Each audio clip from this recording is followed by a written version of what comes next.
I'm not running, as you can see. I'm staggering. Finland, Helsinki. Almost finished marathon 20, thank you. Just finishing in Stockholm in Sweden. Here in Copenhagen, there we go, the UNICEF. This is the biggest warehouse, humanitarian warehouse in the world. Berlin, Germany, capital city. In Brussels, Belgium, Luxembourg. Marathon 25. Yeah, 25th marathon. It's 25 days. Sounds insane. February 26, marathon 26. Out of 28. Netherlands. Amsterdam is canals. There's canals everywhere. Canals. So, this is it, 27th. 28th is tomorrow. And been running through Ireland to Dublin. So I'm in France, I'm in Paris. Let's get the French flag in there. There we go. And 28th marathon, 28 days. I said I'd do it and I haven't. It looks like I'm going to do it. So that's nice. It's nice to stick to your guns.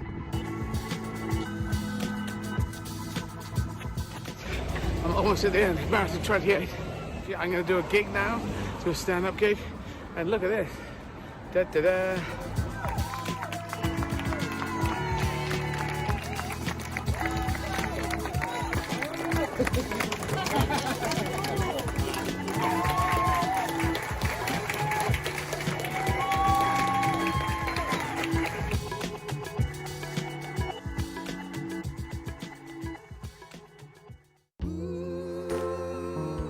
People say, oh, you must love the running.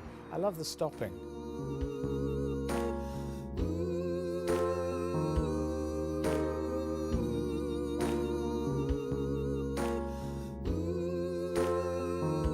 It's not a body thing, it's a mind thing.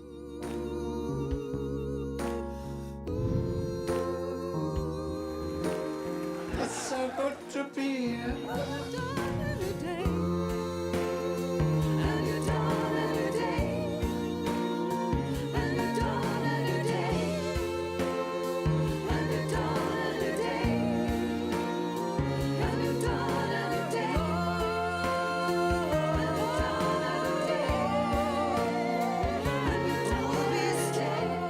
Goes to charities that make humanity great, because they do wonderful things out there.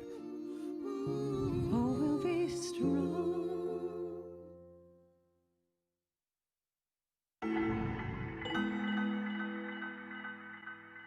I'm going to kick it off right now, and let's get this going and get the first marathon in London going. Cheers, see ya. Boys. I have just finished in Portugal. There you can see the Portugal flag. Got a train, night train, from Lisbon to Spain to Madrid. So I'm going to start running right from the station. Italy now, yes, there we go. Italy. Running through the streets in Malta, in Valletta. Is it the 6th marathon? Nicosia in Cyprus, which has had its own problems of separation, division. In Greece, in Athens,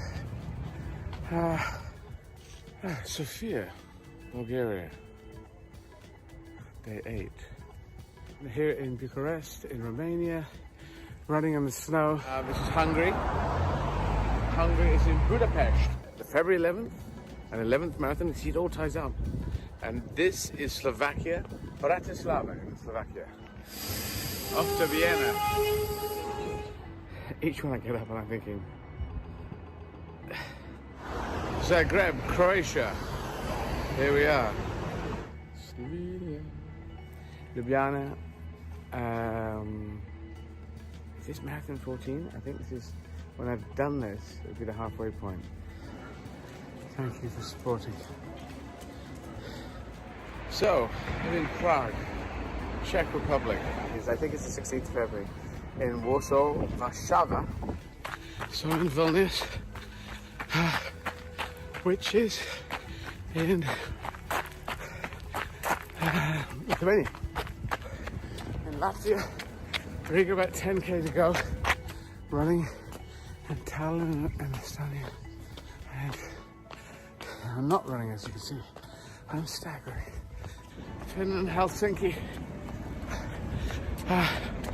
Almost finished marathon 20, thank you. Just finishing in Stockholm in Sweden. Here in Copenhagen, there we go, the UNICEF. This is the biggest warehouse, humanitarian warehouse in the world.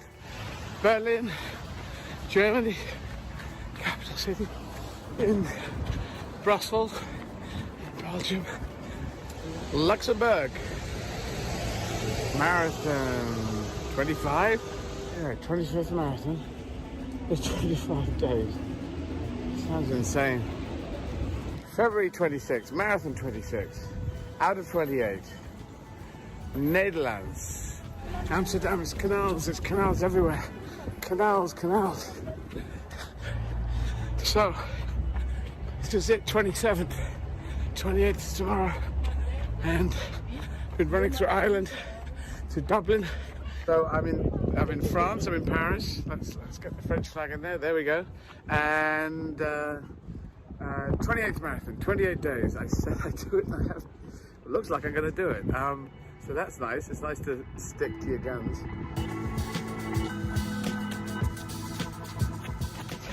I'm almost at the end, marathon 28. Yeah, I'm gonna do a gig now, do a stand-up gig.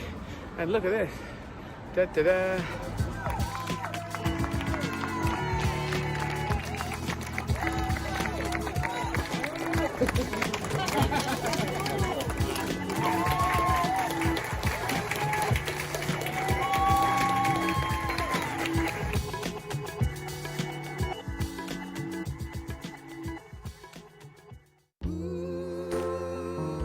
People say, oh, you must love the running. I love the stopping.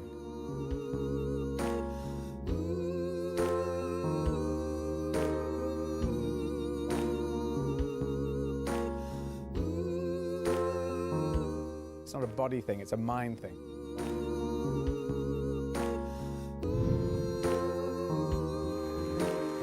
It's so good to be here.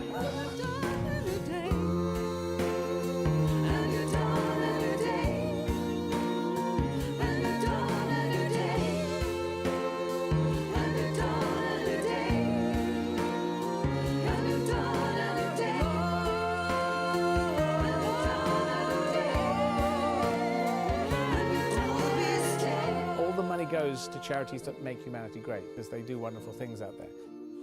We'll be strong.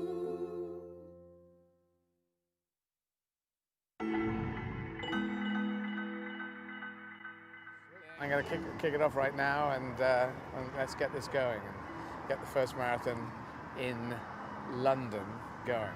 Cheers, see ya. Boys. I have just finished in Portugal. There you can see the Portugal flag. Got a train, night train, from Lisbon to Spain to Madrid. So I'm going to start running right from the station. Italy now, yes, there we go. Italy. Running through the streets in Malta, in Valletta. Is it the 6th marathon? Nicosia in Cyprus, which has had its own problems of separation, division. In Greece, in Athens, Sofia, Bulgaria, day 8. Here in Bucharest, in Romania, running in the snow. This is Hungary. Hungary is in Budapest. The February 11th and 11th marathon. You see, it all ties up. And this is Slovakia, Bratislava in Slovakia. Off to Vienna. Each one I get up and I'm thinking, Zagreb, Croatia. Here we are. Slovenia. Ljubljana. Is this marathon 14? I think this is, when I've done this, it'll be the halfway point. Thank you for supporting. So, I'm in Prague, Czech Republic. I think it's the 16th of February. In Warsaw, Warszawa.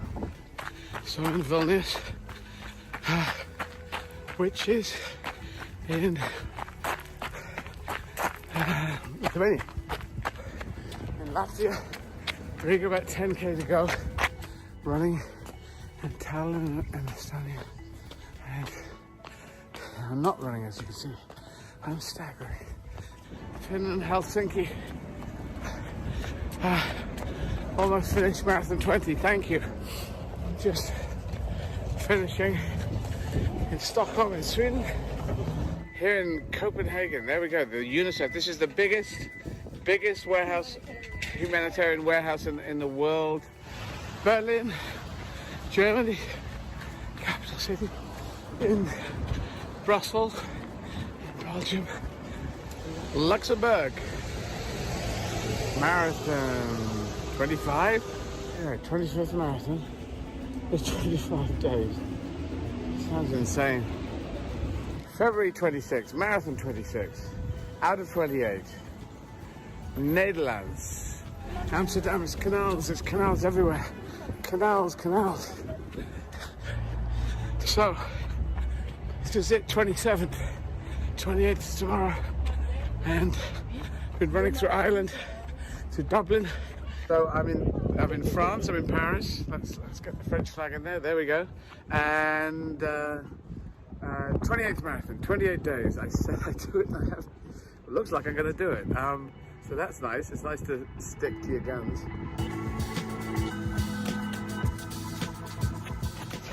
I'm almost at the end. Marathon 28. Yeah, I'm going to do a gig now. Do a stand-up gig. And look at this. Da da da.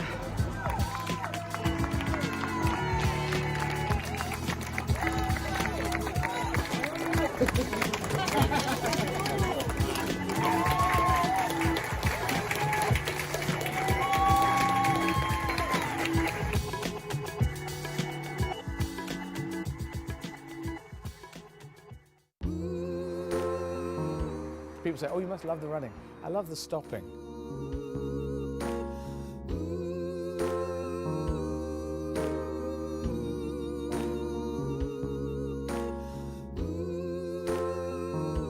It's not a body thing, it's a mind thing.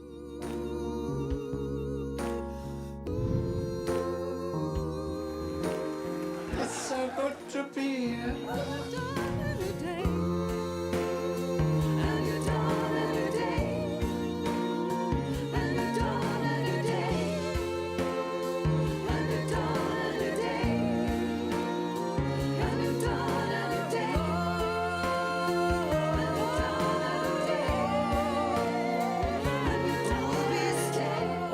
Goes to charities that make humanity great, because they do wonderful things out there. Oh, we'll be strong.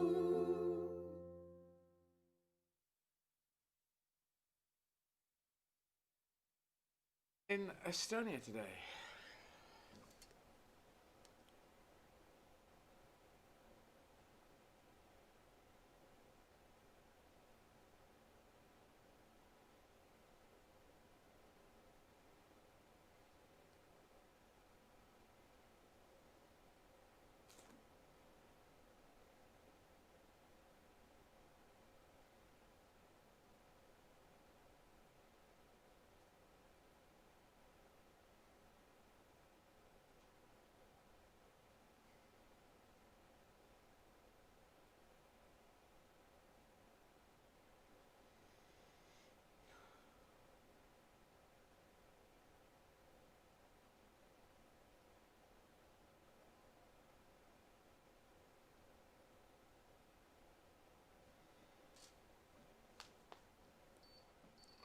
Hello everyone. We're setting off, just taking the knee for Black Lives Matter, because we're trying to make humanity great. And Black Lives Matter, all lives matter in humanity. So off we go. Oh, 19th marathon today, 19 days, 19 shows done. Left leg strapped up today. Now I always start too fast, so I'm going to start walking today. That's what I'm going to do. Let's do that. Walking would be nice.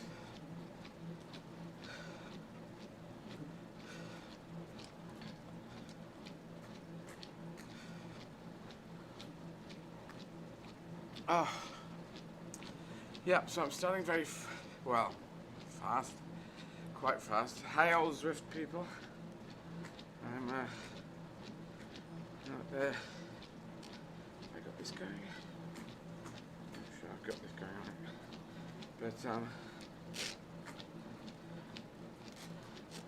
yeah, I tend to start off running, and which is kind of what you want to do, but it gets me to a place that, well, I find it very, very difficult to start at the moment. So I'm going to just ease into it. Let's try that. An easing in situation. So who have we got around today? I can see Clive Finnemore is there, Jason Mitchell is there, Lee Ryby. Sorry Lee if I'm pronouncing your last name wrong. MHG people, Leslie Allen. There could be others there, but also people cycling by, so I'm just easing into it today a bit. But hi there, not getting any messages. Oh, John Scordia. Hi John. Thank you for yesterday. Yeah, yesterday a bit weird. I had to do the gig and then come back and do the last 25 minutes. Okay. Thank you, Lee. So Lee Ryby, do I pronounce your name like Ryby or is it Reby? Is it more of an I sound like the letter I? I assume it is. Give me a note if you hear that and just so I'm pronouncing your name right when I'm giving you a shout out. Hi Clive. Afternoon all, good morning, good evening, and good day wherever you are.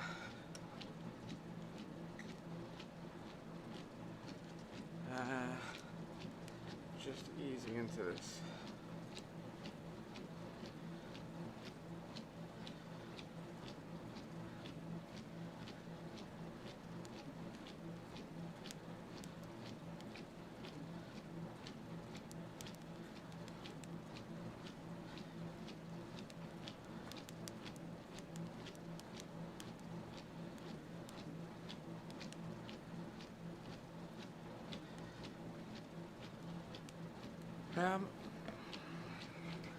Amanda Moore, hello. Leslie Allen, have I said hello? Not sure.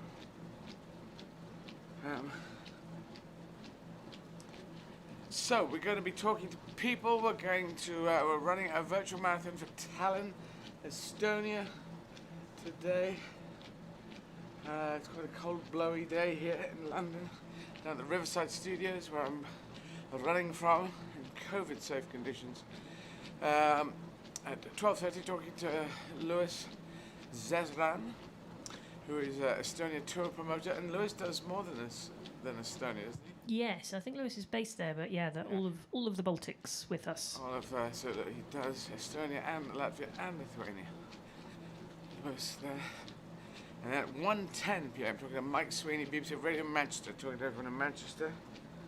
I will be doing that.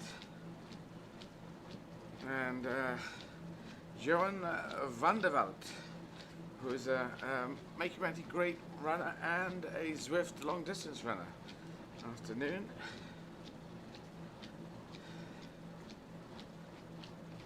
So, yeah, let's take this up to 5.5. Actually, I'm going to stop for a sec. My legs feels a bit untied. Sorry about this, guys.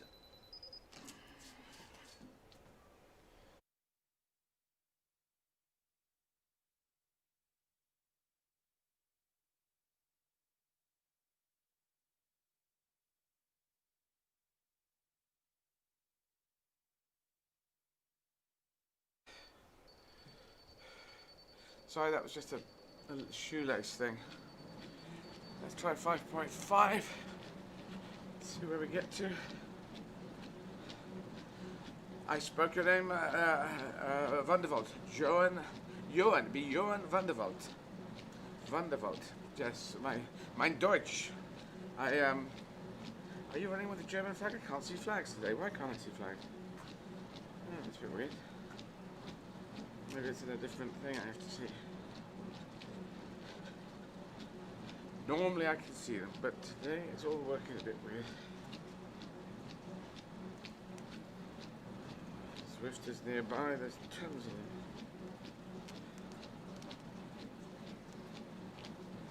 There we go. Yes, from Germany. So I assume your boyfriend is Joel van der Welt. Yes, because we used to have there was a TV series and there's a reboot of a TV series called, it wasn't called Van der Welt, Van der Welt, but that was the Dutch version. Maybe it's a Dutch version of Wunderwald. Sorry, it is Wunderwald, isn't it? Because I did, my last show was called Wunderbar, so I should know how to pronounce Wunder. So there we go. And does that mean Wonder World? Maybe that's the name you've chosen for yourself. Sehr gut, danke, kein Problem. Okay, yeah. So we'll make humanity great again. That's what we're doing here. This is a world program going out for the whole of the month of January. I will continue things on in the future for making humanity great again, but I'm trying to fight for 7.8 billion people. How do you do that? It's very tricky to do that, but one can try. I think our thing is turning into a dustbin. If you, yeah, we need to get that changed because that's not how that's supposed to be. We need to get a plant in there immediately. Ian, can we get any plant in the first little bin by the pay point, because people are now using it as a dustbin, which is not really good. I shall see what I can do. And even though Sarah gave them signs, international signs for don't do that, they didn't give a monkeys. I did try and do international "it's not a bin" sign, but Yeah. not sure if that worked or was in any way intelligible. Sign's pretty rubbish. Yeah, we've got to put something in there, or I want to put tape over it tonight, or just retape it or retape it, but we've got to put something in there. So let's do that tonight, particularly that one as opposed to any of the others. Yes, The guy is now taking it out. Oh, that's very lovely. That's very lovely. Thank you. Very nice people removing things. Yes. Yes, we should explain this. We have a little barriered off. We have our doors open to the towpath here in Hammersmith at Riverside Studios. And we have to... We have the doors open to let the air circulate. Yes, for our COVID protocols. And we have then a little barriered area that just, means we've still got a safe distance for anybody outside, or, stops Well, they can see dogs and things like that. Oh, you can see. You've got a camera. They can see Technology. There you go. the green things, but in the top of the green things, I don't know what used to go in there, Ian, but people think they're dustbins and they're not. So it just kind of makes what we're doing look like a dustbin thing. Cause There will be plants. I know, but again, lighting fires under people's backsides. There will be plants before the 31st or next year, or I've just sent a message out now to get plants. because I need at least one. They could just build plants, make plants, fake plants even, just something in there, or put tape over them, because the idea that we're busting a gut in here and trying to link to the world, and then they obviously think, oh, this is a lovely, what is it, 9, what is it, about 4. We've got 4 dustbins right next to each other, and not dustbins. So even if someone goes out today and just puts gaffer over the top, I would prefer it. I obviously can't do this, but I'd do it right now myself if I could. Oh. Right, so anyway, talking to Lewis at 12:30, and Mike Sweeney, BBC Radio Manchester at 1:10 p.m. Natalie Pinkman, a podcaster, I'm going to be talking to at 1:30, and 2:30 Brian O'Neill, who's a Walking with Wounded volunteer, talking about, that's one of the charities we are highlighting during these 31 days. And then at 3 o'clock, Nikki Love, adventurer and runner. Talking to Nikki Love. Then social media questions from Facebook, Twitter and YouTube at 3:30 p.m. 4 p.m. we need to... Oh no, we got this. Oh, hang on. No, 4 p.m. we've got Vince. We've got a We've got can you see the list there, Sarah? Oh, let me have a little look now. It's got an erroneous name up there. And if not, I need to know what's happening. Can you see it? Are you looking at 4 o'clock? Yeah, it's 4 o'clock. It's supposed to be Vince, I believe. Right. Yes, or maybe that Vince wasn't necessarily available. I'm not I sure know, I need today. to- I need It was to a know. last-minute thing. I need to know. Yes, I will find out. Thank you. And Jordan Hagen, who's a performance nutritionist who I'm working with, and in the Tim Cruise Drew time in that chat, so we're going to talk to Jordan Higgins at 4:30, and at 5 p.m. Bruce Fordyce, who's a marathon and ultramarathon runner who I've run with in South Africa.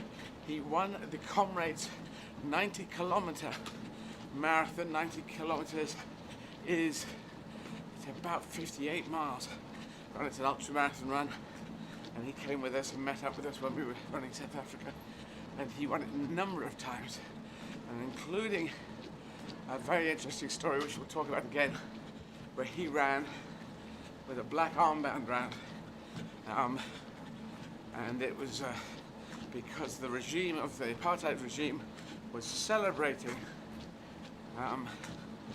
that they had been in power for a number of decades, and so all right-thinking people, right-minded people, positive-minded people were saying this is not a good thing to celebrate your militaristic and your white supremacist attitude. And so he ran with a black armband while they were celebrating with tanks and and parades and all this kind of stuff, the apartheid regime, which is apartheid meaning separation, I believe, Afrikaans word. And people, no matter what their skin colour, if it wasn't white, they weren't having a vote. I believe that's how it worked. Definitely black people didn't have a vote. I think Asian people, brown-skinned people also did not have a vote in that system. And that ended in 1994. So he ran through that, and he was pelted with things, and by obviously white racist people of South Africa. No, not all South Africans were then, and hopefully less are now, racist. In fact, I believe a number of people who was to continue being racist went on to other countries, which is horrible to think they exported their racism around the world, including in the UK, going to Australia and certain places, maybe America. But that's not. We just want them to stop being racist. All right-wing people, stop being racist. There you go. It's a crime against humanity just to hate people for who they are. And we don't want to hate all positive thinking people. We don't want to hate people. If you start off hating, we have to hate you back. And it gets into this mess, but it always starts from the right wing. There you go. It does seem to always start from the extreme right wing. Those governments are not good for humanity. And, well, Donald Trump, there you go. He started off by lying, continued to lie, lied all the way through, came up with a huge lie at the end. And that is a very bad day for humanity. And he is a criminal who's still got one day left in power. Things he has done have been crimes. So, we shall see. And Donald Trump is in a very curious position because he can pardon people. So he's trying to, and he can even pre-pardon people before they've been accused of crimes. But for that, they are logically considered guilty of the crimes, and that's what a pardon means. And he's even thinking of doing it to himself. So he's sitting there right now, thinking of doing it to himself, but that does mean that he is guilty. And the Supreme Court could overrule that, and he's already admitted his crimes. So, to have a criminal like that doing these things, not good. Not good for America, not good for the world. Hey.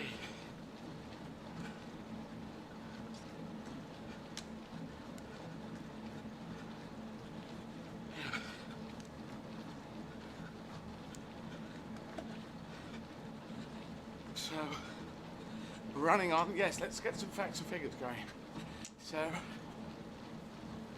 Pull up some facts for today.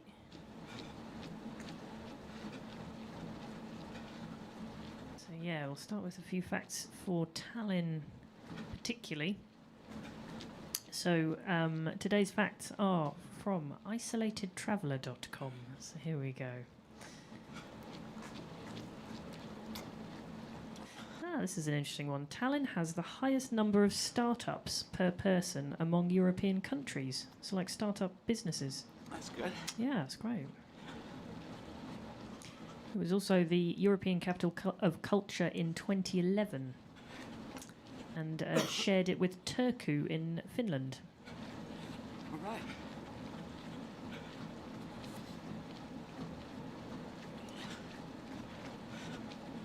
It says the first traces of human settlement found in Tallinn's city centre by archaeologists are about 5,000 years old. It's back to the time of Stonehenge. Yeah. This is interesting on the name Tallinn. So the name Tallinn is actually derived from the Estonian words Taani linnas, meaning Danish castle. Yeah. Danish castle. Yeah, there's no more info. That's it. So to look into that more. You can go to the front bit of wiki as well. If Yeah, I'm gonna look that up. Tallinn Danish castle. well, instead of going that one, could we have a look at the front bit of wiki, opening paragraph? Oh yeah, just generally. That gives a good overall. Okay.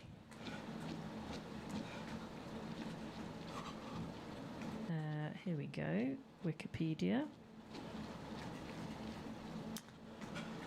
I'll read the first bit if you like. Yep. Just read that opening section. If it gets, technical, Yeah, I'll paraphrase or whatever. I'll jump.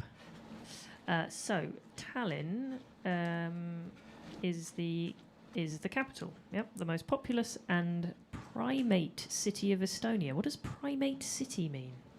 Primary? Okay. Yeah, maybe it's a spelling mistake. It could be, yeah. So it says it's located in the northern part of the country on the shore of the Gulf of Finland and the Baltic Sea. It has a population of 437,619 people in 2020. Administratively a part of Harju County, Tallinn is the main financial, industrial and cultural centre of Estonia. The second largest city, Tartu, is located in the southern part of Estonia. 187 kilometres southeast of Tallinn. Tallinn is... no, that's... Okay, here we go. Tartu is located 187 kilometres southeast of Tallinn. There we go. Tallinn is located 80 kilometres south of Helsinki in Finland. 320 kilometres... Oh, this is just lots of directions. Let's skip this. Yeah, it's just directions to other places. Right, skip all of that. Okay, it has close historical ties with the four cities. So there's Stockholm, St. Petersburg, Riga, and Helsinki. From the 13th century until the first half of the 20th century, Tallinn was known in most of the world by its historical German name, Reval. Reval? Revel. R-E-V. R-E-V-A-L. Reval, actually. Yeah. Okay. Tallinn, first mentioned in 1219, received city rights in 1248, but the earliest human settlements date back 5,000 years. The first recorded claim over the land was laid by Denmark in 1219, after a successful raid of Lindanis, led by King Valdemar II, followed by a period of alternating Scandinavian and Teutonic rulers.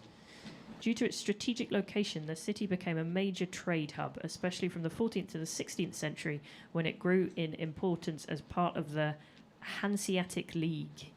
Tallinn's Old Town in Kesklin is one of the best preserved medieval cities in Europe and is listed as a UNESCO World Heritage Site. Hanseatic League are very interesting. That's a number of port cities are all in a league and they all traded with each other, and they sort of almost worked like a confederation, or almost like a country on its own in a way. I didn't know anything about that. If you click on Hanseatic League, you'll find that fascinating. We'll have a look. So yeah, more info on Tallinn. It's also the birthplace of many international high technology companies, including Skype and TransferWise. The city is to house the headquarters of the European Union's IT agency. Providing to the global cybersecurity, it is the home of the NATO Cyber Defence Centre of Excellence. And in 2007, Tallinn was listed among the top 10 digital cities in the world. Yeah, so there you go. That's some general facts. Yes. Let's see if it says anything more about the name Tallinn. Now this on Wikipedia, it seems to think that Tallinn means Danish town. But it says after the Danes built the castle in place of the Estonian stronghold at Lindanis. But then they also say, okay, it also could be castle or town. Okay. Okay. So it's debatable. Should we do the first video from Tallinn? Yes, yeah. See if Ian, you got that Ian one has ready? that. I've got it all lined up, ready to go. This is Tallinn. I ran through all of Europe, or a whole bunch of Europe, on the 19th of February last year. Actual Europe as opposed to virtual Europe. And so exactly 11 months to the day, we're running now a virtual marathon for Tallinn in Estonia. And 11 months ago, I was running an actual marathon in Tallinn, Estonia. Here's the first video I took that morning. Lots of volume in the room. Tallinn in Estonia. Marathon 19. Kind of greyish, gonna rain in a bit. Kind of blowy. Hey, many layers. Layers make light work. Anyway, marathon 19.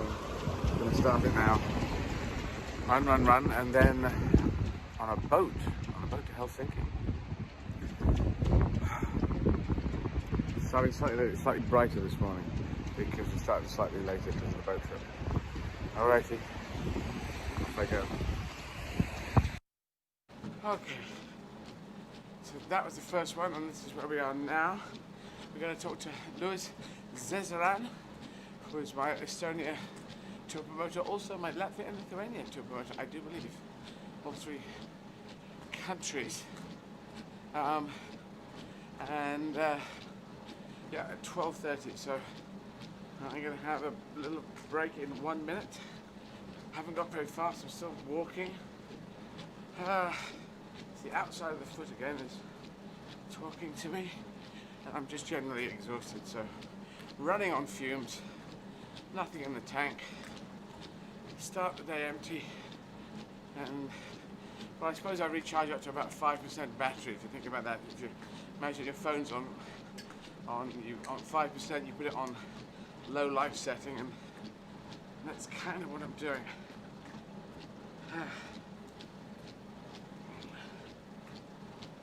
So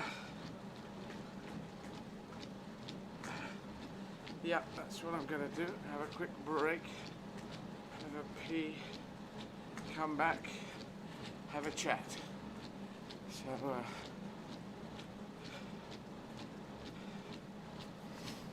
and that's where we are. Alright, I'll be back in a few minutes. Get this foot working.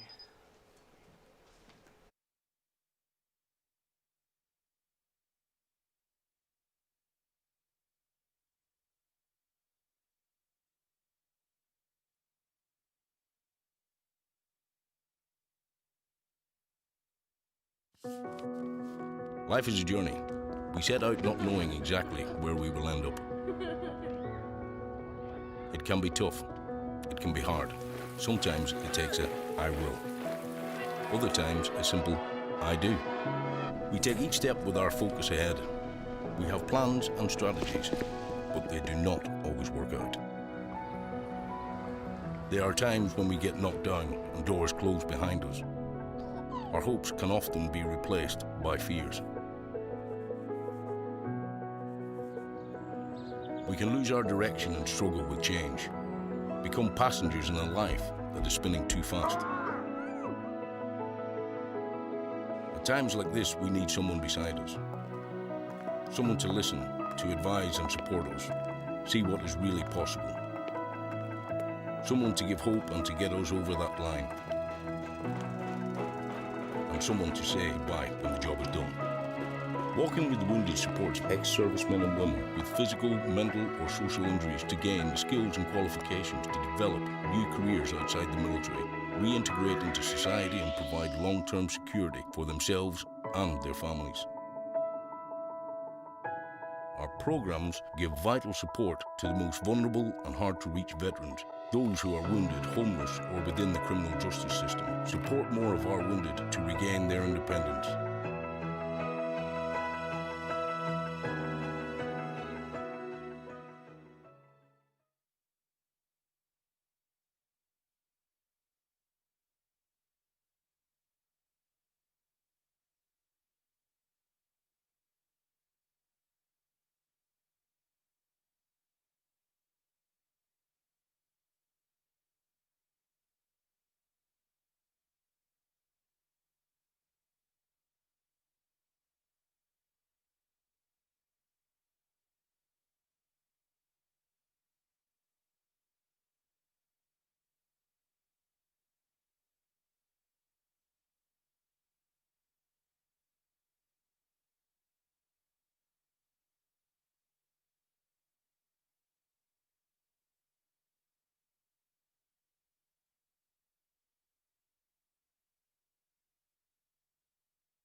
back,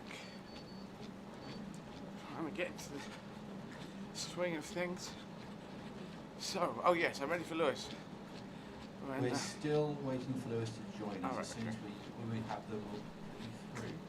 Thank you, Control. Thank you, Thunderbird 5. Up in the sky.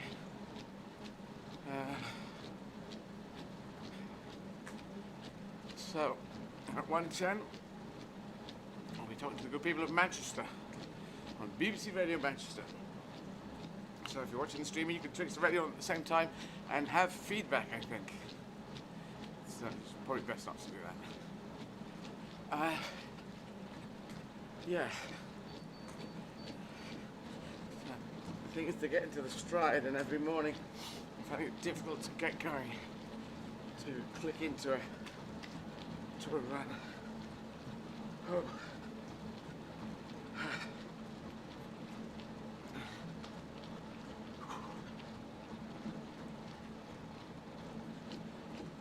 Oh.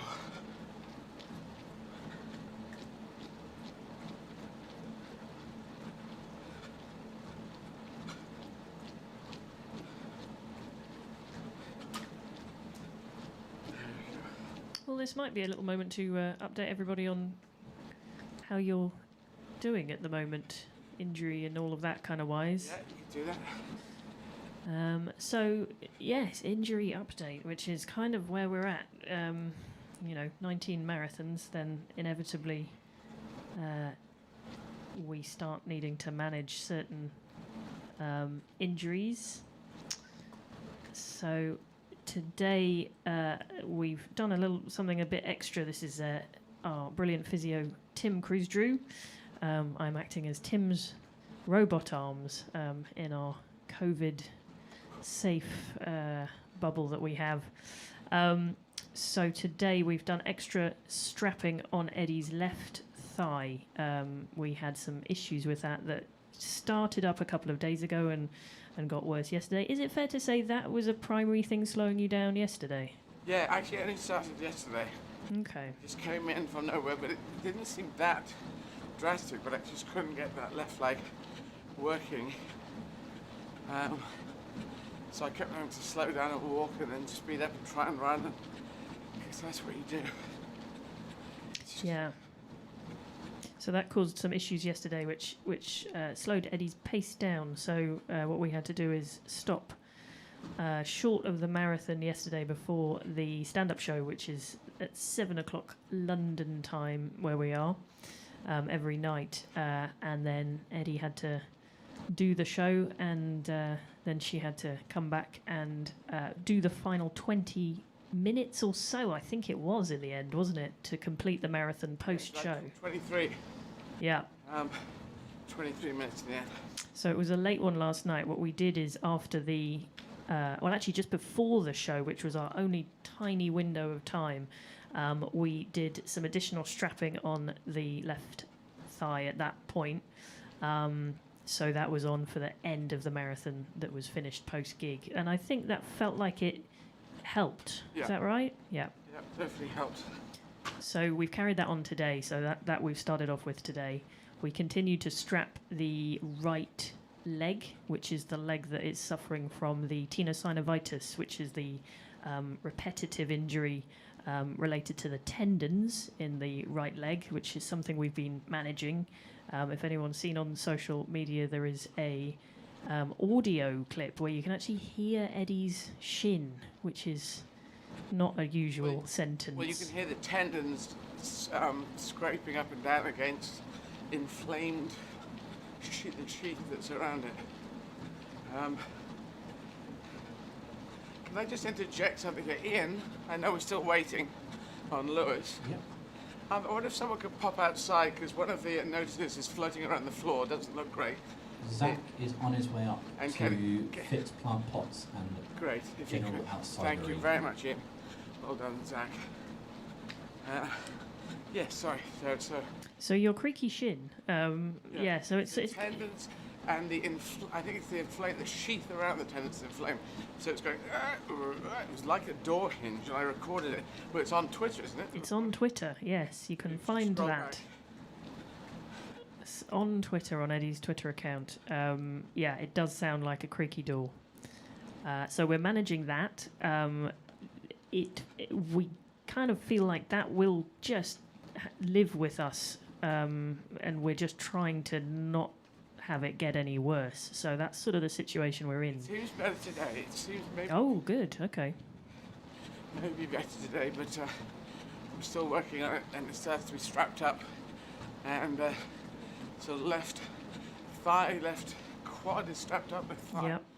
And the right shin is strapped up, and the big toe, the middle toe on the left foot is strapped up because that was suffering from toenail coming off us. Yeah. Toenail flipping up and coming. It's quite odd. I don't know what it was going on, but it's just trying to hold on to the toenail. It may stay there, may come off. Yes, it's not. It was very angry, that toe. There are also some pictures on social media there. Again, I would advise not viewing while having your tea. They are pretty gruesome. Children under the age of 3 minutes are not allowed to. Parental guidance, 15 plus or something. Now, I encourage kids to see it because that's the truth of it, baby. It's just don't eat soup while watching. Or just don't eat soup. Soup goes in and comes out the same way if you bring it back up. Everything goes in when it comes out as soup, but a bad soup when you throw it. We'll just put a soup disclaimer on everything. Do not eat soup while viewing anything to do with Eddie's incredible challenge. So yes, so the toe is, we're trying to make it better. It's still not happy, but it's got better from where it was. So that's going in the right direction. But yeah, basically the short of it is, this is not easy and is an incredible challenge that Eddie is undertaking. The interesting thing we're finding this time for this challenge is the uncharted waters, I think, for this one, is that running on a treadmill is very different to running on the road. So in terms of the potential injuries you can get, they are somewhat different, and in many ways that makes it tougher on the body, really, because of the nature of the belt moving itself. So that and the lack of changing of scenery, which is pretty challenging.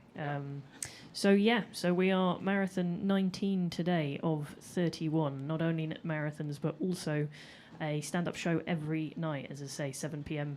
London time. But it is streaming to the world, so wherever you are in the world, you can purchase tickets and watch. And also the profits of the shows will go to the Make Humanity Great Again Fund, which is the reason why Eddie's doing this. And we are supporting 5 main charities for the Make Humanity Great Again, through the Make Humanity Great Again Fund. Which, Eddie, you can... Highlighting, that's the best word, isn't it? Highlighting is what I'm going for. Highlighting Care International, Covenant House, Fair Share with Food, Unite to Combat Against neglected tropical diseases, and Walking with the Wounded. Care International, if you've ever heard of care packages after World War II, that was from America. And these care packages are coming out to help people all around Europe, which was obviously devastated as the war. A lot of World War II was on that landmass, and obviously other land masses, but not so much on the land of the United States. So those care packages, that care is now turned into Care International. And Covenant House helping young people, difficult times of their lives, with a place to stay and get through these difficult times. And they're based in New York, and they operate in 6 different countries, which is great. We want this international reach. Fair Share, based in the UK, but there are similar sister organisations around the world dealing with against food wastage, coming in and picking up food that could get wasted, and sharing it around, especially to kids in low-income families. Something that Marcus Rashford has also been fantastic work, doing fantastic work there. So it's in a similar field as Marcus Rashford, the England footballer who's now an MBE because of his work. And then we have neglected tropical diseases. 1.7 billion people suffer from them around the world. You wouldn't have known the number was so big. And these include leprosy and elephantitis, things that you thought they're gone, haven't they? But no, they're still there. And lots of ones that you haven't heard of so much. And so we are helping raise money for your money comes in and helps them as well. And then Walking with the Wounded, UK-based charity, again, probably sister organisations around the world helping people who've been in forces and come out and had certain difficulties getting back into society for whatever reason, physical, mental health, or in a social way. So they help with that. So that's what your money is doing. And it could be more charities as well. We'll see how much we get in and we'll see what we can do. So eddyizzard.com, yes, the easiest way to donate. Just go to eddyizzard.com. Do you want to do this? Do you have that? I do. Thing? Yeah. Try reading it out. Sarah's going to tell you. I will do the. I will tell everybody about how to donate. So, making a donation is very easy and this is from anywhere in the world. Just go to eddyizzard.com and hit the donate button to give as much as you like via our crowdfunder site. If you have a UK phone, you can send a text instead. So to donate £10, just text the word 10 TEN to 70810. To donate £20, just text the word 20 TWENTY to the same number 70810. So that's 70810. Thank you very much. And you'll find if you have a UK phone, the text is very fast. As you know, online payments are getting easier these days, but it's getting very fast. And the text is very fast. You get a response text back, as I've tried it and tested it, and it comes back within a split second, you'll find. So, and you can do multiples as well. So if you think 20, yes, and if you have the money, you think, actually, I'd like to do 40, maybe 50, then you can do 2 20s and a 10. I've done that before with the £5 donate, and you just keep sending it in until you reach your total. So a few ways now, and in line through eddyizzard.com, it's still it's easier than it ever was before. So any credit card you have in the world will work through there. Okay. So yes, just got a little update from Lewis. He's got a bit stuck in traffic and stuff at the moment, so he's going to be with us in about 5-10 minutes. Okay, well, tell Lewis, get on. Can we do an audio link from his mobile? Oh, I think that it might be a little bit scratchy, but what I could do, because Ian, is that possible? As long as he's got hands free and it's safe and legal to do so, we can. Just very aware he's driving. Don't want us to distract But no, him. I think that would be lovely and exciting. Do we have a number for him? Is it Miranda contacting? I think, well, yes, I texted him actually. He sounded like he was having a bit of a rough time, so I think I think he's probably worrying about getting there and setting it up. Yeah. If we do this, yeah. Can you give me his number? I'll call him. Yeah, I can. I mean, I can text him. I am just a little worried about him with hands-free and stuff. I don't know what his setup is. He's a promoter. I'm sure he's got that. Just text me his number. I'll call him. Okay.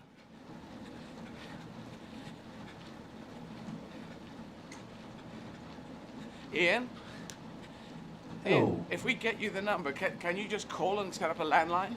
We can give it a go again, yeah. Okay. Let me do that. Sorry? Let me. Shall I link to Ian? Shall I give Ian Lewis's number?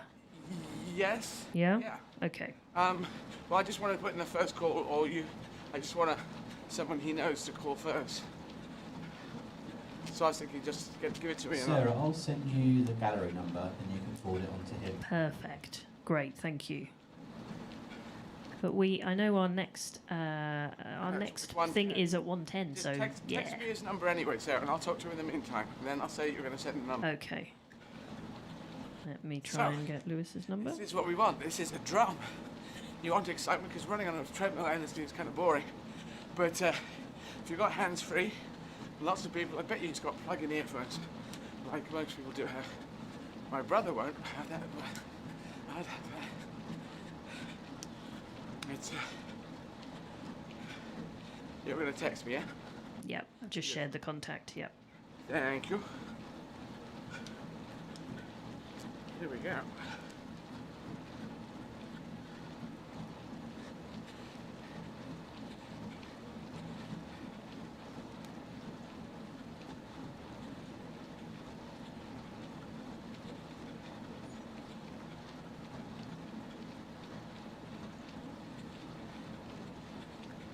I could put him on speakerphone, couldn't I? Yeah, might be able to hear him. Would speakerphone work, Ian? We can try it. Okay.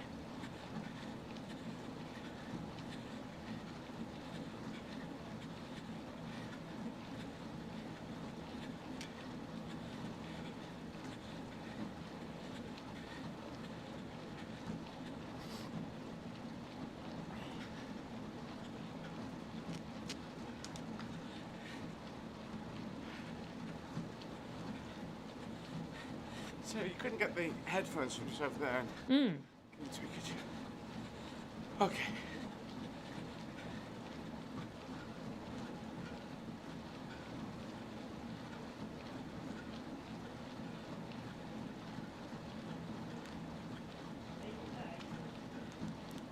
Yeah, I just wanted to.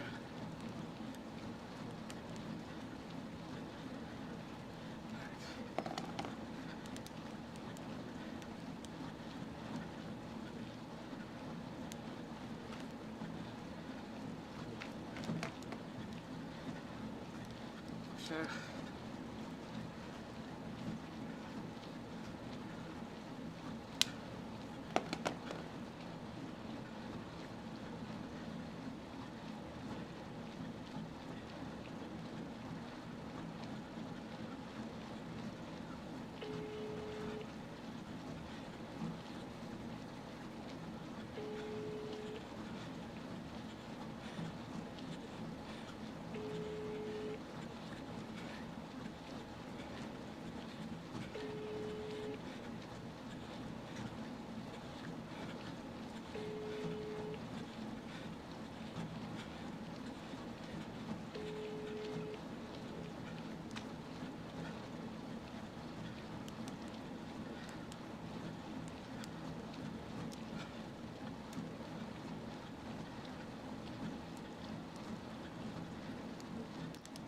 So, while we're doing that, I might go do some more facts. Yep. Yeah. I'm going to go back to, because Wikipedia is a bit long-winded now in this, you know, when you get in the depths of Wikipedia. So I'm going to go back to our isolated traveller facts, which are one-sentence long facts. So here we go. More facts of Tallinn. I should do some more just generally for Estonia as well, shouldn't I? But I'll do a few more Tallinn facts. So here we go. Tallinn, the TV tower, is the largest building in Estonia, standing at 314 meters. Okay, hang on, stop you. So, Lewis is good to go now, Ian. He can zoom in. So, just Okay, got to as soon as we have him, we'll put him live. Very good. And I can just I can see the Zoom connection, so I'll see when Lewis pops up as well. So I'll shut up when I see him. Okay. Yeah. So the Tallinn, the TV tower. There we go. Oh, this is nice. Open since 1864. Maya Smok is the city's oldest running cafe. Oh wow. Very nice. Since when? 1864. 1864. Yeah. Zach, is that at the window? Ah, Zach is out the window. So, can you tap at the window? Doing a cameo appearance for Zach. Probably if we shout at Zach. Zach! Thank you. We can get Zach on the camera. Very good. It's about to talk to Louis Zezeran. Zezeran. I always get pronunciations wrong. Even if I get the letters right, I probably stress the wrong syllables. But Louis could tell us when we talk to him, and hopefully just a second. I'm seeing things line up. I'll let Ian let us know when we're good. Very good. Yeah. So, now we're running along at 7 kph, kilometers per hour. Putting you through now. Very good. Hi there. Hi, Eddie. Sorry about the delay. No, that is quite all right. It's I was going to link you up just by audio and say stuff. You know, if you're in traffic, it's exciting to link up. So I'm stuck in traffic, so I thought I'd do that.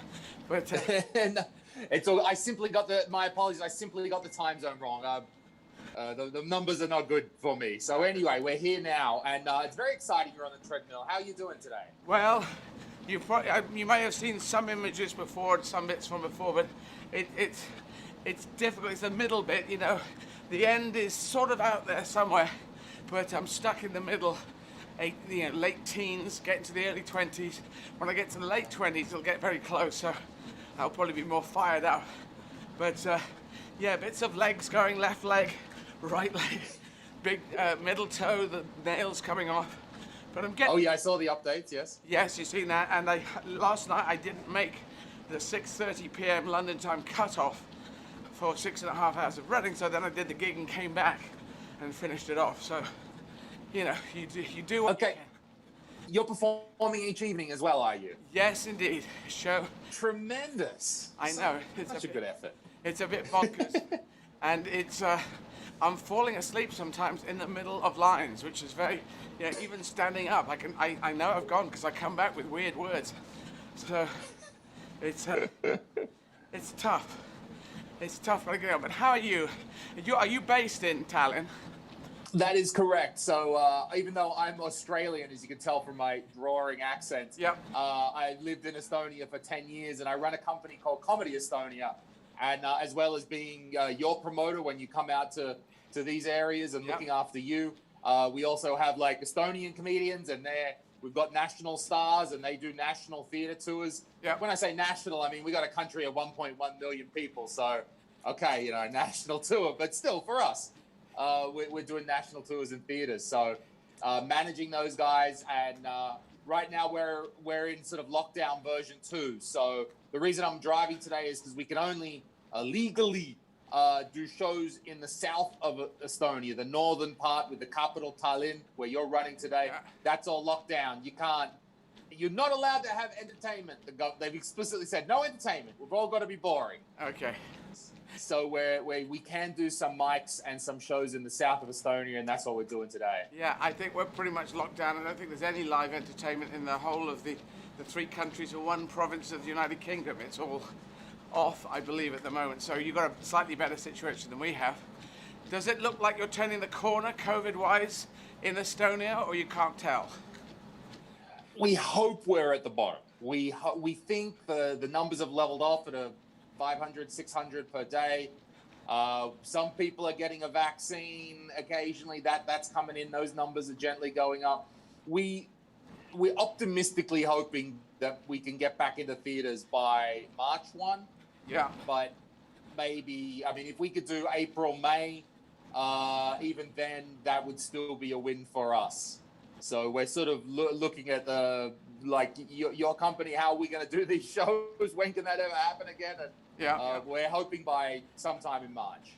And when I tour with you, it's when I'm playing Estonia and Latvia and Lithuania, that's all under your guidance, yeah? That's all under your promotionship, yeah? Yeah, so Estonia and Latvia, and then Paulius, who you were talking to the other day, is a good friend of mine, and we collaborate to bring you down there. So looking after the Baltic countries. Yeah, it's very exciting because before we started in Estonia a little over 10 years ago, stand-up comedy didn't exist. Yeah. There wasn't such a thing as that art form. They have a long tradition of theater. They love theater here. A lot of theaters, mono theater, but not stand-up as you and I would know it. Yeah, yeah. And it's actually one thing that's helped the growth of stand-up, that there's a lot of these people are used to sitting in a darkened room and watching someone talk. Yeah. And we said, how about we talk about something else instead? And also these countries are part of the former Soviet Union, as you know. Yeah. And the Soviets loved putting huge theaters in the middle of the countryside Like there'll be a town of 1,000 and they'll have a 500-seat theater. Wow. Soviets loved it. All over the Soviet Union, you get this sort of stuff. So we're very fortunate. There's actually quite a number of reasonable rooms to play around the country. Very good. And the kids who are doing stand-up in Estonia, I've been talking to... Oh, your sound's dropped out for me for a second. I'm going to keep talking until you can hear me again. I'll just keep talking. You tell me when you can hear me. But I can't hear Eddie, unfortunately. Okay. I'm going to keep talking. I'll keep talking. I'll keep talking until you can Okay. hear me. If I come back, I can hear you clearly. No sound, unfortunately. No sound. What has... Ian, can you hear me wave? You can see me waving, yeah, no. Here we go. Oh, there we go. There we go. We're back. I was going to say, if that happens again and it's bad, I have an interview on a radio at 10 past the hour, but we're free until then. So if it gets really bad, just exit the meeting and come back into the meeting if it gets if we lose the thing. But or you can actually switch to audio, switch off your video, and then the signal gets better from that. But either that, I'll leave it in your hands.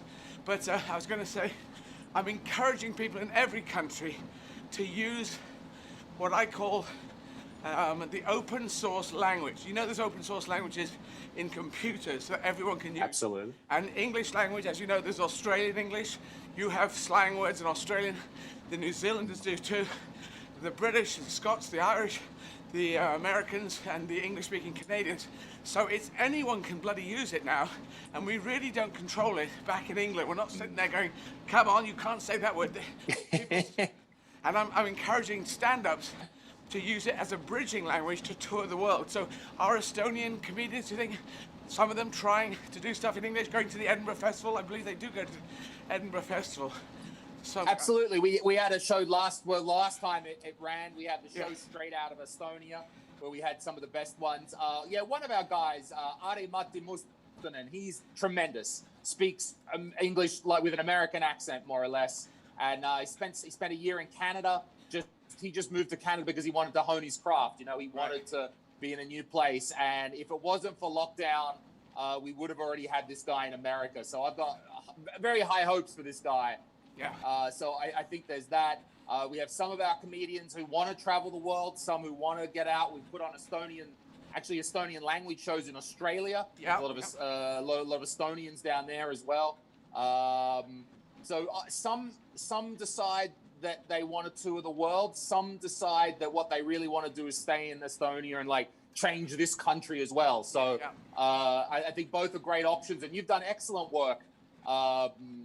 Francesco in Italy. I mean, he's a good buddy of mine. Yeah. Such a great comedian. You've done so much work to open up these markets. Well, all I've done is being an English speaker, going into other places, and I owe Francesco a gig in Italian.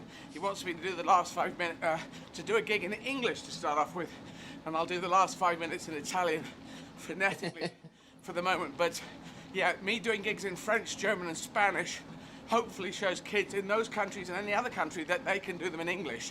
So I just think the connecting language of English is wonderful, because Yassine Bellou's a very funny kid I know from France. Oh, Yassine, yeah, he's great. Yeah, Yassine, and when he was playing Helsinki, it could be anywhere, but it's Helsinki, he is a French guy speaking in English, connecting in English, and the Finnish kids you speak Finnish, but they connect in English. And I just think that's a wonderful thing that wasn't really on any list. No one said, right, that's there, let's do it. But I now see that it's possible to do. And even when I started doing my gigs in French and German, I didn't think that would happen. But it's beautiful. I think it's beautiful because any kid in any country, the ability to tour the world now with the connecting language of English. So there we go. I think you're right with that. I think that's when Yassine did Helsinki. I think we put him on there as well. We was doing some gigs with that, and I think it's very interesting what you say about language. English is the bridging language. It's also been quite fascinating for me to see how to say it really took one of our first comedians here. His name is Sander Oiges, and it really took him to sort of show everybody how you can do stand-up in the Estonian language, because they got some weird ass grammar. They got big long words. They're like Finnish. They got a lot of vowels. They got weird sentence construction and this sort of stuff. And it's almost like I think it's very similar to the way that when hip hop first came through and they had to learn how to manipulate their language and change it and say it. And Sander really laid the groundwork for stand-up comedy in Estonia and be like, this is how you can twist and shape and manipulate the language. Right. And so that's been an evolution culturally inside of the country. And then, yeah, like you say, when these guys, they all speak great English. That's not really a hassle for them. I don't know. Here's a thought for you, Eddie. Something that I've noticed dealing with dual language comedians, that my observation is at first, these comedians tend to translate. They'll take a bit, they got a bit, they translate it, kind of get the intent across. But after a while, the good ones tend to write in either language. They're either writing in English or writing in their native language. What have you experienced with that? Well, what I did was I realized that there was this thing that I called universal humor, and it was not because they talked about the British sense of humor, the American, the Chinese, the Venezuelan, and as I analyzed it, I realized this is bullshit because we got a guy called Jim Davidson here. Does kind of he goes kind of racist, kind of sexist, and that's what he does. And then we have Monty Python, and that's both kind of British comedy, but they're miles apart. So in fact, there are more. What really is the truth is there's more mainstream comedians in every country who talk about sports stars, what's in the supermarket, what's on television, what the political leaders are doing. And then there's alternative comedians who talk about anything and their life and marriage and death, and I talk about human sacrifice, and you can go anywhere with that. And those will translate: marriages, haircuts, supermarkets, human sacrifice, World War II. You can talk about anything. So I realized as long as I made it universal, I could write, I would write a piece knowing that I was going to translate it into French. I just flip it into French and then flip it into German. I even talk about Henry VIII of England, who's not necessarily known. I just say we had a king called Henry VIII, Heinrich der Achte.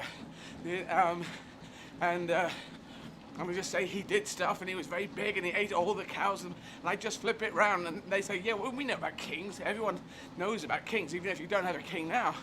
So that's what I do. And I blocked talking. I stopped and made when the idea came to my head, I would block it out if it was very British, very something to do. There's a thing called a curly whirly that we grew up with, still is around. It's chocolate. Sure, I know that. You know, with lattice, nougat. It's a sweet piece of candy. And if you just say, I hit him with a curly whirly, just out of the blue, then outside the UK or maybe Australia, the people go, I don't know what you're talking about. But if you introduce it and say this exists, it's a thing, and it's lovely. And you chewing it like this, and if you've got a curly whirly when you're a kid, it was great. It could be a little sword, and then you forgot about it, and later on in your set, you bring it back. I was in a dark alley, this bastard came for me, I had my curly whirly with me, so I thrashed him, and then you can use it, and it works as a punchline because you've introduced it. So I realized you had to look at it as story technique as opposed to just saying, I'm funny, everything I say should be funny. And it's that way, universal humor. Just look for the stuff. 95% of stuff is about human beings, families, haircuts, love, death, sex, cars, films we like. There's so much there we can all talk about and all link up with, except for a native African tribesperson, native South American tribesperson. They would say, well, I don't know about television and all that, so you'd have to have a whole different lexicon of reference points there. But I think I could do comedy to an African tribe if I stayed with them for a few months, pick up the language, and then I'd go, the witch doctor, what's he on about? He gave me this thing, he's got that bone through the... I don't think he knows what he's talking about. And I was talking to the head hunter the other day. He said he got one this big. I think it was that big. He swears it's this big. But when I looked at it, it was that big, So you could get onto their level and talk about hunting and living the life, because there are some tribes out there still hunter-gathering, and as long as you talk on their wavelength, then it works. Yeah, I like that idea that you've sort of developed your own way of introducing the premise. A lot of the young comedians I work with at the open mic level, we sort of have a mentoring program for them as well. And the big thing I see is they sort of tend to over-explain their premise too much. Yes. And they're like, hey, I was going to the supermarket. Who's been to the supermarket? It's like, yeah, don't. We know. You've been to the supermarket. It's okay. Get to the punchline. And they're like, yes. And then they'll say something clever to me. Oh, Lewis, I'm afraid because we're a bit late. I've got a live radio interview coming right up. So I'm going to have to say thank you so much. Great to talk to you. No problems. Keep doing what you're doing in Estonia. Best wishes to everyone in Estonia. And carry on and stay safe. Good luck. Okay, thank you, Eddie. Bye-bye. Thank you, Lewis. Sorry we're cutting off quick. No problems. So that's Lewis there up in Estonia, an Australian who's been living in Estonia for 10 years. Going to talk to Mike Sweeney at BBC Radio Manchester. I'm ready when they are. And, yes. Manchester on a different Zoom call. It can take us a couple of minutes just to okay. Put you through. Very good. So, talking to BBC Radio Manchester in a couple of minutes. And then going to talk to Natalie Pinkman, who is Natalie's podcast. I have a plant pot update. They've all been taped over. Thank you. All of them, so they're all... I saw Zach doing it and I gave him a big thumbs up, so thank you. Thank you for that. Until we get the plant pots, let's just keep taping them, I'd say.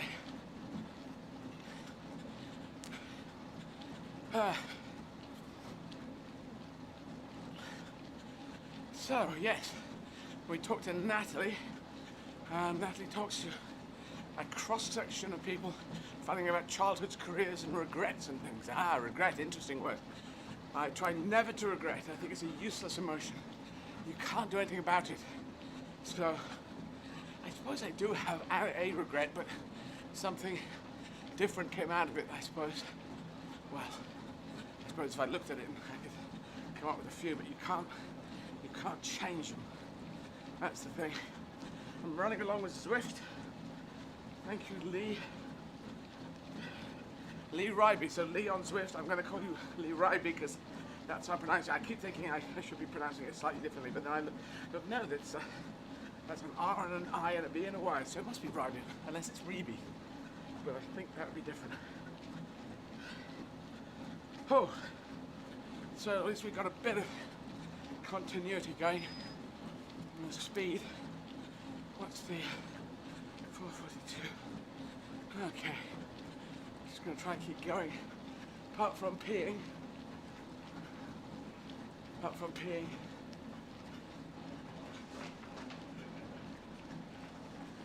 people outside waving. Not sure. I think there's one of our posters going. It's written on the poster what I'm doing.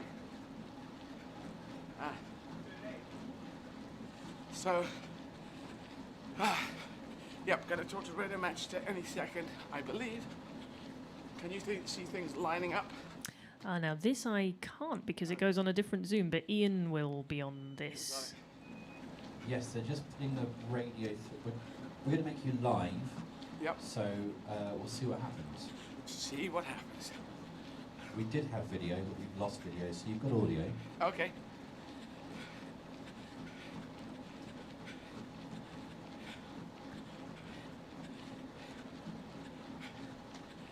So, guys, talking to Mike Sweeney any second now.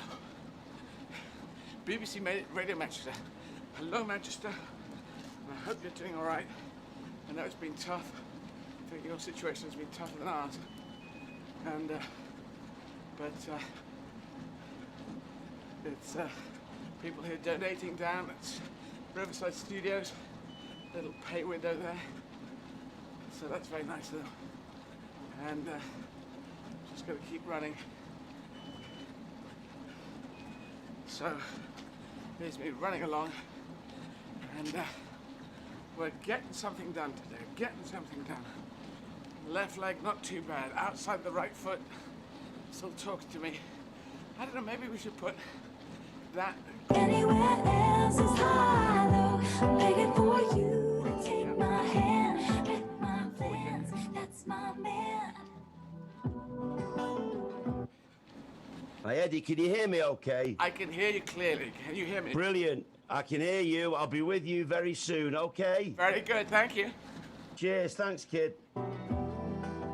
Life was a willow and it bent right to your window. maybe first thing in the morning, you know, when you do For the the tour. signal Yeah. meet you after dark. They'll drive enough to, Show because you me come the from many, places I where don't the think that's a others problem. gave It's like you Yeah. stars. an hour in between. If it sinks in, yeah. Yeah.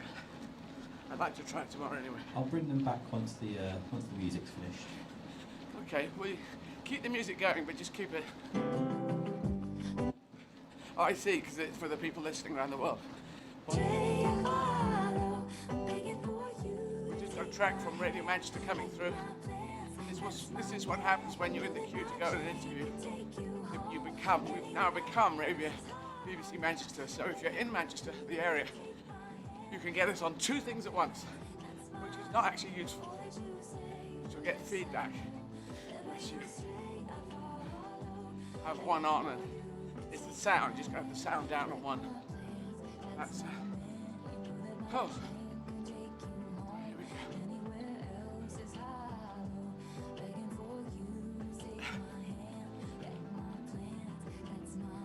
And after the interview, I will go to the loo. Lots of running. Going. How's the thigh feeling? Thigh is good. Good. Maybe the outside of the right foot is talking at the moment. Taylor Swift kicking the hour off musically after Manic Street Preachers. My guest today is Eddie Izzard. I have never done an interview like this. I mentioned today that I've realised when I came off air yesterday, it was my 40th anniversary doing a daily pro on the radio. I have never interviewed anybody that's actually running. Eddie has decided that he's going to run marathons every single day. 31 marathons in 31 days, 31 stand-up gigs in 31 countries. He's actually doing this on a treadmill. Eddie's with me now, and Eddie, a very, very, very, very good day to you. Hi, Mike. Very good to talk to you. Yes, it is a bit weird. I've got used to talking on a treadmill, which you can probably hear me panting in between words, but I've sort of got used to it. And in fact, it is helpful to me to talk to you because it takes my mind out of my legs, which are sort of keep, hurting in different ways. You carry on, you think you got it going, and then something goes, a knee goes, a quad goes, or something goes. So it's great to chat to you. Last time I spoke to you in this situation, you just run 27 marathons in 27 days across South Africa. I've got to ask you, and I'm not going to ask you why you're doing it this time, because you've done it, you do it. What are you doing it for? Well, it's the campaign slogan that we have is Make Humanity Great Again. Now, you might have heard a slogan similar to that someone else had. I can't remember who it was, but anyway, I think they're going off the stage at the moment. But Make Humanity Great Again seemed like a good slogan, a good place to aim, all 7.8 billion of us. It is a time, as you'll know, in our country, maybe in the world, where some people are saying, come on, let's pull back, let's separate. But there's a whole bunch of us who are saying, no, come on, let's make even stronger connections than before. So I'm trying to make the connections, especially at the time of COVID. We have to learn from each other. Who does the best lockdown? It's an important thing to know, because going harder and faster seemed to be better than the slow way that maybe we did in our countries, but we can learn from each other. And this is the thing that I'm keen on. So we're raising money for some main charities that we're highlighting, and the money that comes in at eddyizzard.com, you come in there, you can donate, and it goes off to charities in the UK and around the world. And it's just trying to be a very positive thing. It's a run for hope at the time, maybe where we're lacking hope. Can I ask you, when we've met, you're physically sort of a similar build to me. Yeah. So we're both relatively stocky. Yeah. Neither of us are 6'4". So we're not like whippets, and yet you can do this successfully. There must be something about your physiology that allows you to actually do this, to actually physically get through it. I don't know if it's physiological. It could be a bit. I mean, I was in the first team for football for 2 years. They combined the 11 and 12-year-olds when I was back that young. But then after that, I went to school that didn't play football. So I didn't really play team sports after the age of 12. And maybe the fact that I didn't in my teenage years means I can do more now. But I think above all, it's the mind thing. If you talk to anyone, not only in endurance sports, but in business, in life, whatever it is, entertainment, people in bands, in comedians, actors, you have to be determined in your head. And I am. Maybe I'm lucky, maybe I got the determined gene, but I also did come out as trans back in 1985, which was, 35 years ago, and that was a very tough thing to do. It was very toxic. People thought if you're trans, you're very toxic at that time. It's better now, but if you think of the mental health gain that I got from coming out, being open, just talking about it, being relaxed about it, that was the big fight that made everything else since then much easier for me to do. So I can do this kind of because what I did back in 1985. When you go back to that time, nobody did that. And I mean nobody. And we look at the world now and where trans is within the world that we have in 2021. When you came out, I remember at the time, I couldn't think of another individual that would have done that. Well, nobody had. Where did you get the strength to do that from? I'm not really sure. I'm not really sure, to be honest. I'm going to say that there had been people, if you think throughout history, there's a fantastic woman called Georgina Bayer, who was an MP in New Zealand before what I did. So the number of activist people, but in very much in ones, and not in twos and threes and tens and twenties, but in ones and ones, people would come out. And but I knew that it was going to be really tricky to have a career. I didn't have a career at that point, but I thought it was better to come out, better to be honest, open, let's get the conversations going and say, this is how I feel, it's in my head, I've known since I was 5, and I had no one, there was no real backup, but I am designed bizarrely, I'm a bit of a lone wolf, a bit of a, I've done these gigs in French and German. No one said you had to do that, but I thought maybe that's positive, maybe the marathons are positive, so I do have these ideas. And back in '85, I thought, let's be open about this, no matter what happens, and I think it could be good for myself, and maybe other people around the world might think, okay, well, I'll be honest as well and come out, and so I think we're in a better place now in 2021. As I mentioned at the start of our conversation, I've been doing this for 40 years, so I've been interviewing people for 40 years, and whether it's you, whether it's Paul McCartney, whether it's the Prime Minister, or whether it's Joe, who works on the bins. And I've come to the conclusion, Eddie, that there are far more nice people in the world than there are horrible people. The horrible people get the publicity, and people just being nice on a daily basis don't. Would you concur with that? What's your observation with what you've done? I think that is the way. You see, I don't know what you feel on Donald Trump, but he in my book, he's in my bad, but I don't think Father Christmas is bringing him any presents for the rest of time. But because he said such outrageous things, because he was happy to be racist, happy to be sexist, happy to lie, left, right, and center, more lies than probably truth that he said. It got headlines all the time, and he was fueled by this. And we've seen certain people who've ended up leaders of certain other countries do this before, being fueled by the fact they can get away with lying. So, and encouraging hatred. And I think most of us are trying to encourage live and let live. We get pissed off, we get angry and stuff with different groups, but generally we'll live and let live. The good people of Manchester, great city Manchester, great vibrant city. And if you live in the big cities, the big towns, you understand you've got to live and let live. So I think most people, there's more, I totally agree with you, more goodwill than ill will in the world, but we don't get much press about it. Do you want to raise money from doing this? And if you do, where do you want that to go? It's, yes, if people go to eddyizzard.com, they can find out all how to do it, but we're highlighting 5 charities, and there could be more, but they are Care International, doing care packages all around the world, Covenant House, helping younger people, teenage and young adults who are at a difficult time in their lives with places to stay, based in America and 6 other countries. And then you have Fair Share, which you may have heard of, doing similar work to what Marcus Rashford does, getting food out to kids in low-income backgrounds who are really struggling at the moment.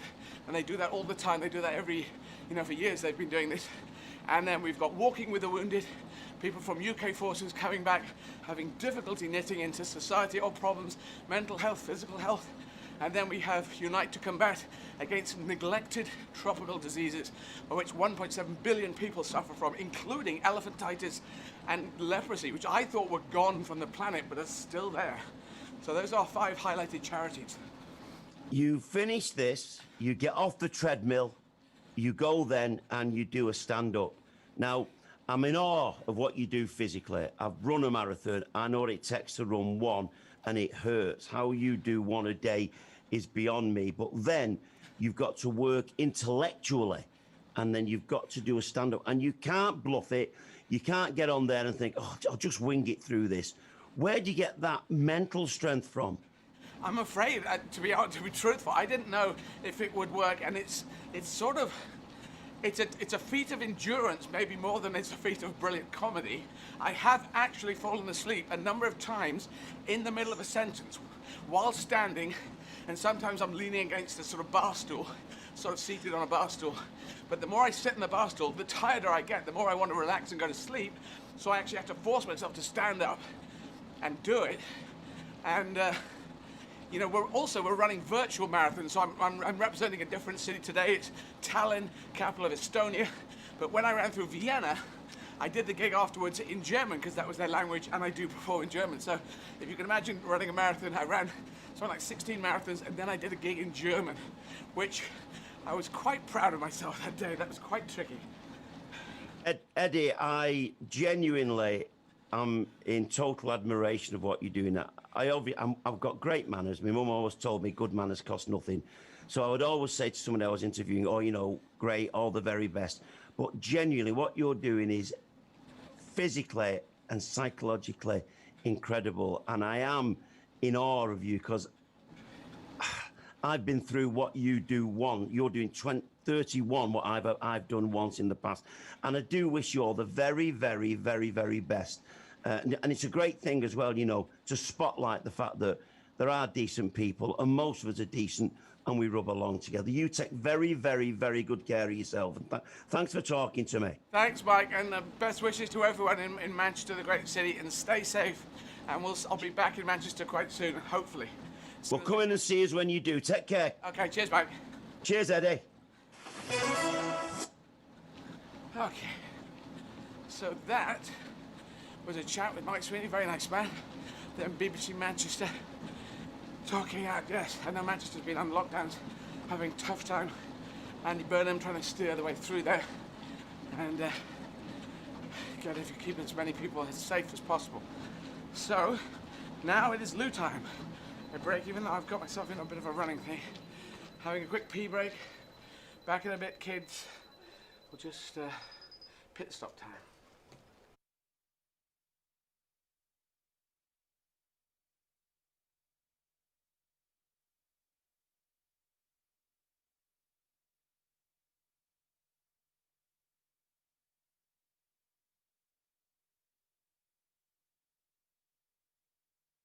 NTD. It's not terribly descriptive. Needlessly tricky denomination. We need to disentangle, need to define, nothing to declare, National Turnip Day, never tickle dinosaurs. No, that's daft. Now the disclosure. Neglected tropical diseases. Not that difficult. Neglected though? Deserted, disenfranchised, desperate, dying. No, that's dreadful. Now these diseases need to discontinue, need to disappear. Never mind the difficulties. No more tedious delays. Now's the decade. Nations together declare no to disease, no to discrimination. Nobody treated differently. Neglected tropical diseases. End the neglect.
Still waiting for Natalie, okay.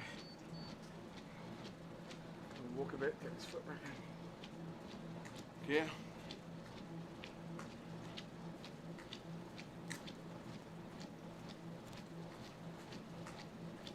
Hi, we're just swapping zooms back from Natalie, and then we'll be with her in a couple of seconds.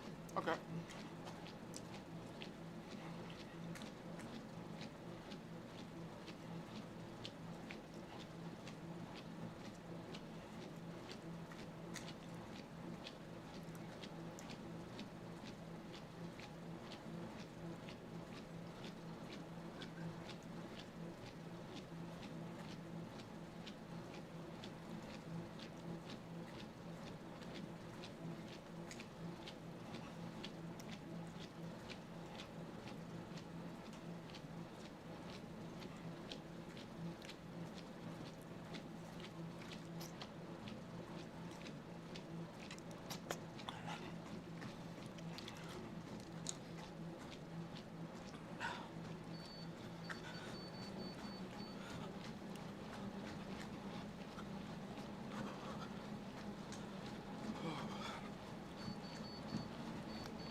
Okay, so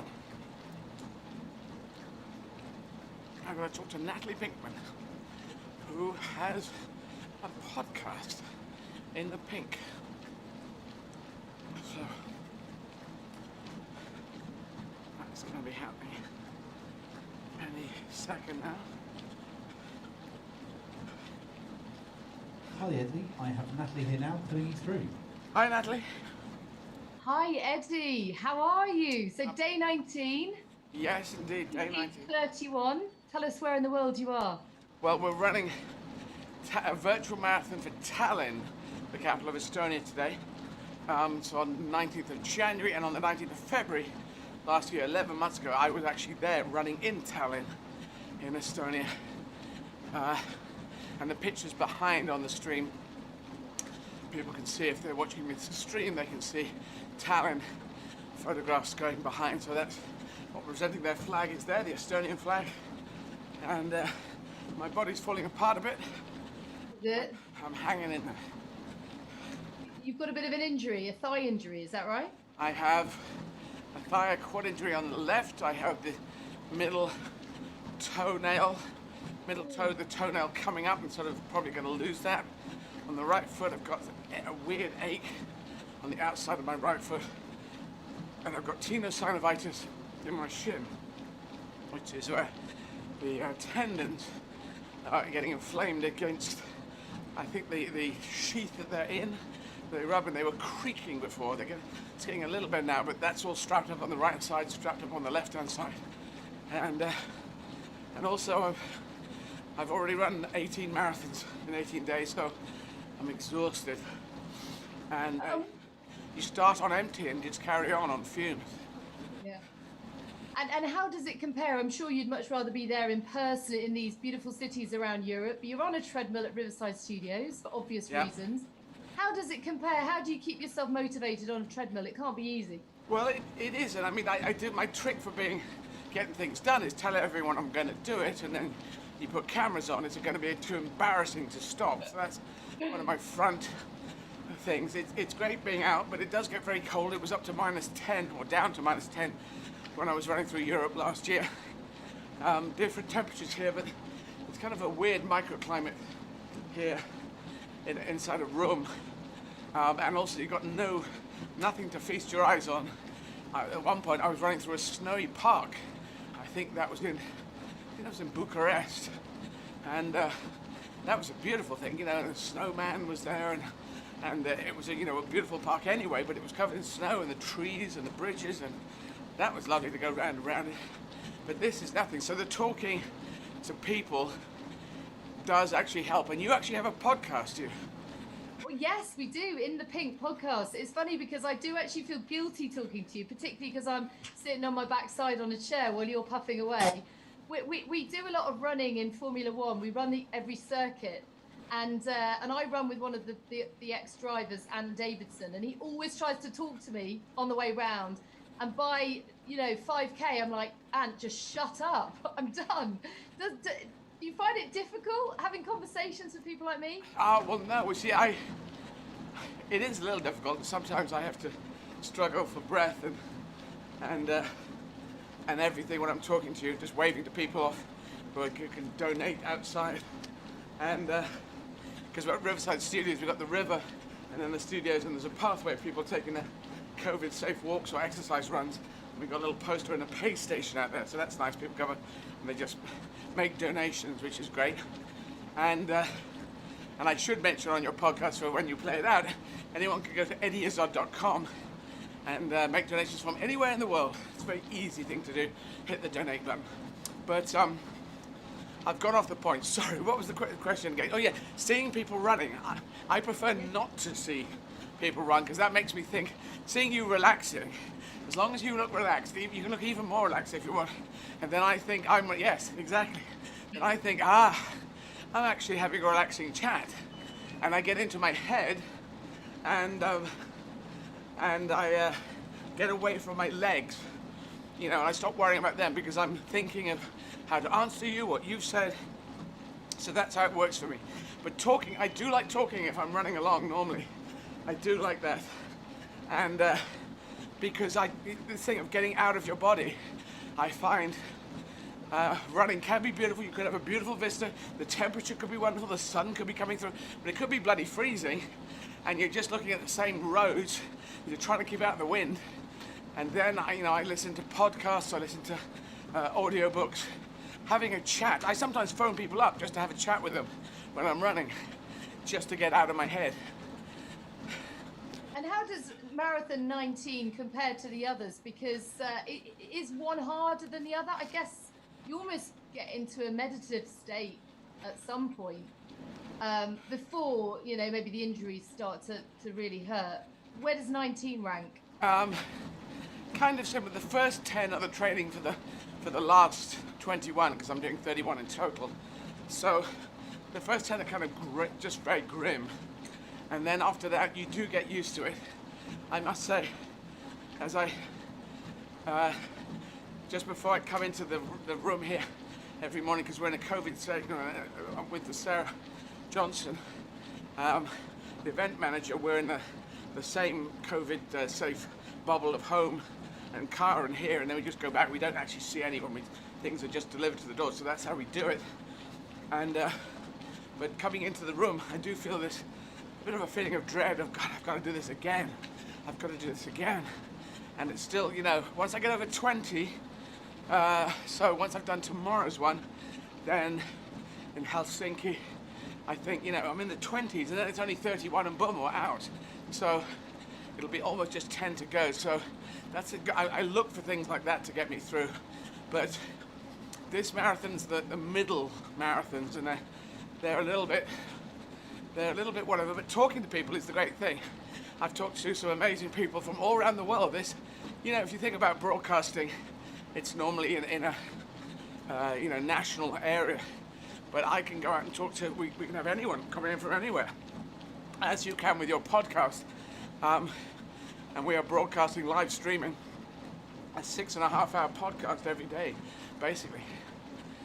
And talking is obviously what you do best, well, alongside running, of course. You are going to be doing these stand-up gigs at the end of each marathon, which, again, is astonishing.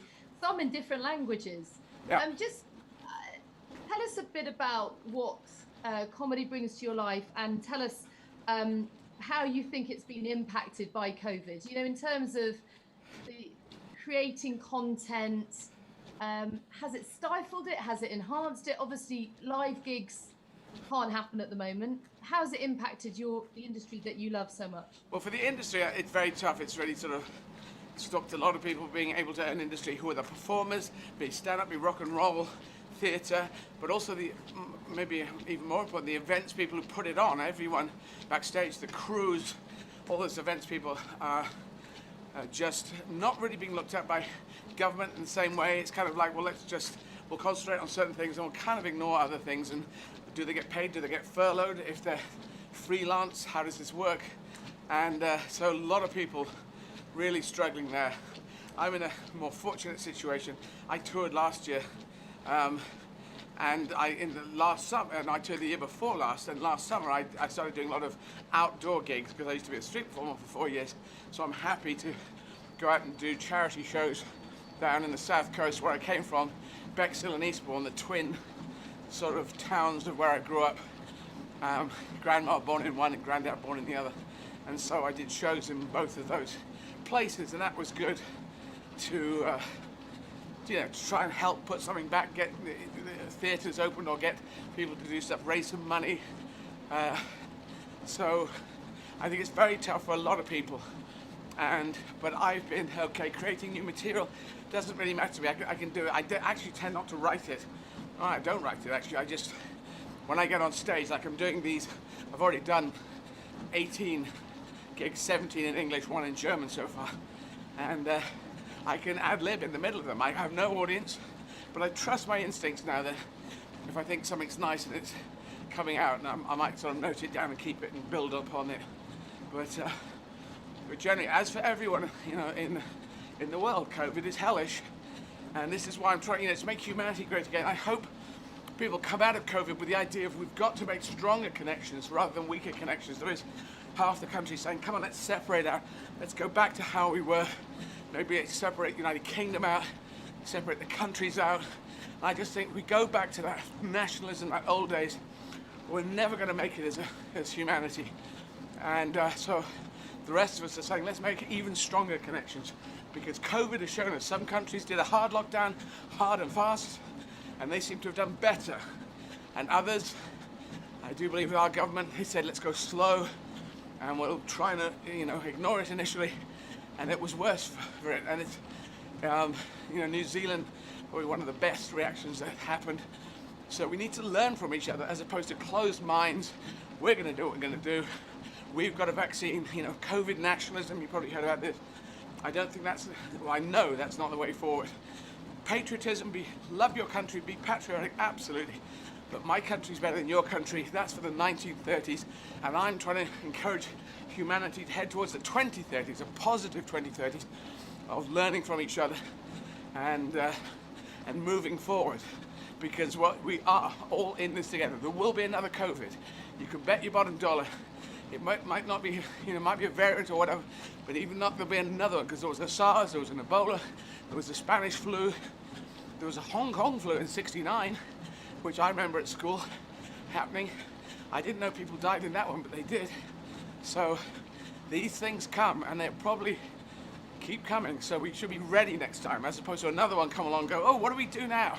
We've forgotten everything, and that would be tragic if that happened. And your own story is such an interesting one in terms of bringing people together and encouraging conversation. And you came out as transgender way back in '85, which seems a hell of a long time ago. I was just a kid. And obviously the reaction then, well, I've heard you talk about it, say that, you encountered violence at times, certainly a very different reaction you would hope to now. How do you think we have evolved as a humanity in that respect? Well, it is an interesting point, because I was actually trying to look at it and say what actually locks in good and positive and progressive and diverse and tolerant ways, which must be the way forward if we're being more tolerant or open-minded. What locks that in? Because sometimes you move forward and then another government comes and says, let's repeal those laws. I mean, Trump just did that. Let's repeal all the agreements and that. Let's use lying as a tool of politics. And I've tried to do it very gradually. And I felt very toxic at the time. People, I have had fights in the street, but people hurling abuse, that was like standard. We have got better, but it's been slowly. And what I did personally was I thought, I can't be an activist, an overt activist. That won't be the way I do it. What I will do is I will say I'm out. The language has changed over the years. So I was TV when I came out. And there was TV and TS, transvestite, transsexual. And I used to think about it and think, well, actually, transgender is the whole group. And there are several subgroups in that. But the language changed over the years, and it became trans and transgender. So that's what I am. That's what I always was. And I've known since the age of 5. But I thought coming out And I am resilient. I knew I was resilient. So if people shout at me, I shout back at them. If they fight me, I fight them back. That's what I do, and so I'm the right person to do that fight. Just for myself, initially. Create a space for myself so that I could exist in society. That's what I wanted to do. I felt lesbian and gay and bisexual people. They've done great work since Stonewall, really, and before that as well, but particularly since Stonewall in '69, to knit LGBT people into society. We're here. You heard about the pink pound, the pink dollar. People had their disposable income. If people could get away from their prejudices, they could trade with people who had, you know, gay companies, or with gay people. They could say, "You are my customers, our customers for our company," and they could make money, which is what makes the world go around. Trans was always toxic and considered outside of it, so that was my job. I knew, to try and knit trans, big trans, into society and say, "Hello, we're here." And I've known this since I was a kid. I'm gender fluid. I've got boy genetics, girl genetics. Don't know quite how it works, but it's truthful. It's there. I'm getting the conversation going. Mental health definitely helped my mental health. But it was a fight, and I was ready to fight. And I took it on, and you know, came out in '85, and probably 2014 was the tipping point where three things happened in America. The series Transparent was out. It started winning awards about someone who was transitioning, and that was winning Emmys and Golden Globes. There was Caitlyn Jenner, got the front cover of Vanity Fair, big noise around the world on that. Ex-Olympian, pentathlete, I believe, or heptathlete, and Laverne Cox, who's black trans woman activist, and in Orange is the New Black, and got Person of the Year, Woman of the Year with Time magazine, Life magazine. And those three things made a big noise out of America, and that kind of helped. And then diversity came in, sort of the word diversity was more about, and then, you know, someone was screaming at me, not, 2-3 years ago in the streets outside my house. So I reported them to the police in our country, and Crown Prosecution Service took it seriously, as did the police, and they were very positive and progressive about it, and that person was prosecuted. And I went to court, and magistrates heard the arguments, and they found them guilty. The bizarre thing is I came back thinking, okay, job done. They were nasty, they did a hate crime, and so Crown Prosecution Service found against them. But I came out of the train station, just going back home, and some other idiot started shouting at me again and pointing. And so I just thought, okay, we got one of them has just been told to stand down and stop being so hateful. There's another one just right there. But it's less than it was before, but it's still very difficult for people to come out. Actually, it's probably easier for people to come out than ever before, but it's difficult there's 10 years after you come out to knit your new gender identity into your own world and society. So that's a difficult point. So a lot of people do find it a huge struggle. But I've been through 35 years of knitting myself into like, doing stand-up in girl mode, as I call it. I say boy mode and girl mode. For me, it's a superhero thing. These are not fantastic, lines, boy mode, girl mode, but man mode and woman mode doesn't work for me. And I can't, if anyone can come up with a better one, I will happily borrow it. But at the moment, that's how I call it. It's interesting because I still can't get my head round why people would behave as those two individuals did towards you, and I'm sure countless others. I had Charlie Martin on this podcast, who's the first transgender racing driver. Right. And I asked why she thought that it was such a problem for people. She believed that people feel safer if they can pigeonhole you in some way. And a sort of lack of understanding, firstly, between gender and sexuality, that confused people. And she felt that if you could if others could pigeonhole you, they somehow felt safer about themselves. Does that kind of tally with your experience? Yes, I'd say that. I'd also say the people who start the hatred usually have started the hatred with themselves. They usually don't like themselves. They have a hatred for themselves. Now, they may disagree with that, but where can you get, if you're happy within yourself and someone comes up to you and says, I am different to you, then surely you go, well, tell me about you. I am curious to know more about you. But if you're not, if you're insecure, and we got to say this, some people have a strong character and some people have a weaker character. If you're a weaker character person and you want to blame, you want to hate, you don't like the situation you're in, and maybe you're in a bad situation, it's not your fault, but lashing out and blaming people who you see as other to you, and you saw the hatred on the 6th of January, the Trump supporters in Washington, D.C. That was hatred. That wasn't mild disagreement.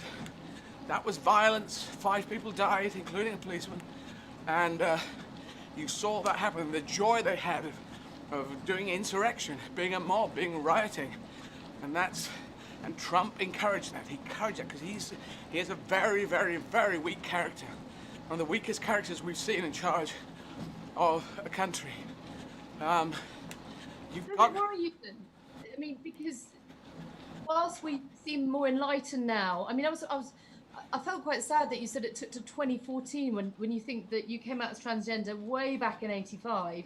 That's a long period. I love this idea of a kind of bespoke approach, though, that you're knitting your own individual character and story into the wider fabric of society. But does it worry you slightly that whilst most people seem to be good and enlightened, there is this sort of polarization of opinion, and in many ways the far right have been threatened in a way by what they consider to be this woke generation? Well, if a racist person is threatened by being forced, that's saying that if you're going to use hate crimes and you're going to use your racism and your hatred against average people, that is a hate crime. If they feel pushed back by that and embattled by that, well, they should seek help. We can't say that if people are doing crimes, encouraging hate crimes, and taking part in hate crimes, that we've got to think about that and, well, how can we make it easier for them to do their hate crimes? I don't agree with that. It's, but they weren't hate crimes before. We didn't see it that way, but they were all the way back. If you think about the Nazi Germany, was just one big organization of hate crime. It was crimes against humanity from the first word to the last word. Hitler lied upon lie upon lie. No one has lied as much as him, except Trump, bizarrely. But you say Trump, well, he didn't start a world war. But then if Hitler had been voted out after 4 years, he wouldn't have had a world war. So we don't know what Trump would have done if he'd stayed in. But he will be going tomorrow. Yes. So tomorrow. I understand the thing. I just want to make that clear that if you're extreme far right, if you're coming from hatred, you're saying we've got to address this hatred and pander to it. I disagree.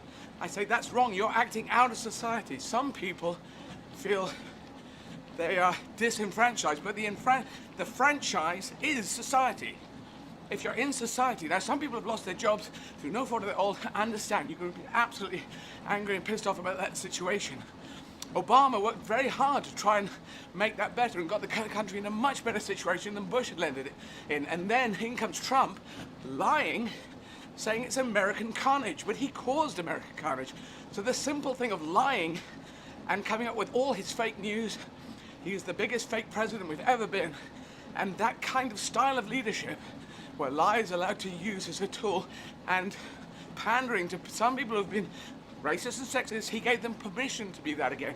That's why some people rule with him very loyal, because they want to be racist and they want to be sexist. You saw the Confederate flag in Capitol Hill. That was a fight to continue slavery. You cannot cut it any other way.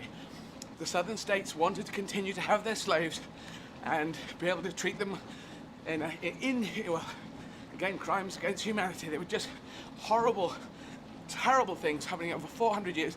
They wanted to continue that. And you can say state right, you can say whatever you want. It comes down, they wanted to keep slavery going. And in the end, it was Lincoln and General Grant who gets missed out from this. But those two together, they changed America. But still, it's still not quite there. There's still people saying, come on, Confederate flag, let's start this again. And is education the key to this? Because it feels as if you can't be enlightened and you can't see the greater good and the impact of making humanity great again, unless you have been educated to that extent. You know, even if I talk about Charlie Martin and the amount of misinformation that people have about transgender athletes, for example, in her and in yours, it does seem to come back to a lack of education, a lack of understanding, a lack of acceptance. A lack of education, absolutely.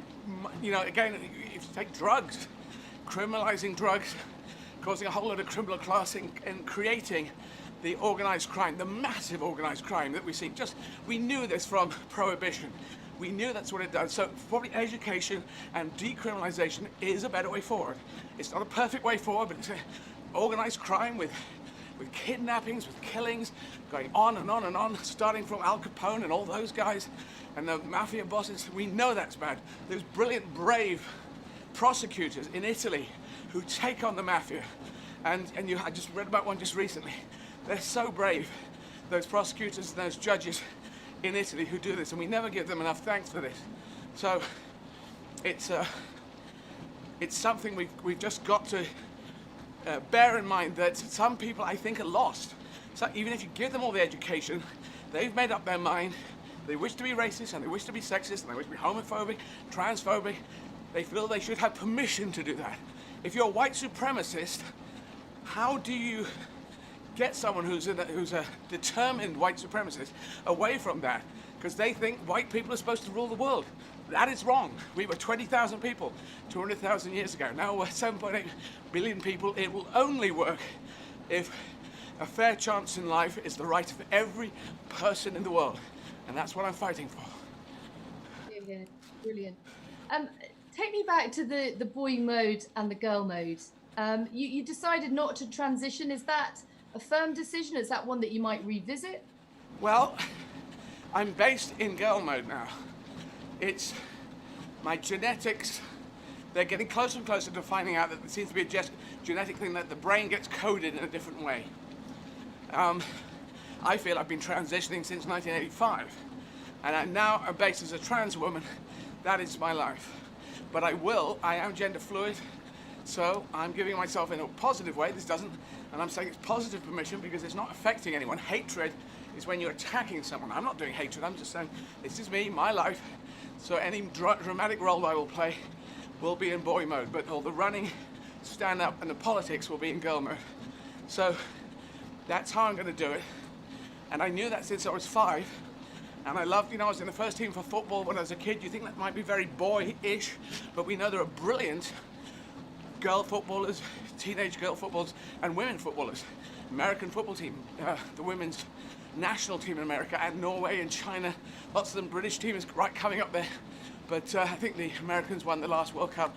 Just amazing football. So I thought that was a very boyish thing, but no, it's a girlish thing. I wanted to be in forces. I wanted to be in special forces when I was a kid. I had the officer cadetship papers. I'd got them. I was going to do an officer cadetship and then join the forces and try and get into the SAS. But I didn't do that, but we now know women are allowed in the British special forces, and women are very good at endurance, very good at struggling on taking it. Women go through childbirth. So in the end, we get obsessed with boy-girl sexuality. But I've said this before, it's kind of an odd story. Tigers are not obsessed with us. If you're attacked by a tiger, it's an extreme situation. You're attacked by a tiger and a tiger's about to have you for dinner. The tiger's not going, is it? I think it's a boy, it's girl, it could, long hair, could be Native American, could be a hippie, not sure, could be gay, LGBT. They don't care, it's just a human being. And we're not going, it's a male tiger, it's a female. I'll ask it. It's just, they look this. We get obsessed by it because we're brought up in these different channels, and there's this whole thing about the battle between the two, but we are just human beings, and we need to calm down about it. Like with the pronouns, everyone needs to calm down. So I am now, I believe officially I have been promoted to she, and I feel very honored to be called she and her, referred to as she and her, but other people are calling me he, and that's fine. And I'm going to have a very elastic period of that, but even when I do dramatic roles, they decided in the film company they refer to me as she and her, and that's great. But if some people won't, I just say, call me Eddie, call me mate, call me mush, call me whatever. It doesn't, you don't have to have a big problem about it. So we need to calm down on the pronouns. Well, you've got that great versatility. I tell you something, Eddie. When I was a kid, probably about 10 years old, I love running like you, but I couldn't get enough girls together to make a 4x100 meter relay team. So I cut my hair off. I didn't have any boobs then anyway. Right. And I passed myself off as a boy to get through the national finals. Wow. And it was only when I got busted walking out of the loo, the girls' loo, that they realised. They said, "What's your name?" And I said, "Pinkham." They said, "No, what's your first name?" And I said, "Nat," hoping that Nathan would be accepted. And they said, "Are you a girl?" And at that point, I had to admit it. But I remember thinking in that very moment that I never wanted my gender to define my ability, my athletic ability. Yeah. Yeah, and so when you were in the finals, you were in the national team? We were disqualified because I was a girl. So it was 3 boys and me. And when they found out I was a girl, we were disqualified. I mean, like, to look at, I just looked like a little boy. But hang on, what age, and was it after you did the event you were disqualified or before? Yeah, so we got through to the finals and we were disqualified before we could perform in the finals. And what age were you? I would have been probably 10 or 11. Yeah, well, this is a very important point. Carry on, Sam, and I'll tell you my point that I got to. No, I was heartbroken at the time because I knew I couldn't get to that level of competition as a girl because there weren't the same opportunities 30 years ago for girls. And I felt sad that I had to pretend to be a boy. I quite enjoyed being a boy, and I got best performance out. But there was this massive sense of injustice at the time for me. So I'm interested to know from you what you get from boy mode versus girl mode, and why you've been able to make that distinction between, you know, the politics and the running as a woman, but the drama as a man. Well, you see, if you think about it, I do look. There's an aesthetic look that we take as given, and you can try and muck around with the aesthetic look, saying that person looks like a boy, that looks like a girl, that person looks like a man, looks like a woman. You can try and say no, they don't, but we do have a collective aesthetic look, and I tend to look more boyish, more mannish than more female. Some men are very pretty, and if they were in girl mode, if they transition, you go, boom, that's a woman. But people tend to know I'm a trans woman. They tend to know I'm someone who's transitioning or whatever. And so if I went up for roles, so as in boy roles, then I'm just immediately in there. That's what I've done all my life. That's what I've been trying to do. If I said I'm going to play female roles, I won't get those roles. They won't give it to me because they say, well, that's a trans woman. So I might get trans roles, but they are kind of thin on the ground. So I'm being somewhat practical, and I've been wanting to be a dramatic actor since the age of 7 before the comedy. So now, you know, I was in a Victorian Abdul with Judi Dench, Stephen Frears film. I was chosen for that, and I was chosen for that not because I was well known in a comedy film or the hit comedy sitcom. I didn't do any of that. I blocked all that. I actually came off that mountain track, which is going up the comedy mountain, and I went to the bottom of the drama mountain, and I hacked my way up that separate mountain to get the place where Stephen Frears has introduced me. He came and saw me, and he thought, I want that energy playing Edward VII. And he's Stephen, he's quite a bear of a guy, and he doesn't give compliments easy. But when we were doing the press for Victorian Abdul, he did. I said, why did you choose me? He says, I don't know why I chose. I said, but how was I? He says, well, you were better than I thought you were going to be. So I said, that's a bloody compliment. That's Stephen Frears' compliment. So that's what I've pushed for all these years. If I now say I'm not doing any male roles, and you know, that is part of my genetics. I think we're all on the spectrum. So there's some parts of me that totally line up boy, and some don't, and some line up girl. I can't quite analyze it, because if you analyze, I'm gonna talk to that thing that I was going to talk about when you're saying young boys and young girls are the same. But if you analyze what is the essence of masculinity and the essence of femininity, you'll find there's almost nothing that's not in both camps. So you can say masculinity is determined. Well, women can be determined. Leaders, women can be great leaders. Good at sports. Women can be great sports, great athletes, great football players. Good in forces. Women, throughout the centuries, women have been great fighters. In the Russian army in the Second World War, in the Israeli army, we know this. There's nothing. There's caring. Men can be great nurturing as well as women. Design. Women can be designers. Men can be designers.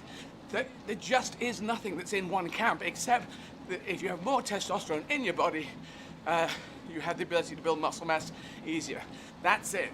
And that, as a part of humanity, was something 70,000 years ago. As soon as the cognitive revolution happened 70,000 years ago, we should have said this.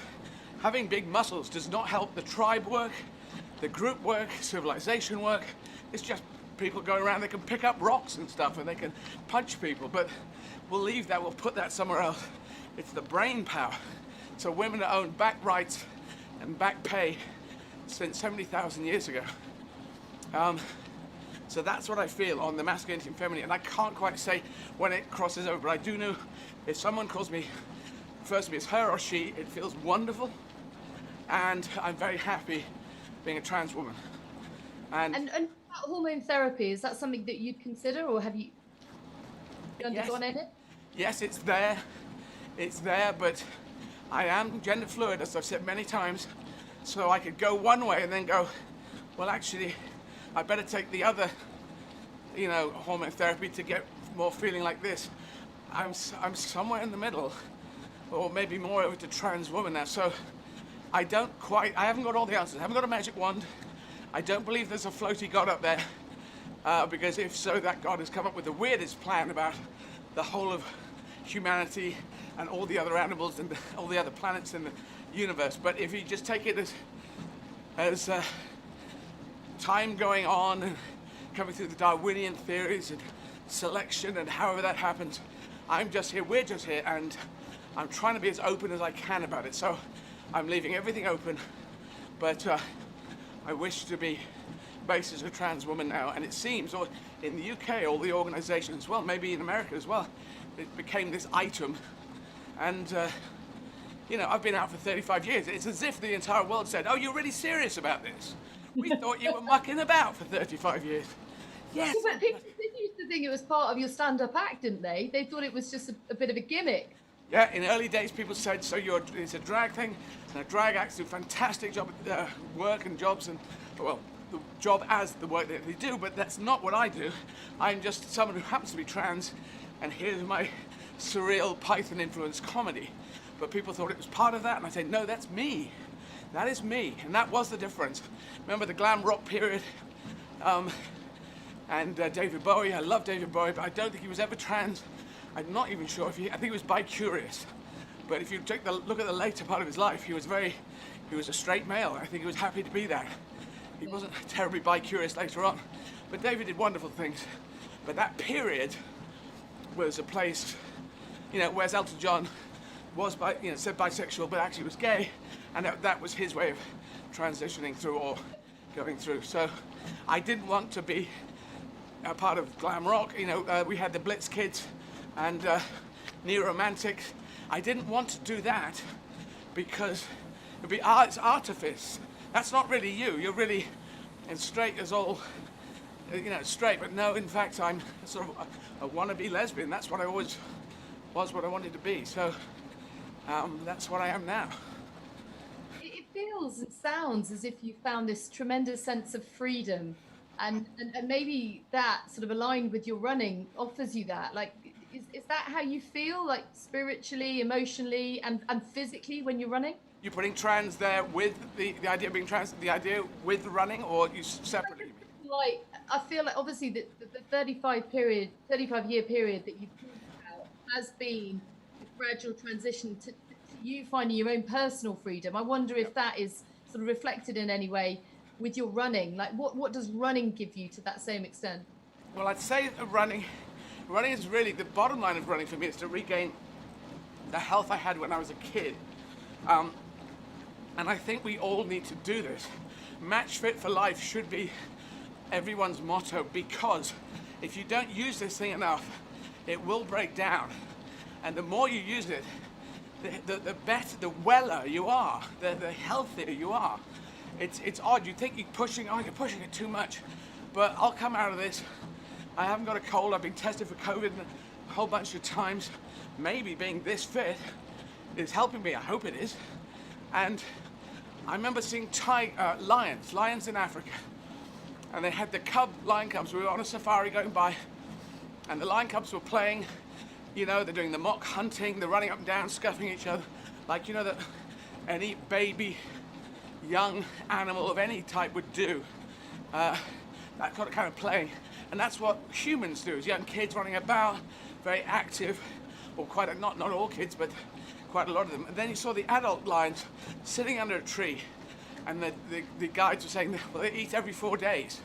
But so they do nothing for 4 days. They sleep, they hang about, they do that, but they are fit, match fit for life. And when the lion goes in, he's doing a yoga Pilates regime of crawling in, upwind, towards gazelles or whatever it is, really amazingly slowly. And imagine if we did that, the fitness you get out of that. And then they run as fast as a train. So they are match fit for life. And I thought that's what we are designed to be. And so it gives me, the running gives me this. If you're a trans woman and you're also running multiple marathons, that does help in a way. Certain people would say, oh, you're trans, so I was trying to define this thing of soft and hard. I'm trying to find the right word for this. I'm using soft and hard here. You might say generally the male, you say, oh, with harder, in masculinity it's a harder thing, and femininity it's soft, but soft can be hard as well. You can have silk that is soft but strong. You can be soft but strong, and that's what I'm trying to be. I'm trying to express the feminine side of myself, but showing I am strong, I'm determined. I'm an endurance runner, and a lot of women are great endurance runners, and now in special forces. So we need to constantly update. Some people won't want to hear this. They just want to go, no, what it was in the old days, men are this and women in the kitchen. I say bullshit to all of that. That was always rubbish. That was always rubbish. And we have found in developing countries, women with microfinancing are the ones that keep the family going. It is not the men. It is the women who get the microfinancing and get things set up. That is very interesting. So I want to encourage the empowerment of women and equal rights for women, which should have been there, as I said, for 70,000 years. It feels like you've got the best of both worlds. You can kind of draw strengths from girl mode and boy mode, and hopefully be empathetic with both genders, because you can see the world from both perspectives. Hopefully. In a way that very few can. Hopefully so, but I've also found there's quite a lot of men who seem quite traditional men, just round by my house, and guys are kind of gruff guys. They go, hello Eddie, hello mate, and and that might be something to do with, she runs these marathons and again and again, and this is, one marathon grade 2, even 2 in 2 days. That's the thing you could do. If you say I once did 2 in 2 days, you could dine out on that for quite a long time. But it's going to be coming up to, well, this is the 118th that I've run for charity, quite apart from all the ones I've done for training. So, and so do you feel that people's opinion and approach to you has changed since, because this requires an iron will, there's no two ways about it, incredible tenacity and application, focus, as you say, that both men and women can tap into. But do you feel that public opinion has changed towards you since doing these? Yes. Starting back 2006? 2009, yeah, was the first one. 2009, and then 2016, was it? Yep. And then, well, actually, there's a hidden one, 2012, which is very important. So 2009 was the 43 around the UK. Yeah. But days off, 1 day off a week. And then 2012, I attempted 27 marathons in 27 days for Nelson Mandela. Got rhabdomyolysis after 4 days. So I was in hospital. And they said, you continue. It's shredding the muscles and going into your bloodstream. Your kidneys will stop functioning. And then when one major organ goes out, they all go out. And then you die. So you carry on, you're dead. And it was that. And he said, Dr. Shasha, salute to Dr. Shasha, wonderful black South African doctor. His dad was in the World Health Organization. He's very proud of his dad. And he had to go and get a book. That was it. He said, sit here, I'm gonna get a book, you gotta check on this. Symptoms of rhabdomyolysis. And he said, yeah, this is rhabdo. I'm pretty sure you gotta go to bed now. So I was in the hospital, then I had to go and see specialists. They said, you gotta stop, you gotta get out of your system. And What caused it? I have slightly high cholesterol, only slightly high. So I was taking a prescription drug for that. And one of the side effects is rhabdo. So it took me ages to learn to say rhabdomyolysis. Yeah, you've done well. And you're dyslexic as well, so that can't have been easy to get your head around. No, not easy. And now I've got tenosynovitis, which took me 3 days to learn. But what is that? that is where the inflammation around the tendons and the sheath that the tendons are in, the sheath gets inflamed, and you can hear the tendons creaking when you move your foot. I recorded it at 4 in the morning and sent it off to my physio Tim, and he said, yeah, that's tenosynovitis. So it's on my Twitter feed. If people go to my Twitter feed, they can hear the recording of my tendons creaking like a door hinge. Oh my God. Before you go, I really want to hear about your political aspirations. Oh no, hang on, we talk about the 10-year-old boy-girl thing. Yeah. If Sorry. you look at it, young boys and young girls can cross-dress with impunity. If you just swap them around, they look the same. Young girls hold on to the long hair like a mantra, with an iron will, because it says that they are girls. It's interesting that you had the courage and also the inner confidence that, actually, I'm going to cut my hair because I want to do this, or however it came around. But you will know, you'll probably guess that most of the girls that you knew at that time had long hair, yeah? Which said, I am a girl. Because otherwise, you can't really tell from the face. That aesthetic thing, you cannot tell. Now, older men and older women also look the same.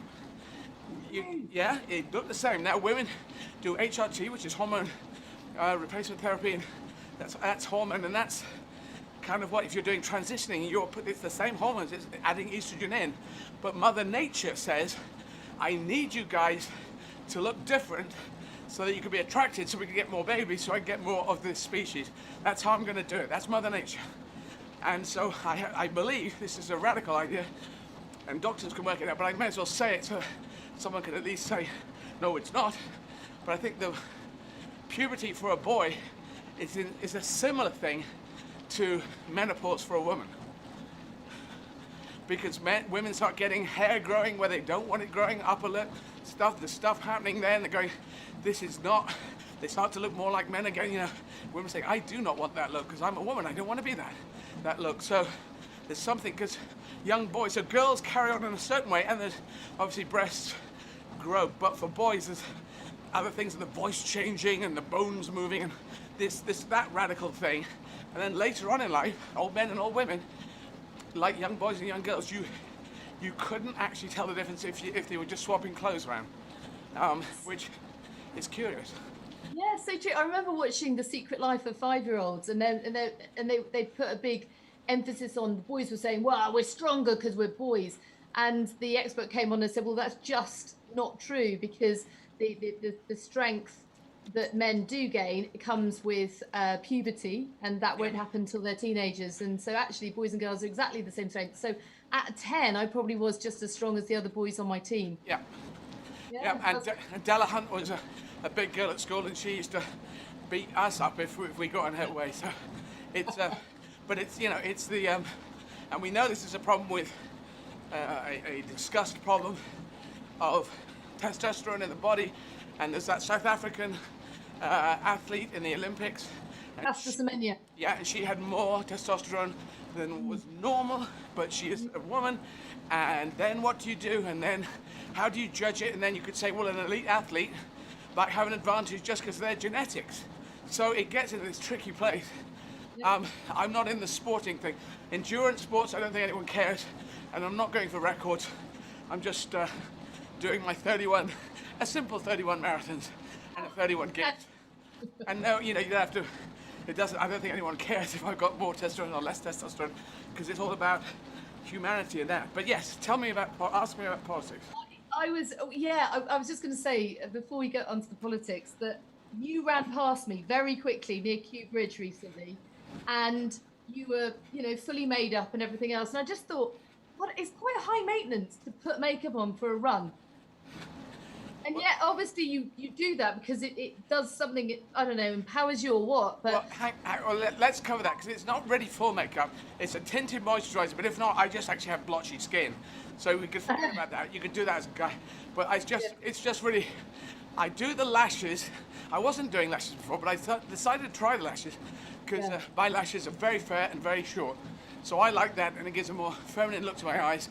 Then there's a bit of eyebrow and lipstick, and that's it.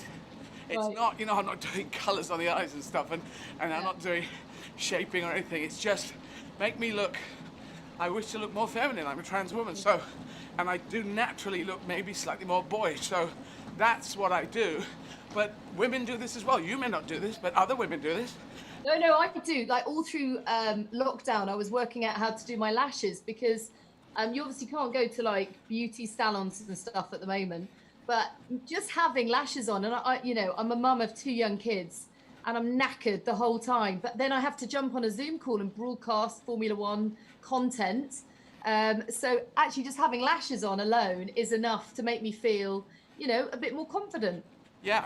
Well, I was being advised yesterday by an ultramarathon runner woman that Eyelure have these new magnetic ones. You put on you put on this black eyeliner. You can put those on. But have you had eyelashes or makeup on when running? Because there are people if you look at the footballers in the national teams, some were wearing some makeup and some weren't. Some had nails painted and some didn't. And it's their choice, and it's a woman's choice. So it's also a trans woman's choice, and I choose. Couldn't agree more. Flojo, I remember. You remember the sprinter, the American sprinter? She used to have these long talons, these beautiful nails, and she used to. Her hair was beautifully done, and loads of makeup, and she was an unbelievable athlete. And it didn't. Sad story around her. Well, it didn't slow her down, did it? No, absolutely not. If anything, feeling confident and comfortable and attractive, powered her on. Yeah. So politics. I'm so interested in this. I actually read politics at university and I've never used it, but I've always been fascinated by it. So where are your political aspirations? Because I suppose they probably would have been hit by COVID as well, would they? No, not really. I said for 10 years that I wanted to run in that May 2010 election that was set under the Cameron change in laws under the Cameron Conservative government that said there'll be every 5 years there'll be an election. Then that all changed. So it was the end of 2019. I tried to do that. Was it 2019? Anyway, yes, 2019. So I tried to get a seat in that election. For whatever reason, that didn't happen. So I'm now ready to go, and I'd like to, if there was a by-election that came up that was a good fit, I would go for that. If not, the next election. But I'm not having a go at this. I am going in. I want to be a member of Parliament, as Glenda Jackson was, or a politician as Arnold Schwarzenegger was. And then later on, they both came out and carried on their creative careers. And Arnold Schwarzenegger's been posting some very sensible, as a Republican, he's been posting some very sensible stuff, pushing back on Trump and the rioters doing insurrection, and talking about him being born in Austria after the Nazis, and his dad used to beat him, and his dad was someone who, and he said everyone went along with the lies, step after step after step. They chose to believe the lies. And so, anyway, that's just Arnold Schwarzenegger putting, I've retweeted those a number of times. But I personally am there, I'm a fighter, and I want to fight, and I want Keir Starmer to be the next Prime Minister, and I want to help that fight. So I'll keep fighting. And you call yourself a radical moderate? Yeah, I do radical things with a moderate message. This is pretty damn radical. 31 marathons, then 31 gigs afterwards, raising money for charity. The message is moderate. Make humanity great again. Not one country, not one continent, not a group of people. Don't make the rich richer. Don't do lies. Just everyone has the right to have a fair chance in life. Doing languages, gigs in languages, pretty damn radical. Again, making connections stronger. Coming out as trans, pretty radical. But again, it's true. Mental health for everyone who is LGBT+, come out, get the conversations going. Humanity learns from this. So I try to lead by doing that. That is by showing my leadership. And these are radical things. I'll continue to do them, but my message is moderate, because I want every positive person in the world to have a decent life as they can. And the people who are absolutely hating and just using their hate and inciting hatred, I want them to back down and back off. Well, I tell you what, you'll certainly get my votes. Thank you. You are a remarkable human being. I'm delighted to have you here on the podcast. I will make sure that everybody knows exactly how to donate. They go to Izzard.com, make humanity great again. Excellent. And it's 5 fabulous causes that you're supporting. Can you just quickly tell us about that? It could be more than 5, but the 5 that we're highlighting are Care International, Covenant House, Fair Share on food against food wastage, getting it out to kids, Walking with the Wounded, and Unite to Combat Against Neglected Tropical Diseases. And you go to eddieizzard.com and you can donate from anywhere in the world. And that's how it works. So impressive. Thank you so much for your time. Thank you for your energy and being able to be so eloquent and articulate while still running. That's no mean feat. Thanks very much. Good to talk to you. It's lovely to talk to you. Thanks again, and good luck. Cheers. So that was Natalie Pinkman. So that was a long chat. Now I'm going to have a loo break. I'm going to talk to Brian O'Neill, who's a volunteer with Walking with the Wounded, at 2:30 in 5 minutes' time, London time. Oh.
Okay. Michelle Young on Swift. You're saying I look like I'm doing okay. Yeah, especially when talking. Okay, I can feel my left thigh actually complaining, but because it's strapped up, it can't do much, so it feels okay. Whereas the outside of the right foot is being a bit of a bugger. Still talking to me.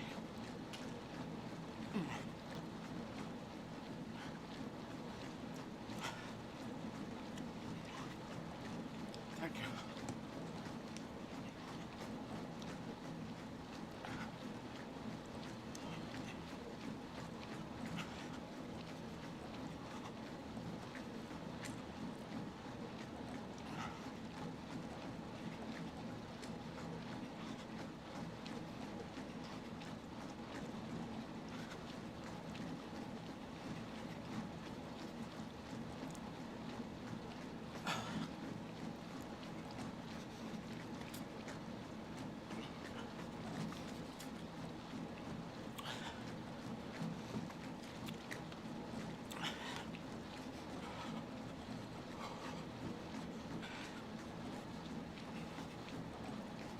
So, I'm going to talk to Brian. Are we ready? We're just waiting for Brian to join us. As soon as he's here, we'll put you through. Very good.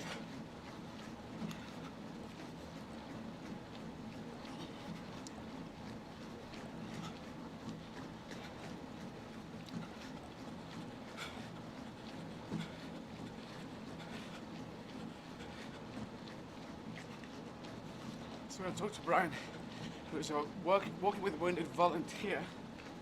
And so we'll chat to Brian, who's been through the forces, within the forces, from the age of 17, and did 7 operational tours. And then suffered from complex PTSD, which I assume is a very heavy-duty version of post-traumatic stress disorder.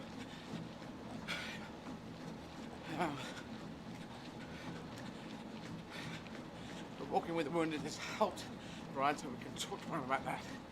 So at 3 o'clock London time, we will talk to Nikki Love, adventure and runner. Oh.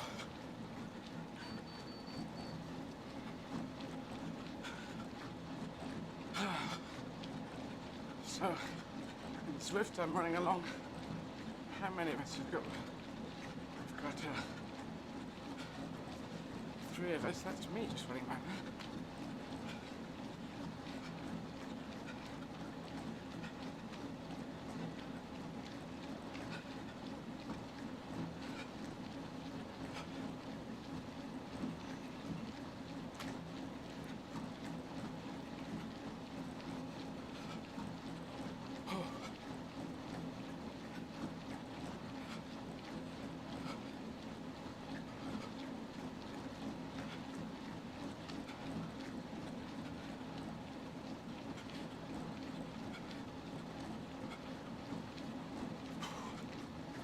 So yes, where are we now? If you'd like to donate, you can donate from anywhere in the world. Go to eddieizzard.com and I'll take you through, hit the donate button, it'll take you through to our crowdfunder site.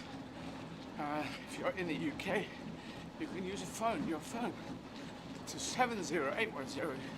You just text, write the word 10, T-E-N, if you wish to donate £10, or 20 TWENTY to donate £20 to 70810, either one or the other. Or you can do multiples. You can do the 10, then you can do it again. Or I've done that before. Yeah, so it's all there. But eddieizzard.com. Use your credit card from anywhere in the world. And that would be great. We're raising money. We're going for £150,000, and we're already up at £82,000, and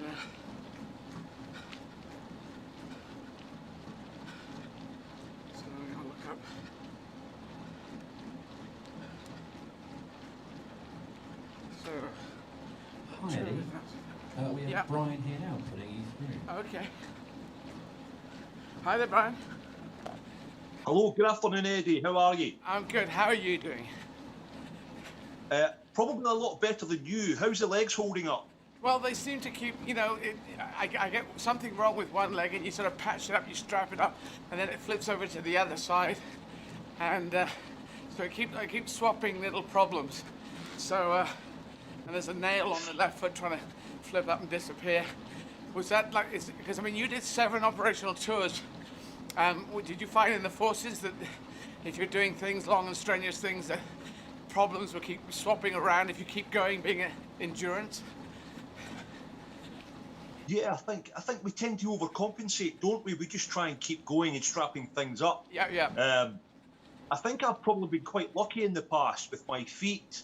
Because I joined quite young at the age of 17, my feet get probably toughened up quite early in my infantry days, early on. So I only ever had to wear 1 pair of socks, you know. Yeah. People that wear 2. And I've got fat feet, so they filled the boots quite well. Is that what you call it? Is that what the doctors got? Do you mean wide feet, or do you actually mean fat feet? Yes, I was being flippant. I've got wide feet, so size 10s to carry 17 stone, 3 pound. Wow. But yeah, the boots do the job. Very good. Yes, I have wide feet. I have duck feet, I call them. You call them fat feet, I call them. Quacking. That's absolutely quacking. Yes, exactly. So now you're a volunteer with Walking with the Wounded. Is that right? That's correct, Eddie. Yes. So we now, people who've been listening to my daily podcast going out, they know that we're highlighting Walking with the Wounded as one of our 5 major charities. It's great. So they were very helpful with you. It seems from what I've been reading about you, is that they helped you, and then they've helped you get into a better place in your life afterwards. So, yeah, take us through your story with your relationship with Walking with the Wounded. It'll be my pleasure, yes. I think I'll start at the start. Yeah. I kind of stumbled across them by accident, so to speak, and I got the help from them probably when I needed it the most, and it was via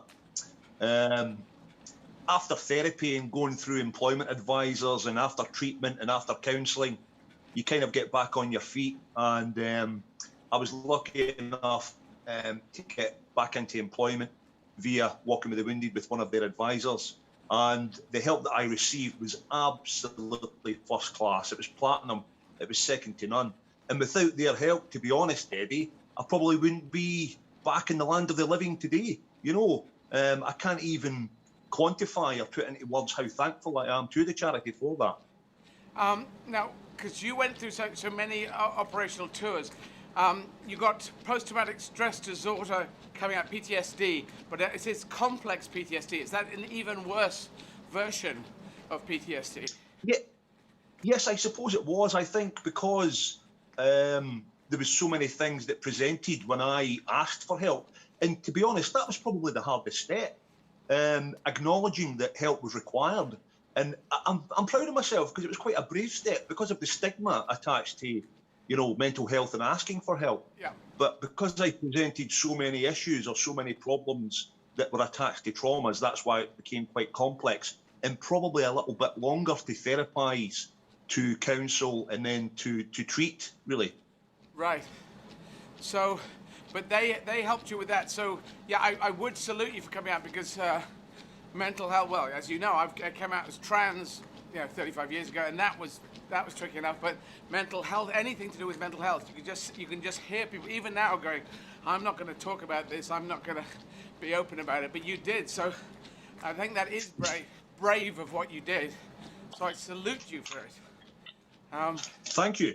Yeah, and it's got you. So how many years were you in the forces? So I done 26 years in 1 month, Eddie. I joined at 17 and left at the ripe old age of 44. Wow. Now that is huge. That is, and you must have been. I would assume that that's a rarity. Most people would leave earlier than that. Were you a rare? Yes, that's correct. Yeah, that's correct. I mean, most people would do 22, but I done a couple of projects, and that's why the time kept ticking over.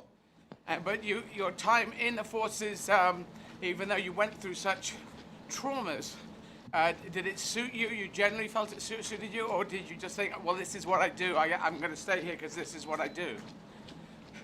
I probably kind of was very good at painting the kind of smiling face on, despite the demons coming to visit you, you know. Yep. And it's maybe a good analogy would be the physical aspect, you know.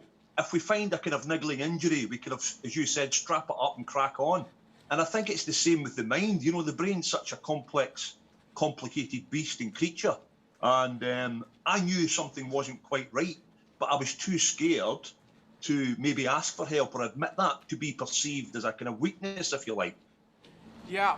Now, what I'm interested in is anyone else listening who's in this is particularly the UK, but they may have, if they're listening around the world, because there will be sister organizations like Walking with the Wounded in other countries. How did you contact them? Take us through that bit, just of contacting them, because you said it's brave. You have to get up and put your hand up and say, look, I've got a problem here. How did you do that? Because I know there's an NHS link as well in the UK. But did you do it via NHS? Yeah.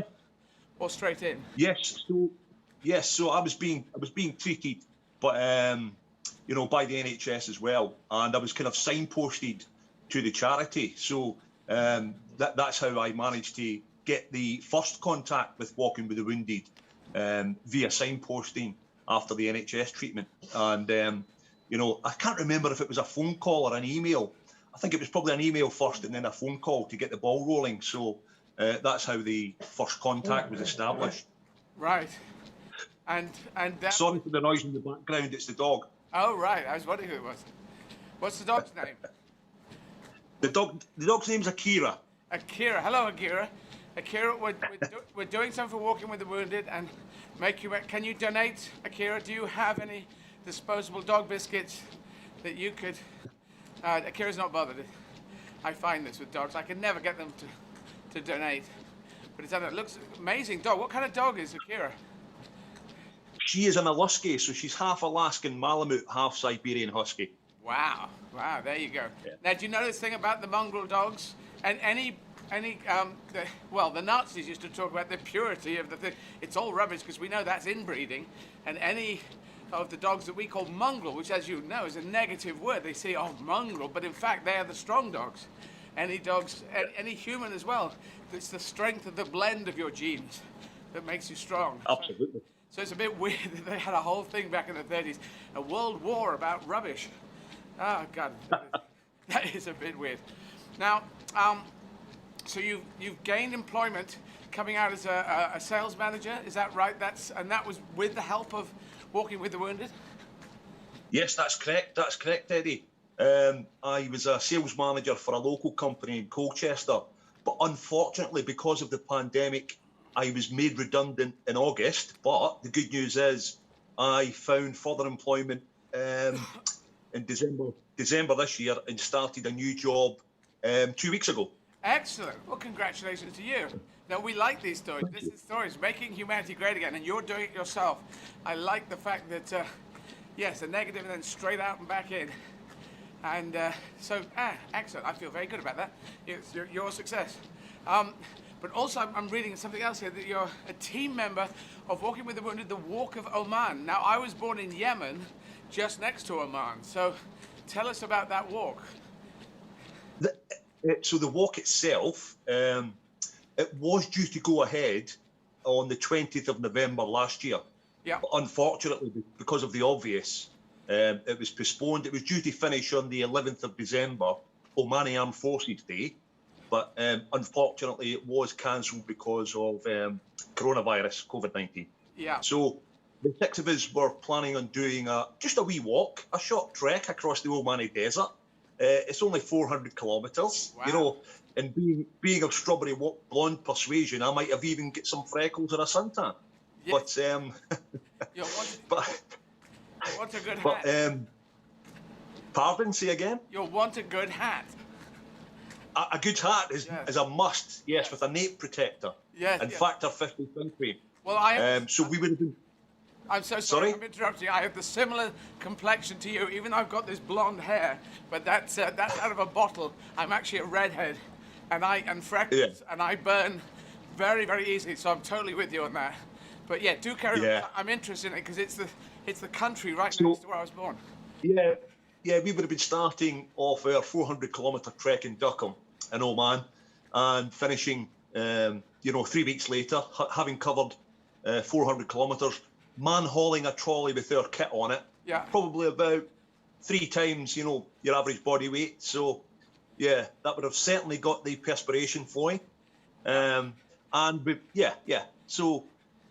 the distance sounds quite a lot, 400 kilometres, but with 3 weeks to do it, and I think probably one of the biggest challenges with that would have been, the weather itself, the climate. Yes, I've run in South Africa, so that's not quite.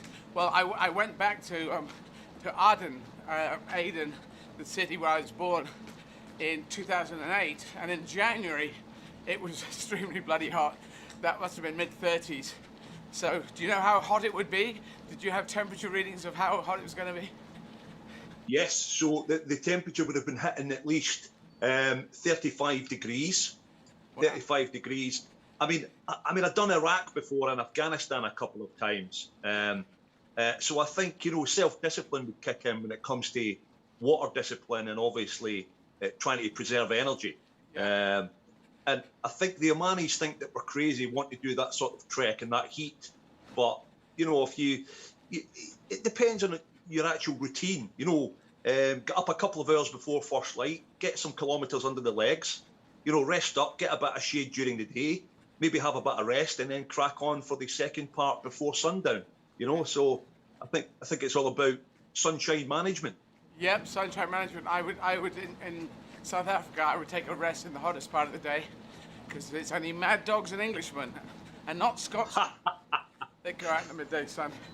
But so now was that a one-off? Who came up with the Walk of Oman? Is it something that they came up in Oman, or something that you guys set up? Yeah, I think the credit would probably go to the Chief Executive Officer, Ed Parker, and the project manager, Guy Ritson. I think clearly we wanted a desert to go to, somewhere warm, and the Omanis have got one, so it seemed like the perfect plan at the time. Right, and that's the Chief Executive at Walking with the Wounded? Yes. Yeah. And the Omanis, were they going to help you? Was it just going to be British ex-forces guys doing it, Walking with the Wounded guys, or would you have Omani forces guys with you, helping guide you, or how was that going to work? Yes, we were going to have the team of 6 veterans from the UK. Sorry, I should say 5 plus 1 still serving. But right. The team's increased to 7 now. So we've got 6 veterans and 1 still serving. Magnificent 7. And we would have had 2 representatives from the Omani Armed Forces joining us for the trek. Excellent. And they would help as guides, or they just wanted to come along anyway? Purely for, good relations and joining the team for positive relations in that sense. Yeah, and they should know how that works. Well, that's excellent. And what area of the country are you in at the moment in lockdown? I'm currently in, you could probably guess from the accent, I'm in Essex, Colchester. Yes, well, I thought this. You sounded very Essex, Colchester. You sounded like Boudica, Boadicea country. And yes, exactly. Yes, exactly. I always thought she sounded better as Boadicea than Boudica, but anyway, maybe we'll get... I prefer Boadicea, Eddie, yeah, Boadicea. It just sounds great, but Boudica just sounds... Who's called Boo? Well, anyway, it doesn't sound like the warrior woman that she was. But how is it where you are? Take it you're on the same lockdown as we are in London. How are you getting on? The COVID situation, are people getting through it? Yes, I mean, I'm sticking to the training plan, Eddie. I'm out 6 days a week, boots on, pack on the back, yeah. Covering the kilometres, keeping the training going. Yeah. Again, that's great for the mental health and well-being, Yeah. Getting the fresh air into the lungs, but obviously keeping safe, keeping the distance, keeping the space and wearing the mask. But same lockdown, so what can you do? Yeah, absolutely. Well, thank you, Brian. Great to talk to you, and thank you for going through it and serving. I wanted to be in the forces when I was a kid, and I didn't do it. And I did this instead, all this performing that I couldn't quite put the two together, how I do one and the other, but I was going to do officer cadetship and go to university and then go on to do officer training, but I didn't. And anyway, so I've been trying to do selection. This is me doing selection. all the crazy things is me doing selection for the civilian version of Special Forces or whatever, I don't know. So anyway, thank you for doing that. And well done. Yeah, I do appreciate. I know how hard it is to put your hand up and say, "Come on, I've got to change the situation and your mental health." So well done to you, and more power to you. Keep doing that, and great luck and fortune in the Walk of Oman as well when you do it. Thank you very much, Eddie, and thank you for your time. And hopefully your legs and your feet will hold up for the rest of your marathons. I insist that they will. I just keep strapping them up. Take care. Good stuff. Excellent. Cheers, Brian.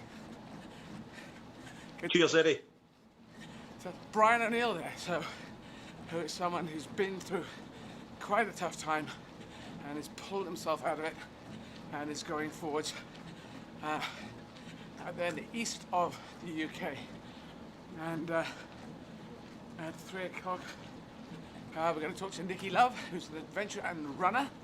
And meanwhile, I should say, if you'd like to donate to help people walking with the wounded, or Care International, or any of the charities that were doing Covenant House, Fair Share, and Unite to Combat Against Neglected Tropical Diseases, eddieizzard.com, the easiest place to go. Take your credit card from anywhere in the world. And if you've got a UK phone, 70810 is the number to text. You write the word 10, T-E-N, to give £10, or 20, T-W-E-N-T-Y, to give £20.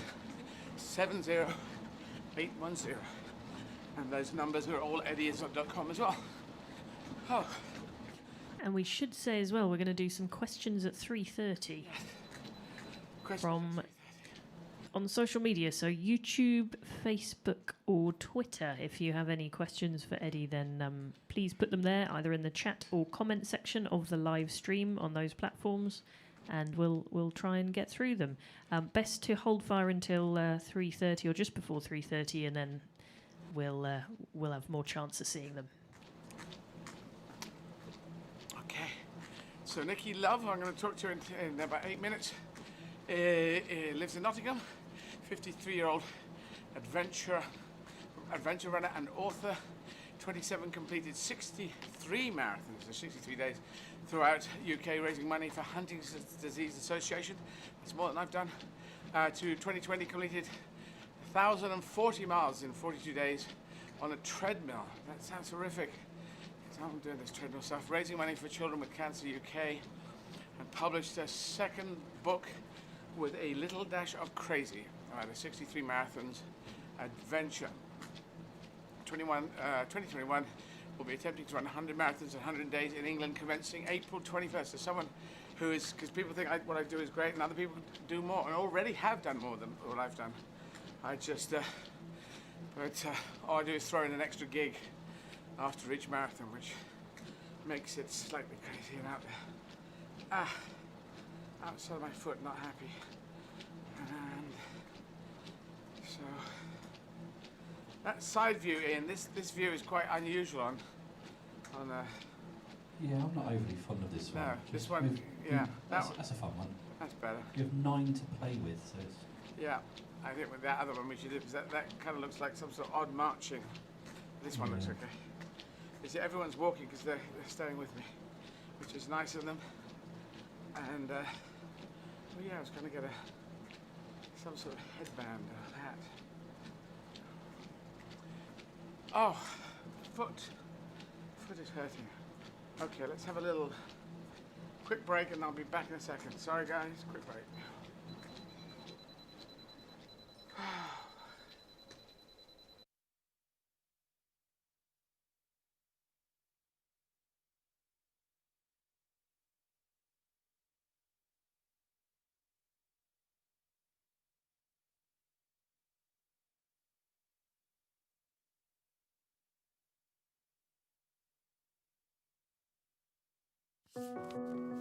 Life is a journey.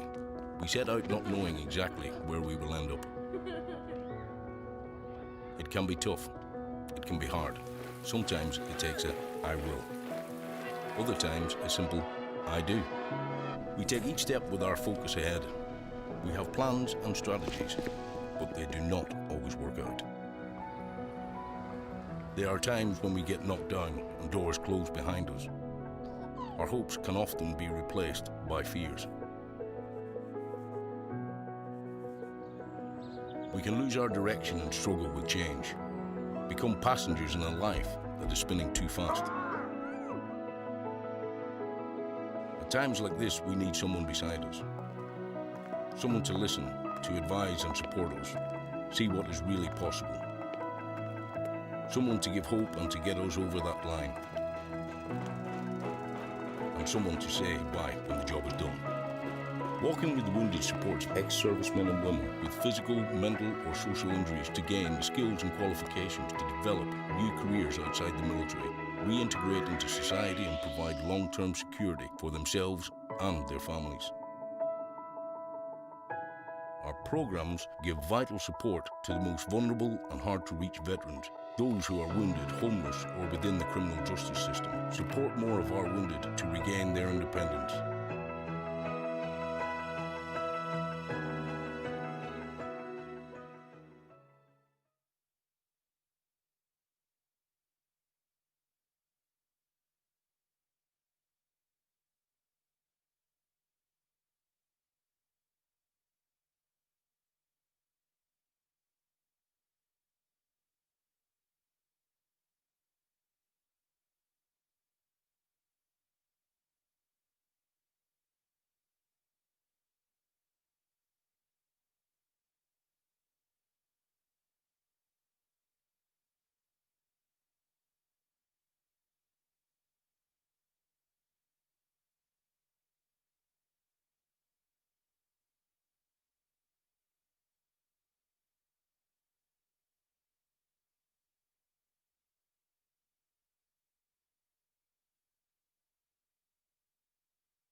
Hi there, Eddie.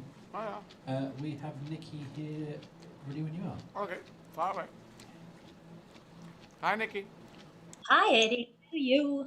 I am okay. I'm struggling. I'm walking a bit now. I'm just trying to make my left leg keeps going out a bit. But you should know this because you do more than me. You're running more You've already run more marathons than I have in the 63 and 63 days.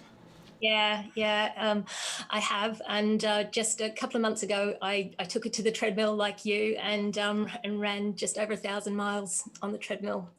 So I know what you're going through. I know all the aches and pains that you're going through as well. And I'm here to make sure that you keep going and that to say that it's all right, which I know you know anyway.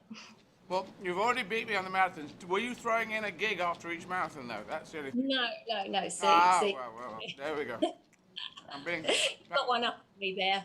What I did was pass out after each marathon, so I don't know how you can continue on through the night, how you can make sense, because I certainly wasn't able to talk any sense. It was pretty much gibberish from the minute I got off the treadmill till the minute I got back on again. Well, some of mine was gibberish. Some of the shows, I actually fall asleep in the middle of lines. I've done this a number of times, and I've woken up saying lines about, God making a bee with a sting that rips out its entrails, which is just a ridiculous idea. And then I just woke up and I was saying, with big arms. I want big arms. I go, what the hell? That's nothing to do with a bee. So it is weird to fall asleep while standing up while you're talking. I've fallen asleep mid-eating, sort of face flat into my food. So the fact that you can get up and actually talk is pretty amazing stuff. Now, I heard you talk about you've got a toenail that's popped and is probably due to fall off at any stage soon. I'm going to imagine that you've lost several toenails. The question is, do you keep your toenails that fall off? No way. No. Well, actually, no. I kept my brother's, but that was a different thing. A bench fell on his toe, and I kept my tooth and his toenail and made them into cufflinks with a plastercraft set. But that was years ago. But with running, no, they I just can't be dealing with them because it's just like blood and mess. But you keep yours, I take it. Yeah, I do, and it seems to be. I'm not. It's not a popular choice by people when I've asked them before. Do you keep your toenails? I'm like, no, that's really gross. I'm like, well, okay, I'll stick to what I know works for me. So. But did you keep them and you mount them, or you just keep them in a box, or what? I keep them in a box with my child's teeth. That you know when they lose their baby teeth. So I've got this little collection of pretty much like what you've got, the teeth and toenails. Well, you're gonna have to put them into cufflinks as well, or something. But yeah. For his 21st birthday, I might do that for him. Yeah. So and were you doing things before 2017? Yeah, I'd done this. I wanted to do. I wanted to do something big like the multi-day marathons. And in 2010, I ran 7 marathons in 7 days. Now, this is the sort of like the thing is that at the time I wanted to do more. I wanted to do around about 30. That was ones in my head. And I was told, no, it's impossible. No, you're not Eddie Izzard. I'm like, well, no, I'm not, but I want to give this a go. So I did the 7 and 7 in 2010, and it took me until 2017 to work up the courage and the belief again to give it a go and try the 63. So yeah, I know when I've listened to you talk, is you talk more about it's the brain, it's the mindset, it's the belief, and the ability to keep going, and yeah, that's the stuff that I work on. The running part is just, it happens, and it doesn't mean that you don't train, but the mental stuff is the stuff that gets me through, and it's the thing that I work on the most, the belief that I can do this. Yeah, it is interesting that I think the average person would think it's all about the body, but it seems to be all about the mind, dragging the body around. And the 63 you did around the UK, how did you measure them? How did you choose where to go to make it 63? Oh, so you probably hear the Australian accent. I've been living here for about 20 years, but I wanted it to be a great big adventure. So that's why I call myself an adventure runner. It's where I can go, what I see. So I wanted this to be, a great big adventure, and I wanted to see the UK. And so I chose 63 different locations throughout the UK, all the most iconic places, John O'Groats, Land's End, David's. It was all about seeing the country, going on a running tour. It changed as the days went on, because obstacles got in the way. My van broke down. So it was all about adaptation and being resilient and finding ways to overcome all the obstacles. And before you know it, it was 63 days later. And you say your van broke down all the time? Yeah, van broke down in the first week, and had to get that repaired. So we had to sort of make decisions on how to get the van fixed whilst running a marathon every day and traveling. Who was running? How did you do it with the van? Were you driving the van? I didn't drive the van in the first couple of weeks. I wasn't capable of doing that. But after, so again, you mentioned earlier that your body gets used to these things, and it does take. I've worked out that it takes me about 500 kilometers to warm my body up to do this stuff. By the sort of about the 3rd, 4th week, I was capable of driving, but in the first couple of weeks I wasn't. So I had my partner who was doing the driving, and so it was a little team, it was a pretty awesome experience of getting around the country and also doing lots of runs. I also had the lovely opportunity of talking to kids at schools, and I know your reasons why is to encourage people to believe that they can and make the world a better place. And this is sort of the thing that I talk about as well, is that kids, you talk to kids and they believe everything is possible. Yes, we hope the next generation is coming through. I mean, I know there's a lot of bright and open-minded people who are color inclusive, gender inclusive, LGBT inclusive. You know, they take a positive. Positive people have tried to give them permission to be open-minded and just take everyone as equals, whereas previous generations were coded, I think, you know, to say white people are better than other people, and men should do this and women shouldn't do this, and you know, LGBT people shouldn't be allowed to exist, and all this stuff that we've moved beyond. So I have hope for the next generations and the generation after that come through, that they can help us keep moving humanity forward. Yeah. We shall see. So I get the impression that when you did the 63, that you would drive somewhere that you like to be, and then you do a marathon in that area, and then you drive on. Is that how you did it? Yeah, that's pretty much how I did it. There was a couple of point A to point Bs, but it was mainly doing a big loop or several loops in the area, and then moving on to the next area. So there was a lot of driving in between the locations. Right. Because UK is quite a big place. And so that must be really tricky, because you'd have to run the marathon and then drive on to the next place to be able to run the marathon the next day, yeah? Yeah. So thankfully, like I said, my partner was there to do most of the driving, but on the occasions when I was by myself, I was able to drive, and the body gets used to doing these things, and it is absolutely amazing what it's capable of achieving. Yeah. Just keeping that in mind when you try and do things that seem that word impossible, and changing it to I'm possible, which is sort of the stuff that keeps me going. Is like, I want to find what's possible within me, and I dare say that that's the same thing that drives you as well.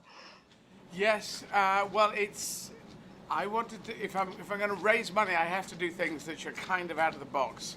That's the thing. I kind of know I can do certain things like this, but if I'm trying to make a statement of difference, like running for Nelson Mandela, running around the UK, was always an underlying human political message of the fact that we're all different in the UK, but we're all in fact the same. In fact, everyone is the same.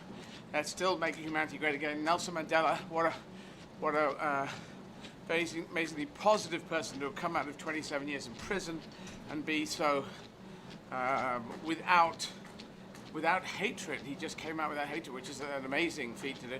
And then since then, it's the idea, certain people in our country, maybe around the world, they're saying, come on, let's separate, let's go back in time, let's go back and separate back out in nationalism, and you know, our country's better than your country. And I just think the rest of us are all saying, well, no, let's make even stronger connections. So that's why I'm making connections from here to around the world to try and make humanity great. That was one of the things that I grew up with, this idea that the world was my back garden, or you know, I was meant to be here, and it was the whole of the world. And I learned as I got older that there were going to be places that I wasn't allowed to go to, certainly wasn't allowed to run in, and that's not the way the world should be. It should be this beautiful place that we all love, and we are all. It should all be there for us. Yeah. So tell us about your early days. How did it start in Australia? How did you get from Australia to here, going to school, you know, and in your career? How did that start? That funny old thing called love brought me to the UK. But I'd had this dream that I wanted to travel around the world, and I was trying to find ways to make it happen. You stay placed in certain places for long periods of time. I've stayed here. I've raised my child here. He's 19, and but now I'm looking at what can I do? How can I do what I do? Which I found out that running is the thing that I'm pretty good at.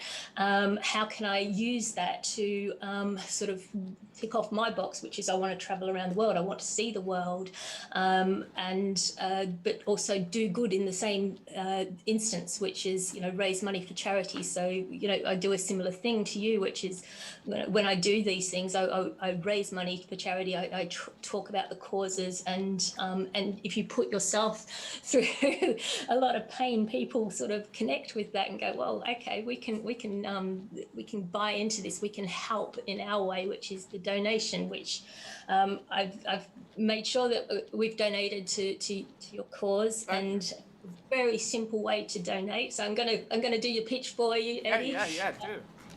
So you've got the two choices. You can text the word 10 to 70810, or you can text the word 20 to 70810, and that goes to the charities. Now, I know that you've got 5, but there may be more in the mix. It just goes to the Make Humanity Great Again Fund. So they just send that in, and 10 will for £10, or you write 20 for £20, and it goes into the great big fund, and then it gets shared out accordingly to the 5 charities, which are Care International, Covenant House, Fair Share, Walking with the Wounded, and Unite to Combat Against Neglected Tropical Diseases. Quite a difficult list to reel off, but there you go. But there's also, tell them about from anywhere in the world what they have to do. So they can text that to that number, is that right? No, that's only for the UK phones, but if they want from anywhere in the world, do you have it written down there? I don't know if the first paragraph? No, I haven't got that, sorry. Oh, it doesn't say anything about just go to eddyizzard.com and you can donate from it? Does it? No. Did they not send that to you? Because we've written out this little script. They didn't send that to you, no? Oh, they probably did, Eddie, and I haven't written it down, and I haven't got my on. So I apologise, but I do know that if you go to your website, which is eddyizzard.com, all the options to donate are there, and I've got people from Australia who are watching this, so you know, you can donate from anywhere in the world. So please do. Exactly, that's it, because we are a world program here, and if you have a UK phone, it's kind of a simple one, but even in the UK, you can donate anywhere. eddyizzard.com, hit the donate button, boom, any credit card from anywhere, and you can do it. So thank you for that. That's great. But then I'm interested in Australia because I've played Australia many times. Where in Australia did you come from? Did you go to university? Did you do a standard career? What if you did? What did you choose? If you didn't, what did you do? What was your job? Tell us about your early days.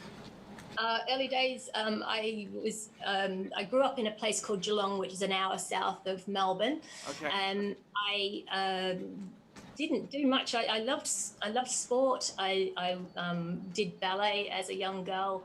I wanted to be a ballerina, and it didn't work out. Instead, I ended up being a fitness instructor, and the fitness side has always been the thing that's in my background. And I would be encouraging people to look after themselves, look after their bodies. But the longer I did it, it was more the mindset. Why did people stop? Why did they not set these goals that they wanted to? What was the thing that was holding them back?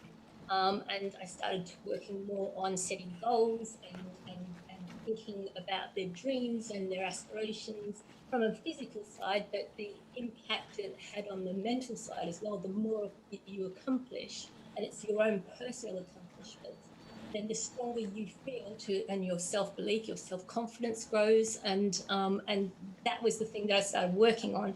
And it came down to, I came to the UK, and I was sort of like, well, if I've been teaching this or encouraging other people to do this, it's time to sort of step up and do it myself. I'd had these ideas that maybe I'd be able to run multi-day marathons.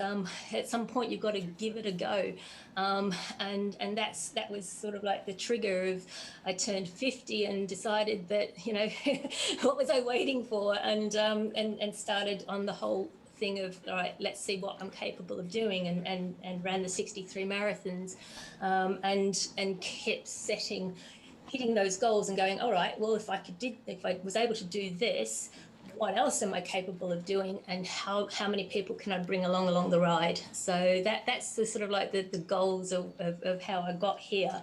I absolutely love Australia. I love it. I love the UK as well. I ought to. I've lived here long enough. in 2017, I ran through the UK, and the next sort of step was, okay, if I've done that, what about Australia? How about I run across Australia? Yeah. So that was supposed to be the goal for 2020, and it didn't happen because of this lovely thing called COVID. And instead, I got myself on a treadmill. So that was how I ended up on a treadmill. And did you find that mind-numbingly boring? Because this is why I'm talking to everyone. I find the talking is great, but the treadmill itself, you know, hours and hours of it, you've got to have other stimulus, I find. How did you find it? I did very similar to you, as I asked people to come and watch me all day and talk to me all day. So I had that going on. But yeah, the mindset was different. The brain numbingness is totally different as well. So that whole thing of understanding why you want to do these things and falling back on that. So you've got this campaign that you're championing, and that will get you going and keep you getting up and going every day. You've talked about the fact that you're running on empty, but there's still something inside of you that is going to make you get up and go every single day. Yeah, well, I just don't. I said this before. I tried and get it so that I'm too embarrassed to stop. I just try and use as many things as I can to stop me stopping. If I've told everyone I'm going to do it, people kind of get energized by that, and then if you suddenly stop, then that would be terrible. So I try. I don't want to do that, so I have to just struggle on, even though it's not much fun. I do look forward to the 1st of February and being able to relax. Yeah, no, it's there is an end, which is always a driver for me, is that you know what you're about to do, and you're very lucky that you've got an end. So, and I know that a lot of the charities that you work for, the people that it helps, there's often no end in sight. So that's another reason for sort of going, well, I can endure this because these people here are enduring more. Yeah, that's very true. And so the Australian one, will you do that when COVID goes away? I'm very much hoping so. So I have got it in the diary for this year. It's going to be much later on in the year if travel allows it. But in the meantime, if I can't, then I've got a little backup plan, a little training run that I'm going to do, which is go for the 100 marathons in 100 days, Eddie. So so that will help for Australia. Yeah, it's a little warm up. Because Australia's going to be how many, do you think? 2,500 miles. So it's running a marathon and a half a day every day for 63 days. That's the goal. It's all about saying, well, what have I done before?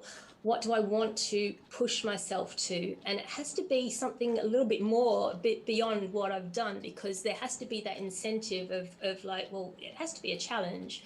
What can I do? And it just seemed to sort of like step up and step up and step up. So I'm very much hoping that travel will allow it. If not, then I'll have run 100 marathons here in the UK again, and hopefully raise lots of money for charity and continue to do good. And you'll continue that style of choosing places to do a circular marathon in and driving to them, or would you link them up together, or how does that work? In Australia as well, you do that? Yeah, no, Australia is point A to point B. It's Perth to Sydney, but the plans for the UK is that there's again, this is all COVID allowing, is that I want to run in the 48 counties of England. So we've chosen 48 different locations in all the counties, and the marathons in between will be at home. Now, if we're not allowed to travel and I have to run at home, then I'll do 100 marathons in this one little area. But I'm hoping that I'll be able to run a marathon in each of the counties. We're doing it pretty simply, which is doing a 5K loop, usually in places so that people can join me and they're not put off with the idea that they'd have to run a full marathon. Perhaps if they only think that they can run 5Ks, they'll come and join. And what I've learned is that people come and they say, oh, I can only do this amount. And before you know it, they're running a lot further than they've ever run before. So that's hopefully the goal with this one.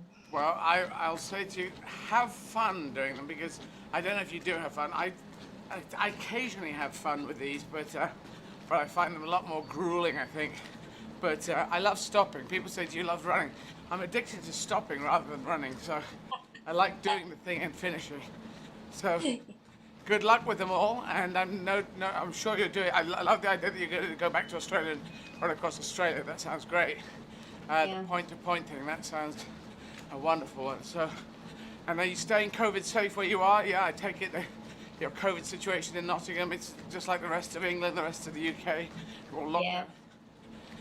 Very much so. I work from home, so I haven't really noticed a whole lot of difference. So I stay at home, work at home, and keep the idea in the mind that things will improve, they will change, and keep planning for the future. And that's why I'm sort of like planning the Australia, planning the 100, because there will be a time when, you know, things improve. So don't give up on your dreams and your hopes and your beliefs, just because things aren't quite working well at the moment. Yeah, absolutely. Well, good luck with it. Stay safe, and thank you for dropping in with us and chatting with us. Eddie, I've got one more question. So when I was doing the treadmill run, I named my treadmill. Have you called your treadmill a name? No, I don't. I'm not romantic like that. It's a treadmill. It's getting me there. It's doing good. It's giving me a hard time because it's a treadmill. But yeah, I haven't. That's how I felt with the treadmill when I first started running on it. But I connected with it, and it made it a little bit easier to turn up every day with my new friend. Right. Well, I think that's probably a good idea, but I still think, I know me. This will be the machine that it's like the roads. When I was running the roads, I liked the roads. I got a one with the roads, but I didn't give them names. So we shall see. But I'll get through it. But that's the difference between running on a treadmill, running outside, isn't it? You can lose yourself in outside. Yes, absolutely. I do kind of prefer it, even though it can get wet and rainy and tough and cold. The outdoors is the one. But thank you. Keep doing what you're doing. You're obviously doing great stuff. Take care. Thank you. And have fun. Okay, and we'll keep donating. Thank you very much indeed. Thank you. All righty.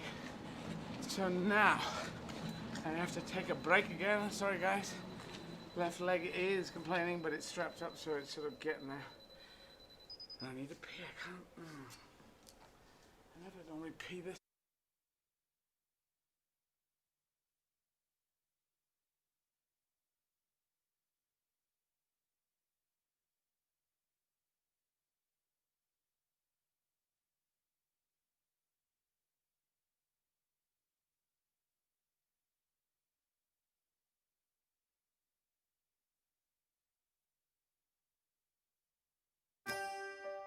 It started with a box, and 2.8 million more just like it. Rations meant for war would now help those victimized by it. Passed from hand to hand, they moved together across land and sea, to a place where everything was broken, where everything had been lost. The box revealed its gift: food, survival, hope. The knowledge that someone, somewhere far away, wanted to help. Goodwill put into action, a world embraced, and yet only the beginning of the story. The need was bigger, deeper, more fundamental. It still is. A chronic absence of food and clean water. Hunger, starvation, desperation. Sickness that racks young and old. Mounting pressure on communities already in distress. The ones who can change the world for the better, stripped of their gifts. Every path blocked. And seemingly no way out. But as understanding of the problems grew, our simple box changed. It now turned to the roots of suffering, to empower those at the brink, life flowing back into communities, nourishment sustained, the seeds of hope planted. Communities freed from sickness, the good building on the good, powering the engines of change. The future we will all share, built on a simple truth. That when you give of yourself, you can be the difference in people's lives. You can help deliver lasting change. Its colors are different. Its mission has grown, but it's the same care package. The simple box that gives us all the power to change the world for good.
Sorry everyone on Zwift.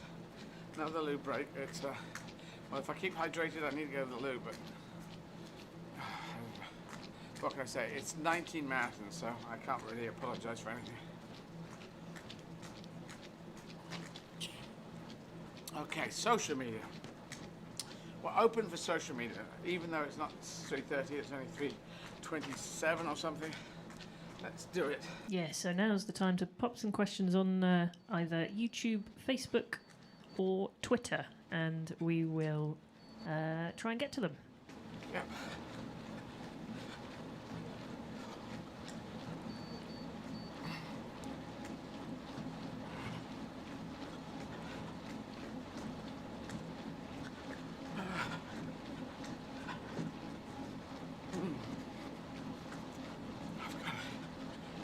Trying to catch up.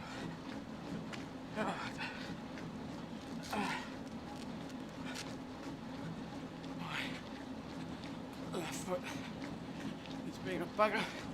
And I talked to Vince Henderson, street performer I've known for many years.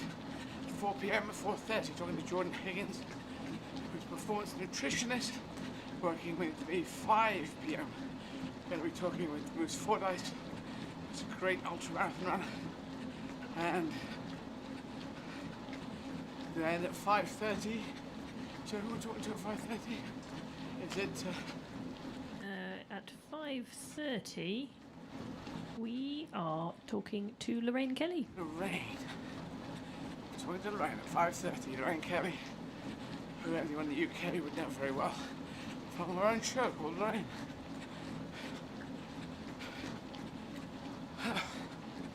So that's what's happening today in the next hours. I'm going to try and catch up.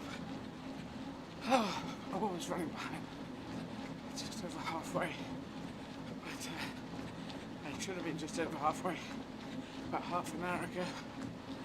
So I'm going to try and keep going now. Try and keep going.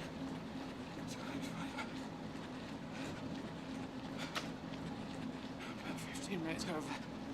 Yeah, any questions, go to Twitter or Facebook, my Facebook or my YouTube. YouTube, yep. Twitter, Facebook, and YouTube. Yep. Sarah up there. As soon as you get a question, far away. Okay, so we shall start.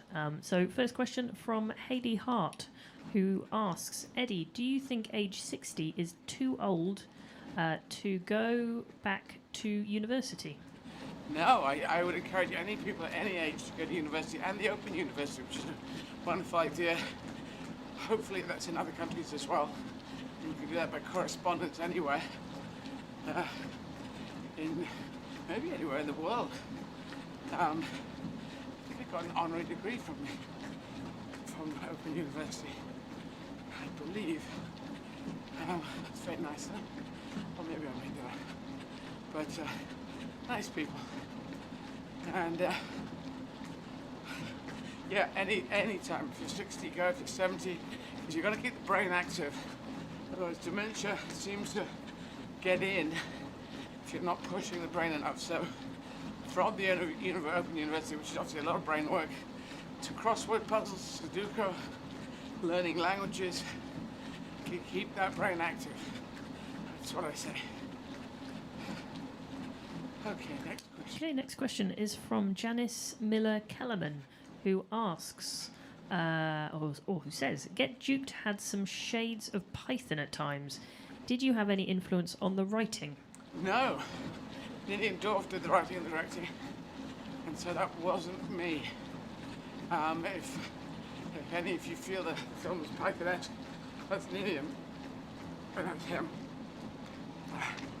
choosing how he wanted to do it. So yeah, great fun to do. Well done to him. It's got a very high score in Rotten Tomatoes. Do have a look at it. Get Duped. First film from Lillian Dorff, young filmmaker from Britain. Yeah. Thank you. Okay, next question is from Jackie Parry, who says, or who asks, how many years were you in Yemen? And they said, for my dad, how many years were you in Yemen? For my dad was there about 63 to 65, plus in the RAF. And they also say, he brought me a teddy back. I still have it now. He's 56 in March. Your dad said 63 to 65. I left in 63. I was only 1 year old, but it had a huge influence on the family. So dad was there 8 years, mum was there 5 years. My brother was there 3 years, and I was there 1 year. I was tail end Charlie. But the city of Aden in Yemen, my parents did meet there, so it's a very important place for us. Both mum and dad took postings out there to be doing something different, changing their life, and it did change their lives. And boy, dad went out married to someone else, and that marriage broke up, and then mum and he found each other. So yeah, so only 1 year, but we have a video coverage of that time, which is beautiful. And mum was only alive. Dad and mum was married to mum for 9 years, unfortunately, before she died. So, yeah, it just means a lot to us. And that's all started in Yemen. That's That's where I was born. Thank you. So next question is from Tony Proctor, who says, "Watched the gig last night. Brackets giraffe equals hilarious. Your mannerisms." That was the bit giraffe. I forgot about that last night. Oh yeah, but that's old beach, wasn't it? That's Yeah, I think you added. Wasn't it the giraffe picking up Netflix? Well, oh yeah, picking up Netflix and some podcasts on it and antenna. But it was the older bit about the giraffes can't have no warning cry if there's a lion in the area, so but they can cough. So that's, I thought they just did a coughing kind of thing. Yeah, we should have that in again. Oh, and there was a sketch, wasn't there? There was a sketch of a lion, I think. Yeah. A lion as well? Yeah, I think you did a sketch like Pictionary. You said, I'll draw a picture of it. So the giraffe drew a picture of it. Yeah, that was nice. So it's an owl. No, it's a fucking lion. Anyway, that's not the question. Anyway, here we go. So Tony Proctor says, "Your mannerisms while storytelling make me cry with laughter. Did this come naturally to you, or something you developed when you started stand-up?" It's something I developed, actually. That Tony Proctor. Yeah. Yeah, Tony. It's something I developed. I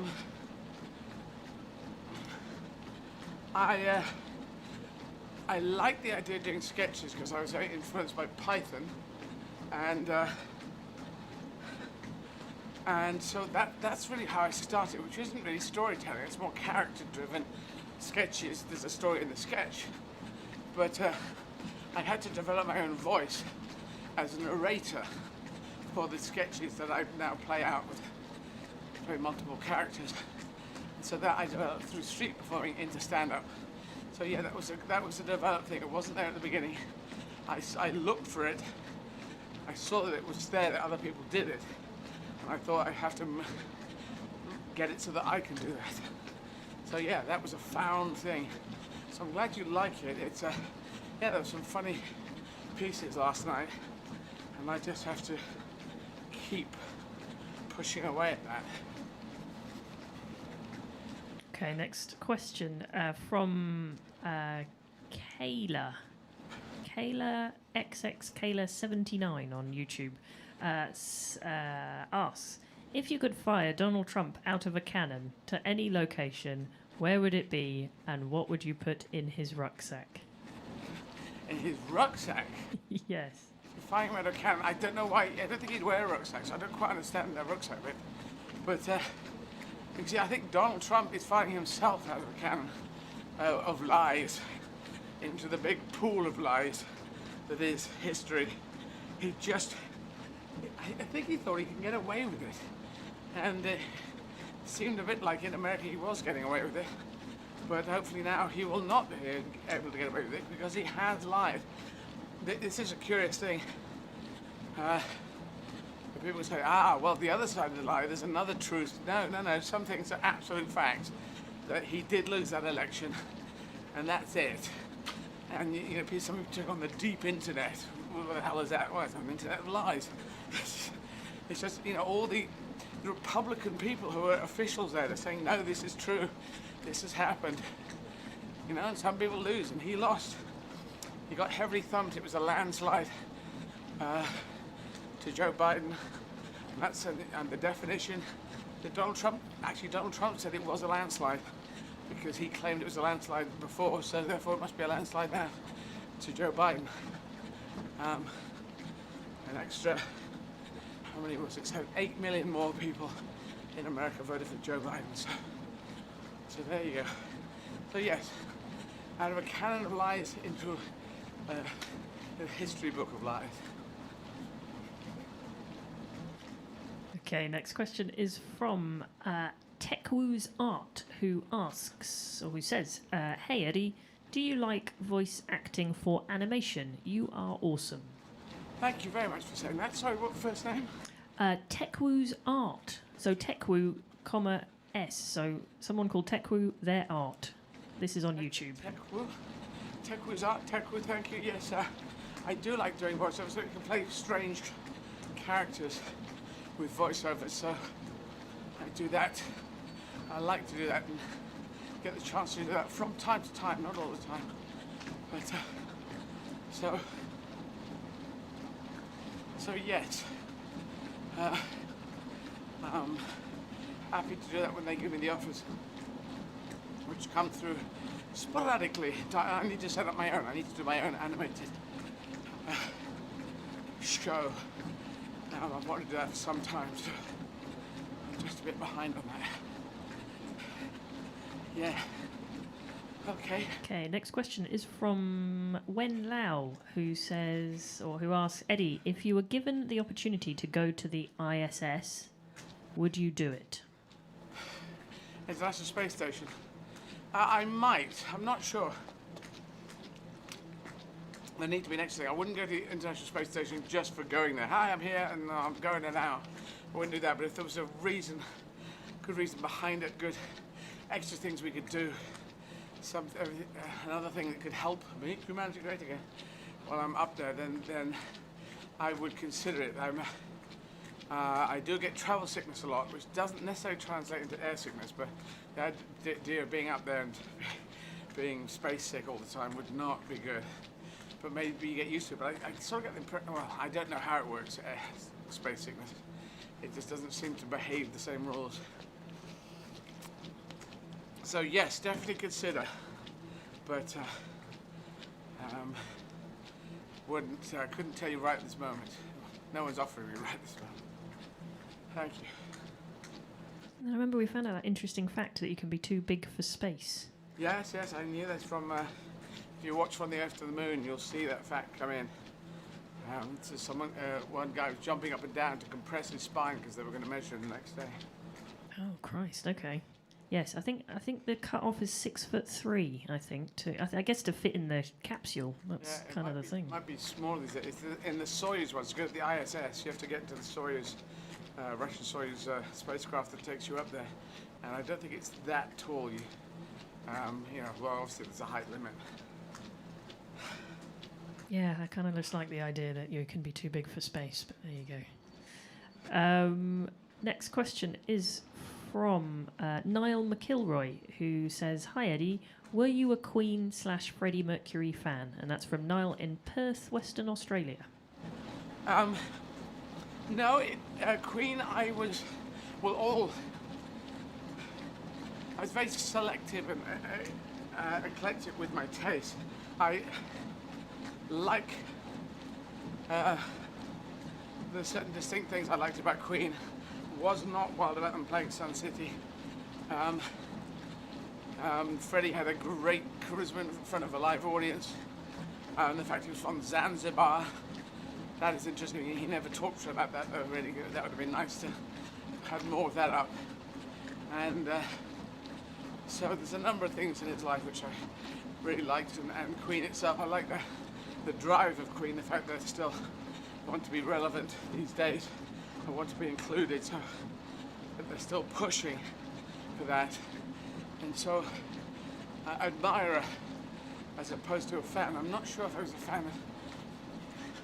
See, it was films and comedy were my gods, and music I could be an admirer of. I could admire different tracks sometimes artists, and yet Queen would be among them. But I remember it from my there were people doing things and singing, reciting Bohemian Rhapsody, sitting on a bench, other people doing this, me watching them do it. I was put in charge of when I was 17, a pub club, a sort of drinking club. That sounds wrong. It was basically trying to. The school at 17, you could drink alcohol if you were part of a club. As opposed to you couldn't go to pubs. You weren't supposed to go to pubs. I think it was illegal. So I think they were trying to be progressive and teach younger people how to be good with drink, I suppose. So I was in charge of this. The jukebox was playing a lot of Queen numbers at that time. I do remember when certain tracks played. I think back to then. Yeah. God, that sounds incredibly progressive.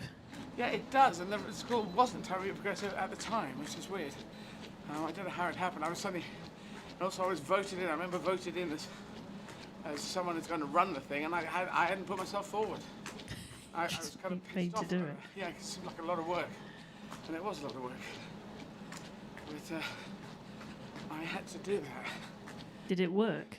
Did what work? Did it mean that people were a bit better with drinking at 17, or did it not work I at all? don't know, because at that age, kids want to be cool and get into a pub.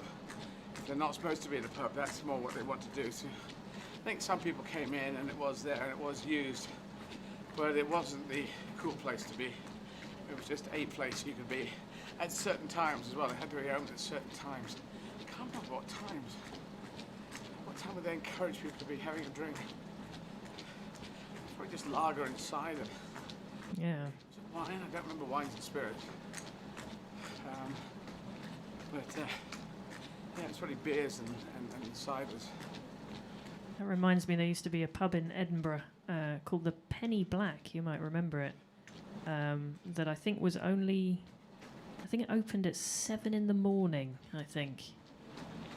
So it meant that I think there was only 1 hour during the Edinburgh Fringe Festival where a place to get a drink wasn't open. I think it was from 6 till 7 in the morning, I think. But, yeah. Wow.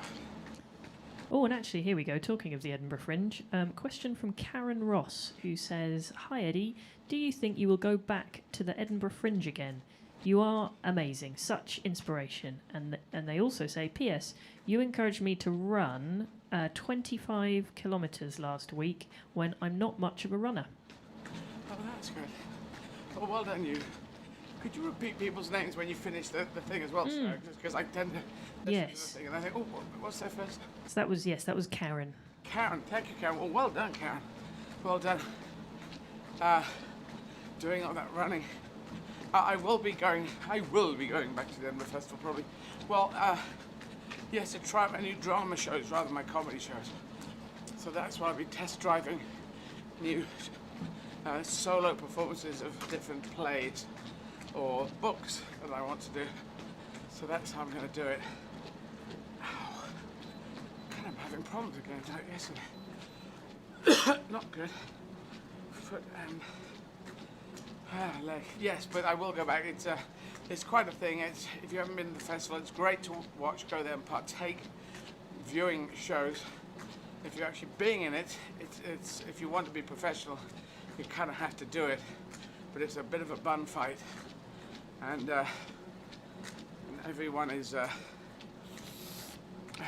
everyone's competing, so it's a tough old thing.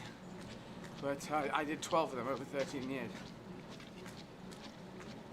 So, but now I've did another one. I did the Dickens show up there, beginning of the Dickens show. And yes, so I probably will be coming back.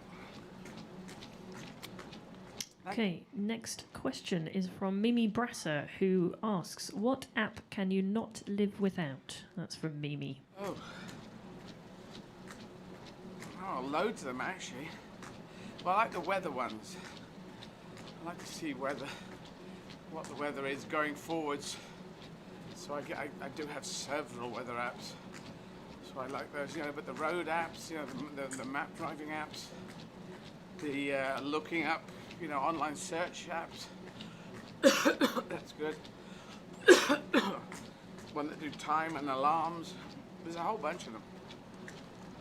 But they tend to be the ones that are that you'd expect, really, the kind of ones. But particularly, the map thing. As soon as there were GPS map things, I saw the logic of it. It's just so much better. I used to drive with an entire lettuce of a bloody map over the steering wheel. That's what we used to do. It's not safe. Trying to work out where you are, and then you have to fold it. And as you're driving along, And after they came out, some people who were still into the maps prefer to have a map laid out. I think it's here, and you have to look up where's the GPS will just say turn right, turn left, stop here. So much easier. Oh, Yeah. Yeah, that's my answer there. Okay. Next question from Margaret Wigg, who asks, if you could watch a movie with someone famous, who would it be? That's from Margaret. I wouldn't. I don't think I'd want to do that. You know? Would I like to meet people? Yeah, I'd like to meet people again, Nelson Mandela again, but I already met him, it was great, but I'd like to have a further time with him, chat with him. Catherine Hepburn would have been interesting. Richard Burton, Clint Eastwood. Probably just do a film with Clint Eastwood. That was, I mean, he's still doing it, but you can't plan that. So yeah, there's a number of people. But sitting down actually watching a film, so that doesn't quite compute with me because you wouldn't be really watching the film if someone that you really thought, oh wow, you're that person who's sitting next to you. You probably want to talk to them. So yeah. Okay, next question is a little bit similar vein. So this is from Peter Dillon, who asks, Eddie, you can choose 4 people, past or present, to have dinner with.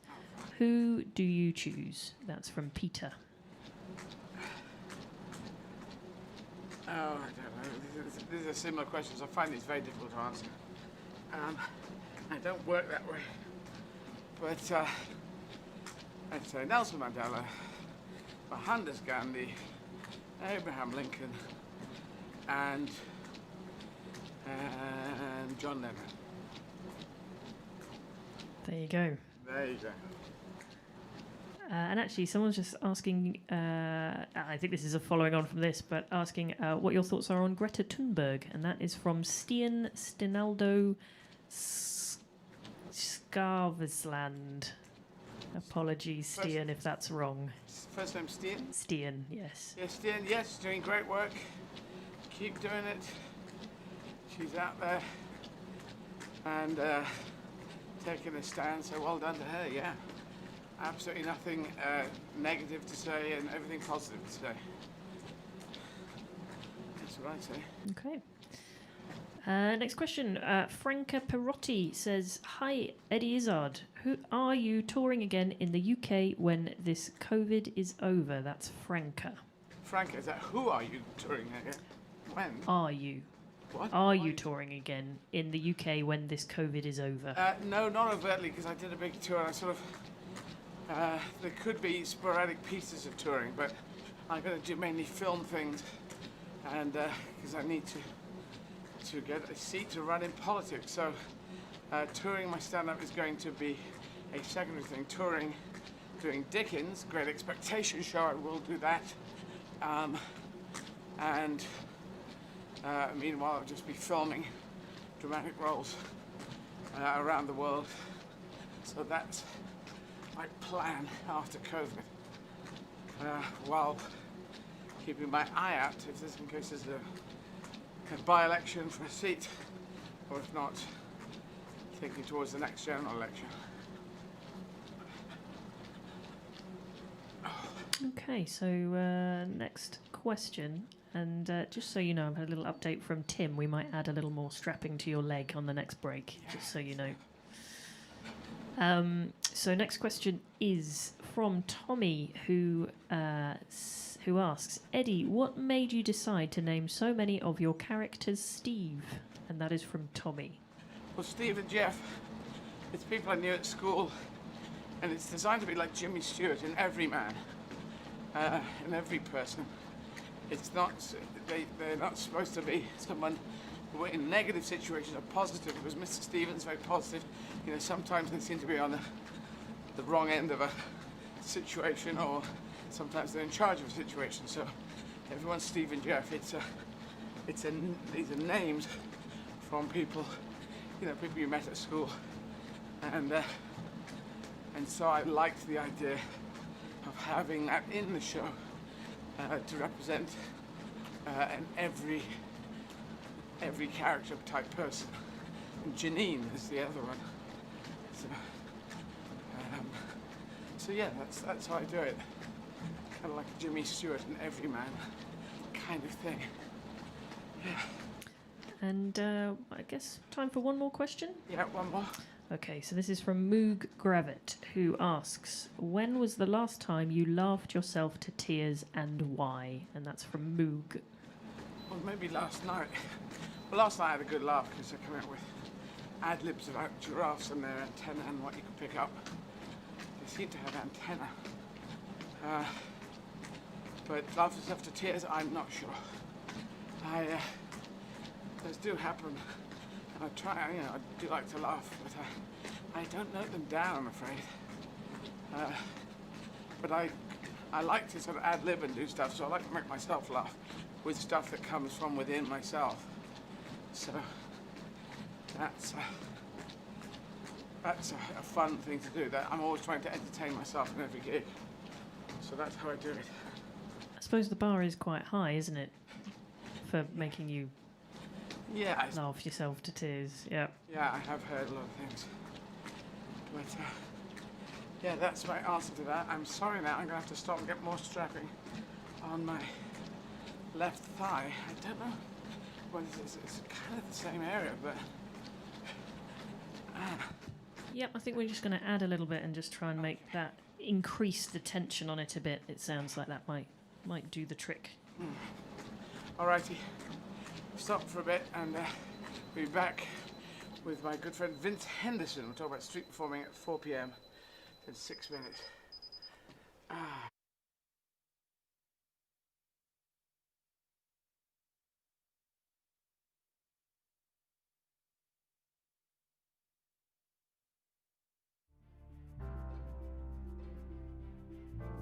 $20 million are living in food insecurity since conflict escalated. 10 million people are at risk of famine.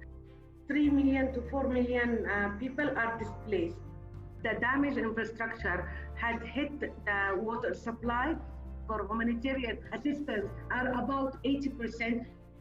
So COVID in Yemen is a crisis on a crisis on a crisis. Of course, funding for COVID-19 needs to come on top of the funding to respond to the pre-existing needs. وعلينا الحار حافظة كلها تعبانة أكل ولا شرب ولا مي ولا حاجة الله أقل لنا حمى قالوا ده الكورونا ما أدري إيش تحنا مرضنا كمان أنا واحدة من الناس اللي أسبوع مريضة ما قدرتش أضرب حبة إبرة مخلق إيراني اللي مريض اللي عياله واللي زوجته واللي هو ما قدرناش نعمل ولا أي حاجة والأكل ما فيش أحيانا ناكل وأحيانا لا داخل ما فيش. The COVID-19 make the WASH team think about new ways of supporting communities. In Amran city, here we'll support the local authorities in reconnecting or rehabilitating the sewage system for the city, to support hospitals that have reproductive health warden and hospitals which have isolation centers, provide them with water supply directly or to fix their water supply network. With the water scarce in most of the households, people would prefer to keep water for drinking and cooking. Cleaning will be their last priority. So the awareness raising war intense. The team used different local media outlets like local radios and TVs to reach most of the population. قبل 3 أشهر جارتي سماح جاءت عندنا وعلمتني الطريقة الصحيحة لغسل اليدين. كمان علمتني إجراءات الوقاية من كورونا. من ذاك اليوم وأنا أعلم صديقاتي الطريقة الصحيحة لغسل اليدين. احنا كلنا أبطال ونقدر نقضي على فيروس كورونا بطرق بسيطة ونرجع للمدرسة ونحقق أحلامنا. COVID has a dramatic impact on Yemen economy and businesses had closed. So as much as we can, we try to support people by doing cash transfer. The main thing that we changed in distribution points, we installed hand washing gas stations. With all this crisis that people are facing, Yemeni people are still trying to find means to survive. and supporting each other in a way or another.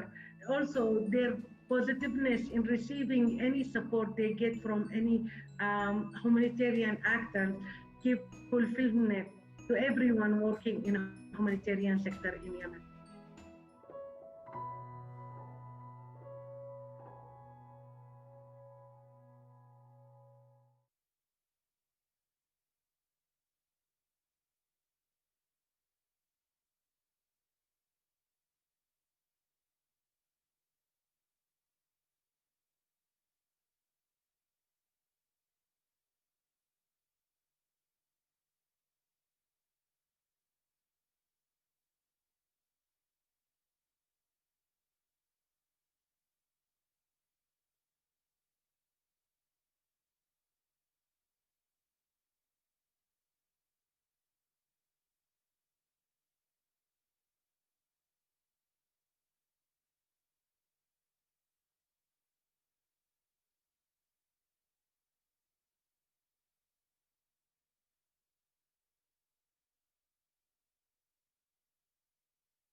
Ian, I'm ready to talk. Yep, just getting them ready. Okay.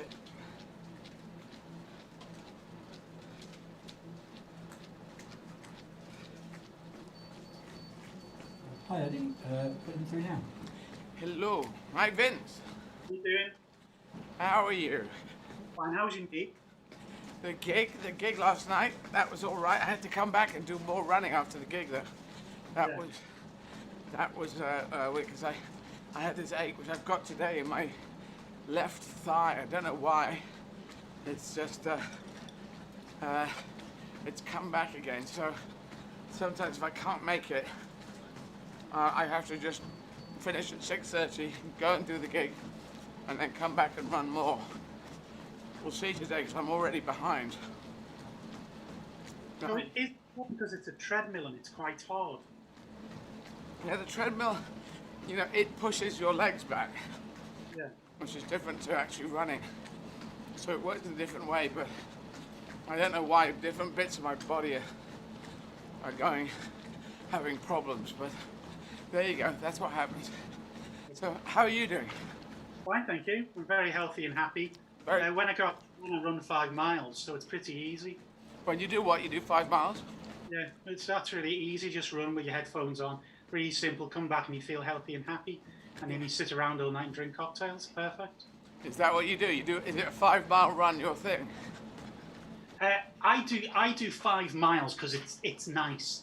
Oh. There's something nice about going out and running, and you don't feel you're pushing yourself. And I don't even think about it. So it's not like running. It's just I'm going outside now. Yeah. Because you're not doing 26.2 miles. You're not feeling the pain. So it's easy to do. Yeah, it's a nice thing. I like the short runs.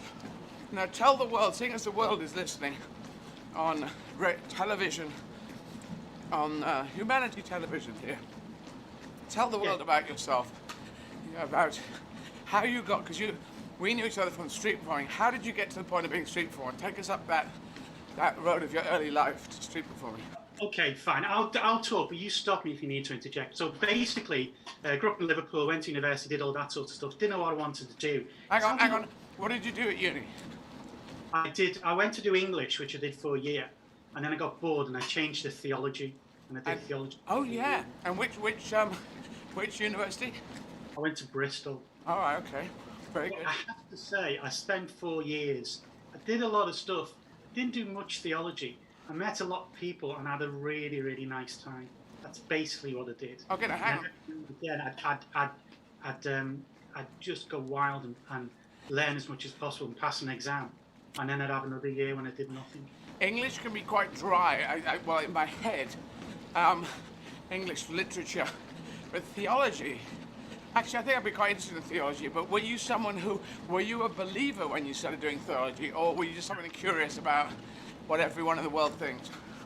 I wish I could give you a noble answer. The answer is, I did English because I was good at it. Okay, so you obviously choose the things to do that you're good at. Yeah. And I went there. And then basically on day one, they said, okay, can you read all of Jane Austen by tomorrow?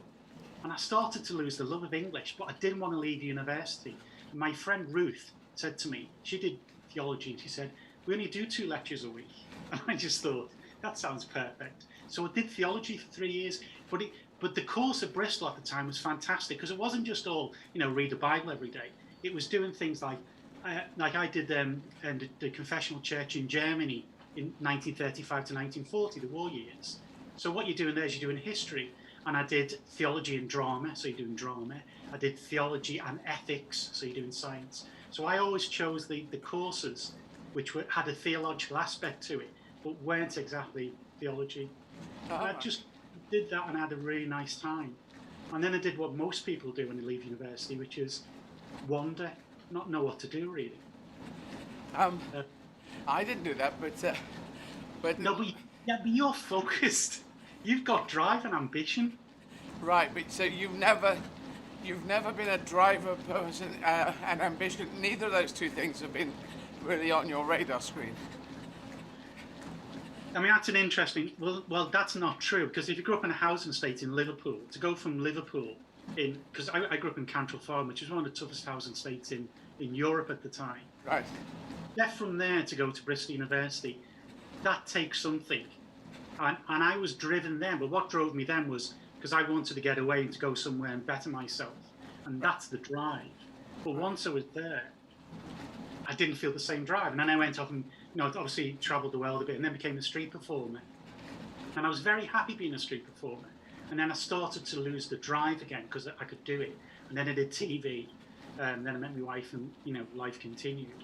But I think what happens is I'm driven when I need something. But once I get to the point where I'm reasonably happy, I'm no longer driven. Where, unlike yourself, because you're constantly driven to do the next thing, aren't you? Well, it's not really the next thing. They're all the same thing. Because I wanted to do things that would work on a world platform or a world scale. Initially it was comedy. Initially it was just acting at 7. And then once I sort of, in that early puberty, I thought, I'm not getting the roles, no one's giving them to me, and I think I have difficulty finding the essence of what acting's about. And I don't think I'll ever get the roles. But comedy, I can grab it right now.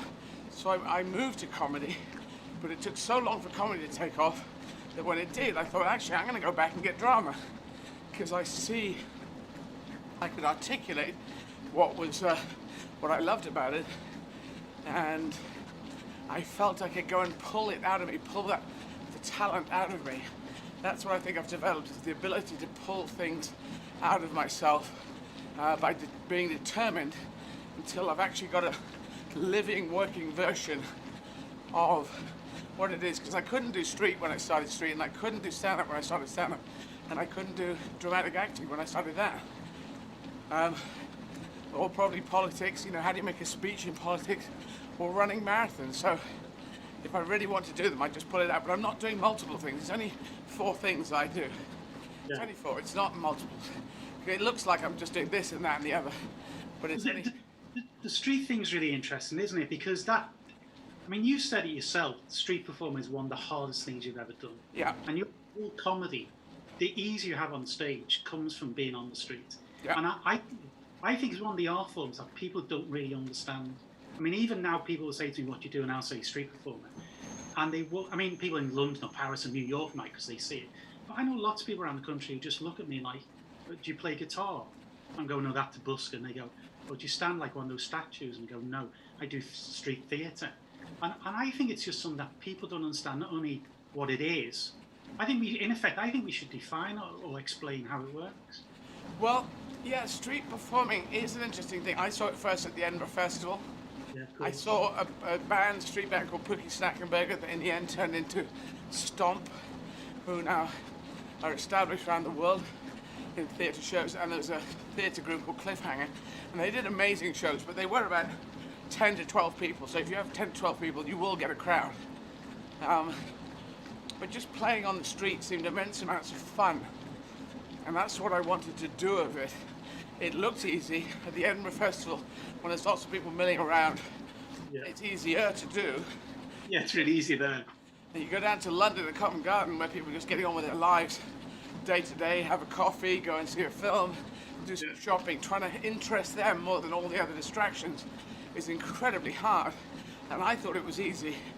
And when I got down there in '85, I started failing massively with my partner Rob Ballard, who you know, and I said I'd rewrite the show. I made the show worse. I thought you could do sketches, but you can't do sketches.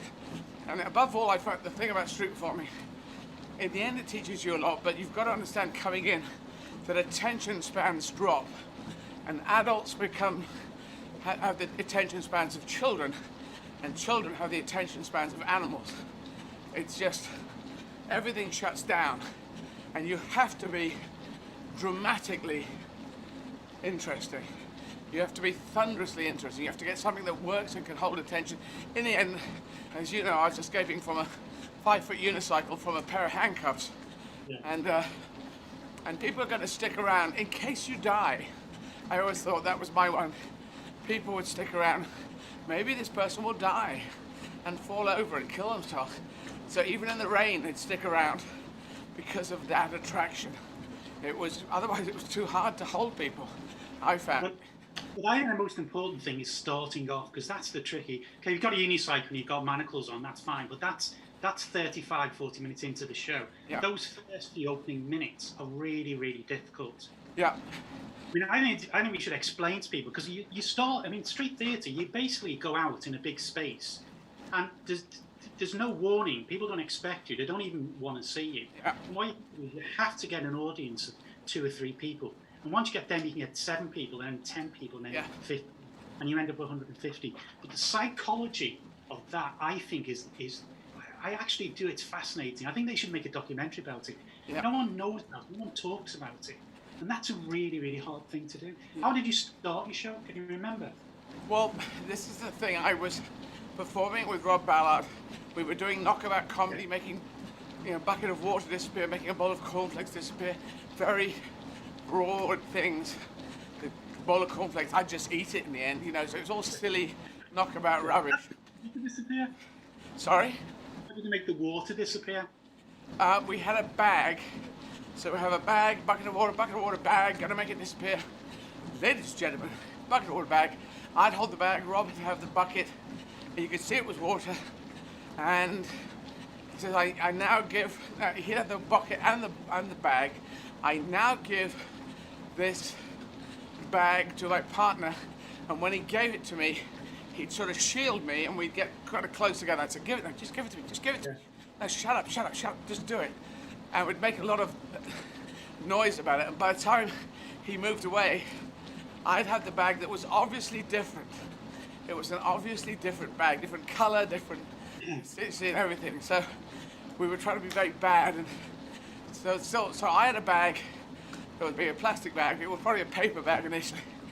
And then he would say, and now the water into the bag, and he'd pour it in. And now, abracadabra, I got this bag of water. And he would, and then we'd say, it's going, is it less? It's a little less. And I'd be grabbing the bag and trying to squeeze it. And he'd be squeezing the bag to make it disappear. And then people, as they're watching me, I was standing there, I should say, I was wearing Wellington boots in my costume. That was part of my costume. And after a while of saying this water is now disappearing, and we're sort of actively pushing on the bag to just try and make it implode, sort of. And then you'd see the water coming over the top of the Wellington boots. And what would happen, they'd realize that the bag was kind of attached via a tube down into my wellies. Yeah. So we were pushing it down this tube into my wellies, and it was just coming over the top. So just again, like failed tricks, big, bad, silly tricks. A knife throwing act that obviously doesn't have, isn't knife throwing, but it's 2 sets of knives. So that's what we did. And at the best, we were crazy people, and at the worst, it was like, this is rubbish. And then we did street sword fighting. Now the thing was to build, as you say, to build up the show. When the sword fighting was a lot better, I had directed Rob in Three Musketeers. He knew how to sword fight in the stage version of it, and I did too, because I'd taught it. So I'd fight directed the Three Musketeers. And basically it's choreographed, and you know where you're going. And we'd say, this is how to attack someone if they're drunk, if they're belligerent, if you're drunk. We had various scenarios. And it was fun because it was swords. And I think we had hats and stuff, had leather jerkins. But to start the show, we'd lay out the stuff. And if you lay out some props, that's always a useful thing. People think something's going to happen. If you have a costume that's a bit different, that helps. But then, what would happen would be 2 mini solo shows. Rob would go forward to stage left. I'd go forward to stage right. It's just like if people are looking at you, Rob was on the right as you look at, and I'm on the left.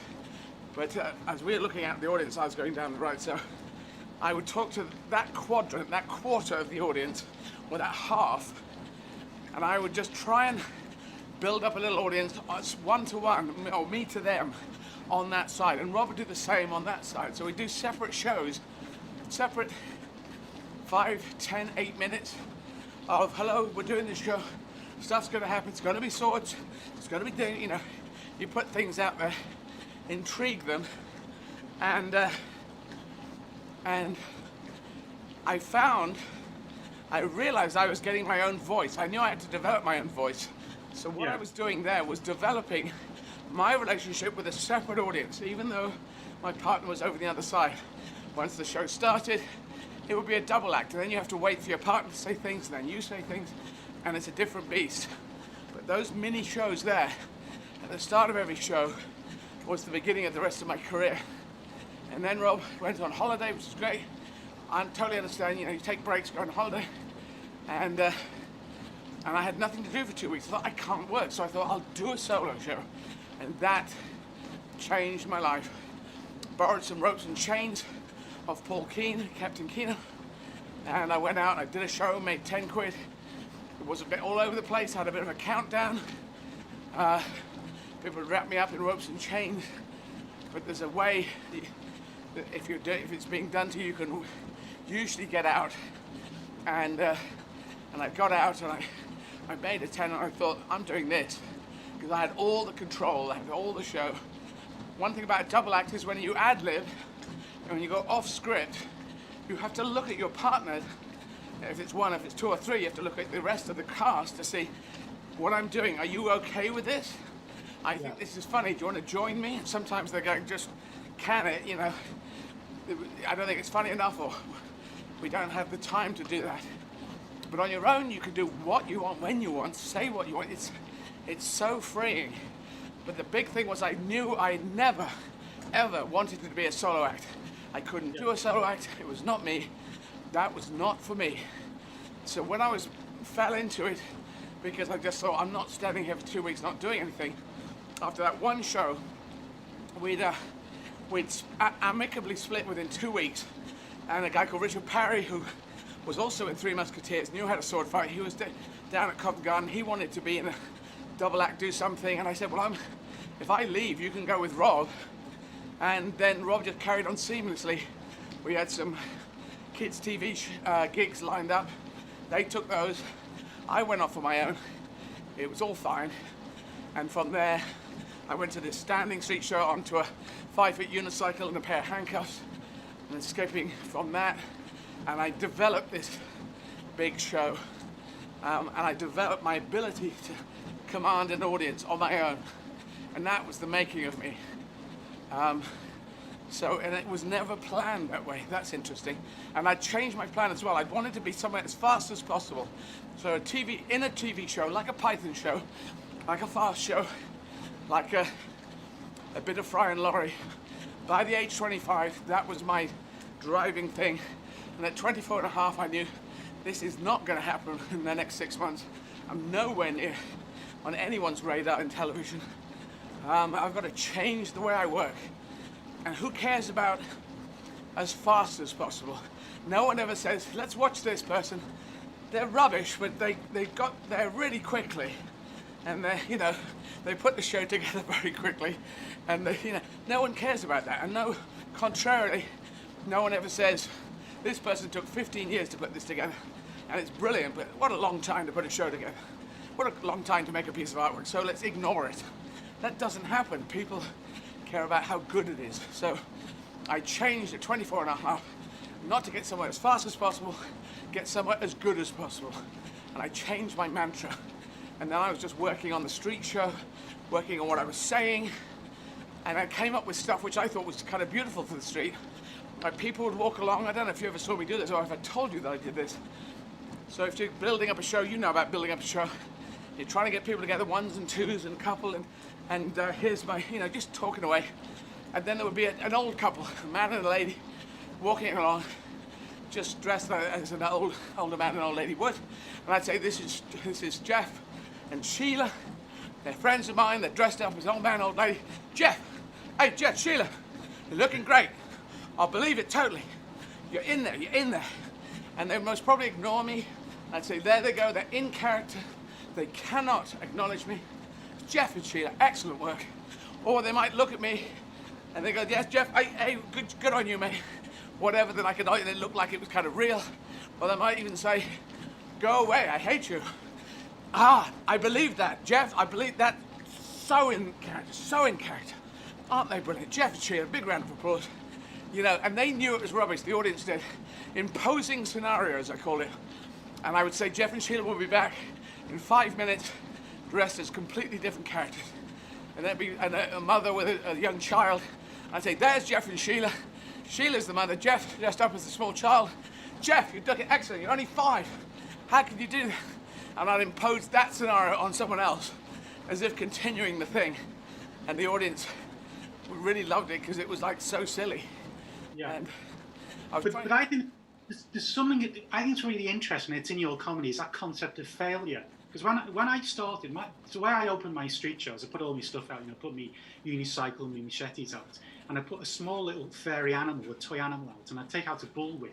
I put a cigarette in the mouth of the animal, and I'd stand back, and I'd never look at the audience. So I'd spend 5 minutes doing this, and then I was going to obviously knock the cigarette out the mouth of the toy animal, and then I'd crack the whip, but instead of hitting the cigarette, I'd take the head off the toy animal, because all the stuff would go everywhere. And that was the only time I'd turn to face the audience. And then first thing I'd say to them, having ignored them completely, I'd turn to them and say, I need a child volunteer. Now, there's something really interesting in that, because I think, I didn't know at the time, but what it shows first of all, this is an adult show, there's going to be jokes in it. It shows it's going to be dangerous. It's going to show that you can have failure, because it looks like I've made a mistake, even though I planned it. So you can have failure, which I don't care about. And more than anything else, there's a feeling in that show that as an audience, you can watch this or you cannot watch it. I don't care. I'm so confident. I don't care whether you like it or not. And I think that failure thing has always been in your comedy. You don't mind if it goes wrong. Which is I would not articulate quite like that failure is there, but that the ignorance of failure or the confidence that would supersede it, because failure in my early years was coming out of the pause. They could read. If you go out to the street show and say, "Come and see my show, please come forward, come and see my show. It's a very good show. Come and see it." That just says this is not gonna. That says you're committing yourself to a bad time. But if you go out and ignore them, in the end, I had a penguin tea cozy, and I would go out up at Edinburgh. I did this perfect. There's a lot of people at Edinburgh, so it was easier to do. But I would spend a lot of time placing this penguin tea cozy on the ground. I would walk forward, I'd clean the ground, I'd get the penguin, I'd show it to the gods in the sky, I'd place it down, and sometimes take up to 10 minutes doing this, just like you're saying with your thing, and then I'd put my hand out like this on the penguin, and I'd walk back from the penguin, and I'd walk back so that the focus was on it, and they'd look at me, then they'd look back at the penguin, because everything's on the penguin. And then I'd be standing in the crowd, there'd be a circular crowd, and I'm in the crowd with my hand as if I've got power over the penguin. Then I get outside the crowd, so there's a complete ring of people looking at a tea cozy with nothing going on. I like the idea of people turning up and going, nothing's happening. Yeah. And I think that opening bit in the end, and I started doing openings where when there was no one there, I would talk to no one. I'd say, good afternoon, welcome to the show. What a show. Good to see you here, and you, invisible people. Nice to have an invisible audience today. My show dangerous? Yes. Sexy? I suppose so. And you're just talking like this, and then people gradually would be filing forward. And that was my talking with confidence, which kind of led into the stand-up. Just standing there and talking away about crazy things.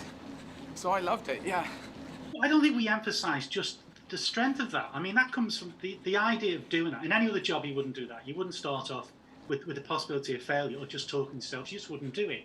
And so it does take, I mean, I never thought at the time, it does take courage.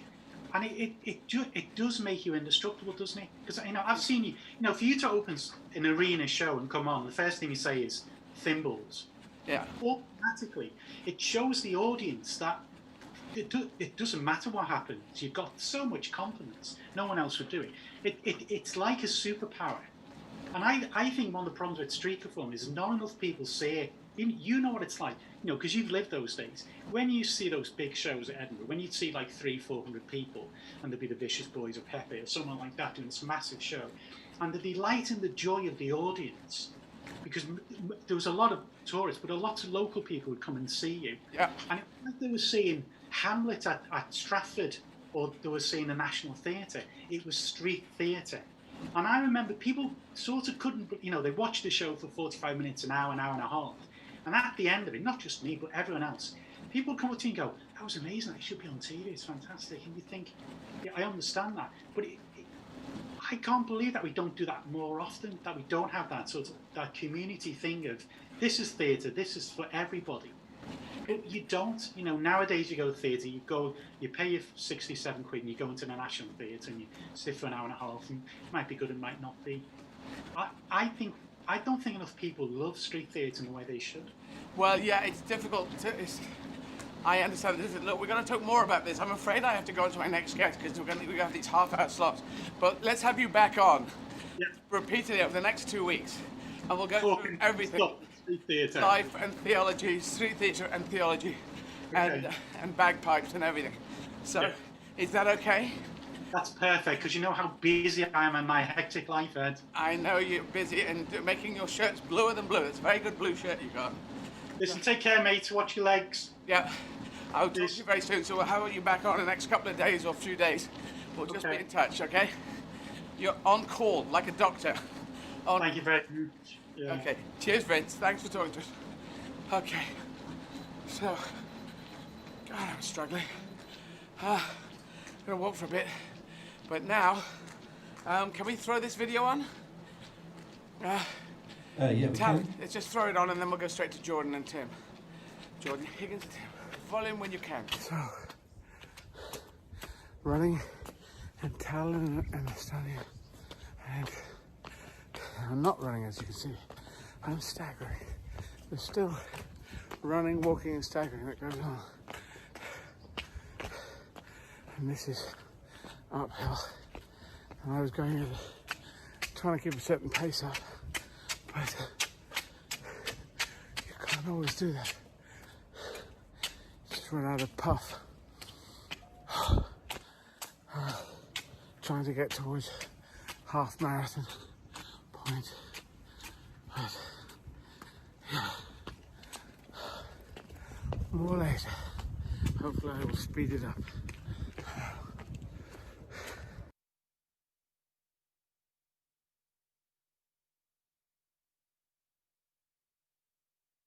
The middle ones, middle marathons, you're stronger than the first 10, but still bits of you are coming apart, as they are now. My left thigh is doing odd things. When I stop, it just feels fine, and when I'm on this, well, it's strapped up like crazy now, but holding in there. So I'm trying to catch up from where I was to finish by 6:30 at the latest. I don't want to overrun today. Jordan Higgins, who is a performance nutritionist and is working with me, and Tim Cruz-Drew will be on as soon as we got him. Just standing by now. Okay.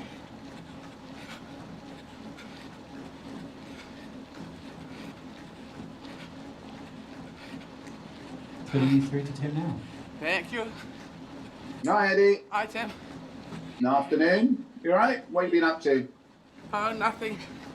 Just mucking about. Just hanging around. Excellent. Yeah. Well, look, we've got Jordan with us today. Yes. The man behind the diets. The man behind the diets. But I think we should start with that question you asked me, Eddie. We are what we eat. Yes. That is a truism, isn't it? It's a truth or a truism. A body is made in a kitchen. Is that the first question we're asking Jordan? Why not? Let's throw him in at the deep end. Jordan. Yeah. Hey Eddie, how's it going? Okay, thanks, Jordan. You keep talking and your face should appear on the screen in front of me, but for some reason... So you've been discussing you are what you eat, essentially? Yeah, is that true? Is that truism? You know, you make your body in a kitchen more than... There's the exercise is one thing. Could you say the percentage between, you know, calories in and calories out and the kitchen and the food aspect of it compared to the training of it? Because it seems to be, in my head, something like 80-20 towards food. Well, from a research standpoint, we can see in, hundreds, maybe thousands of studies that both groups do the same exercise regime, but there's just something different nutritionally, and we have a completely different response from the body composition sort of standpoint. So for me, you know, the training is just the stimulus. That's just the 1 hour stimulus of the day where you're telling your body what you want to do. It's the 23 hours that reflects actually what your body does with that exercise. So for me, it's like it is an 80-20. You know, the exercise is just the stimulus. It's just the added calorie burner, but it's not your main calorie burner. Your lean mass is your main calorie burner. So looking after your lean mass at all times is the most important thing, even during a weight loss period. Explain that lean mass, because you're brilliant on the science of this, and Tim will understand you perfectly. But I'm trying to rest of the world and me listening. Sometimes lean mass. Explain that so that people can grab hold of it. So your lean mass would be like your muscle mass, essentially, who you are. It wouldn't include fat mass, because we're talking about from an energy sort of standpoint. So fat mass is energy, whereas lean mass, muscle mass, and like your organs and your everything you want your body to do, that requires energy, whereas fat mass doesn't require energy. So the amount of calories you require a day, so your resting metabolic rate, is determined by your muscle mass, essentially, and like your everything that you want your body to do. Right, so lean mass and muscle mass is essentially the same thing? Yeah. Yes. Okie dokie. So that line, if I say your body is made in a kitchen, or something like that, am I allowed to say that, or does that not really? Or should I say it's 80-20 made in the kitchen? Yes. So basically, I would agree with you. Right. 100%. But maybe I'm biased because I'm a nutritionist. Right. Maybe personal trainers and strength and conditioning coaches may disagree, but I think it's a general consensus that the training is you telling your body what you want to do with it, and then the nutrition is essentially, the bit that provokes that response. So I hate saying it, but if you were to build a house, for example, yep, employing the architect, like the world's greatest architect, you would have him come in. That would be the equivalent of having a personal trainer. And then getting in all the JCBs and all the equipment to build that house, that would be the equivalent of the gym, or your gym equipment, your clothes, and etc. Then the bricks that you have, that you would buy, is the food. So you couldn't build a big house with 4 bricks. It doesn't matter how good your architect is or what equipment you've got. It's the bricks that you're going to build the house with. That is your food. Right. So with regards to like gym programs and things and all these these subscriptions people have to get onto these new training programs, that's just the stimulus. You're just causing extra blood flow to the areas. It's what you eat determines how big that house is, how much of a response you get from those sessions. So for me, it's the biggest, easiest sort of thing to work on if you want any sort of improvement in body composition, health, brain function. I mean, all of it comes down to these simple, well, not simple, but these chemical processes. So everything your body does can be traced back to these chemical processes that require water, oxygen, vitamins and minerals, and amino acids. So even cognitive function requires water, oxygen, amino acids, and vitamins and minerals. So the only way you're going to get those into you is by eating them. So we can have an impact on all these metabolic processes just by adjusting what you eat, which is why my big push always is on food quality. There's this big obsession with, just calories, just eat for calories. Well, in a weight loss standpoint, that's fine. But do people just want to lose weight, or do they want to lose fat? So weight loss is a physics problem. If you consume less calories than you burn, you will lose weight. That's undeniable. You cannot escape it. But fat loss, that's a nutritional and lifestyle problem. And that's where, like what you said, where it all comes down to the kitchen. You can train hours and hours on a day, but get no results because your diet's poor. Right. We see that all the time. Okay, now I'm going to ask you one more question, and then Tim, you can ask a question after that. I'd like you just, Jordan, to tell the world that are listening your credentials, because you work with amazing people. So tell everyone how you've got to or who you're working with, and how you got to this point. So I'm currently the Worcester Warriors nutritionist, and that's challenging, especially at the moment with What's the Warriors to people outside rugby? Explain that. So rugby, professional rugby. Yeah, they're a professional rugby team in the Premiership, and normally that's quite a straightforward role. Yeah. You go in, you create the menus, you adjust people's diets, what they eat away from the club.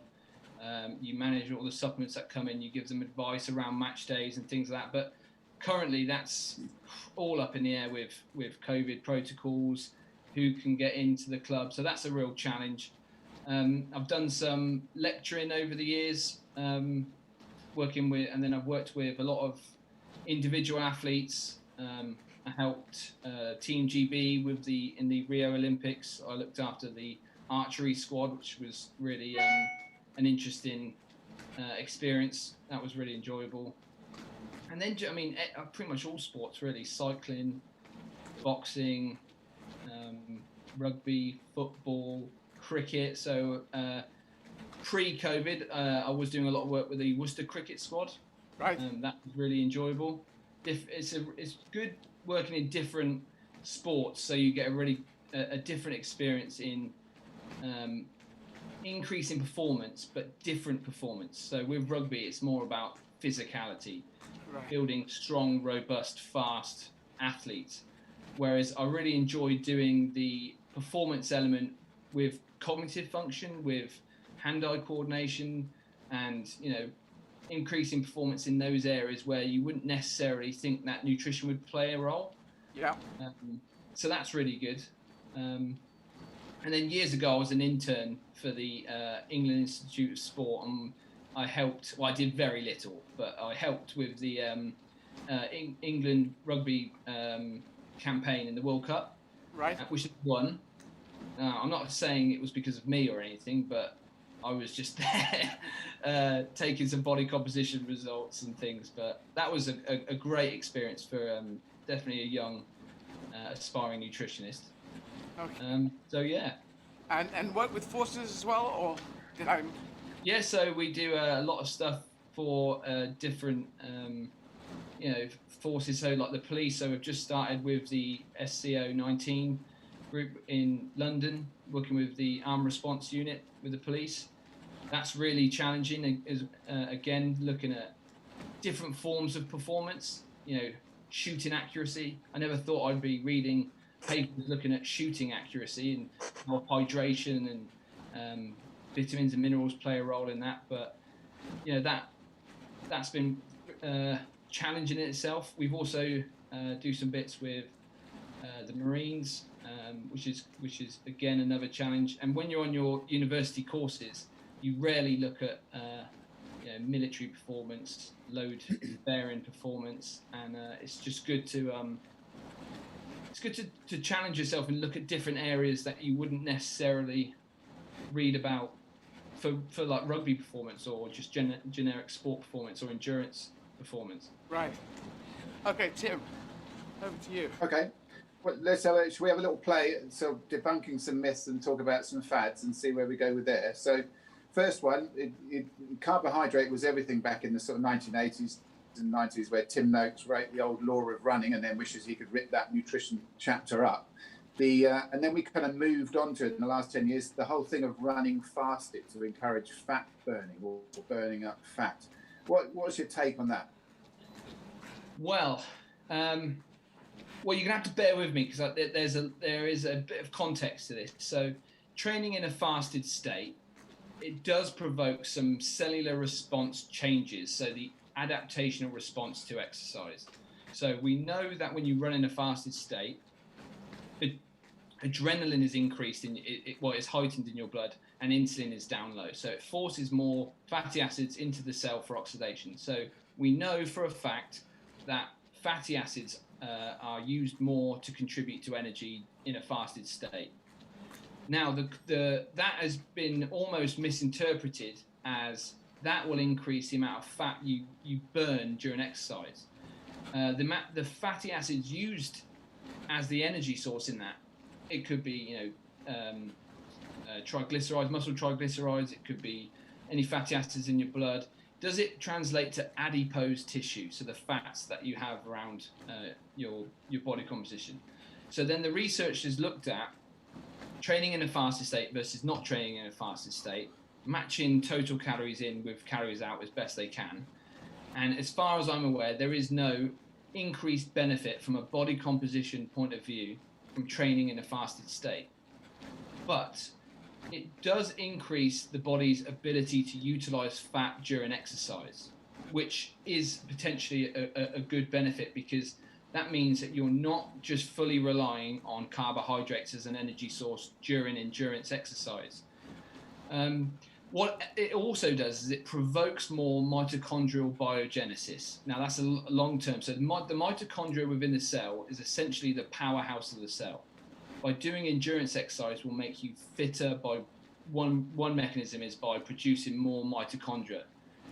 Now it does provoke a greater cellular response of mitochondrial biogenesis from training in a fasted state.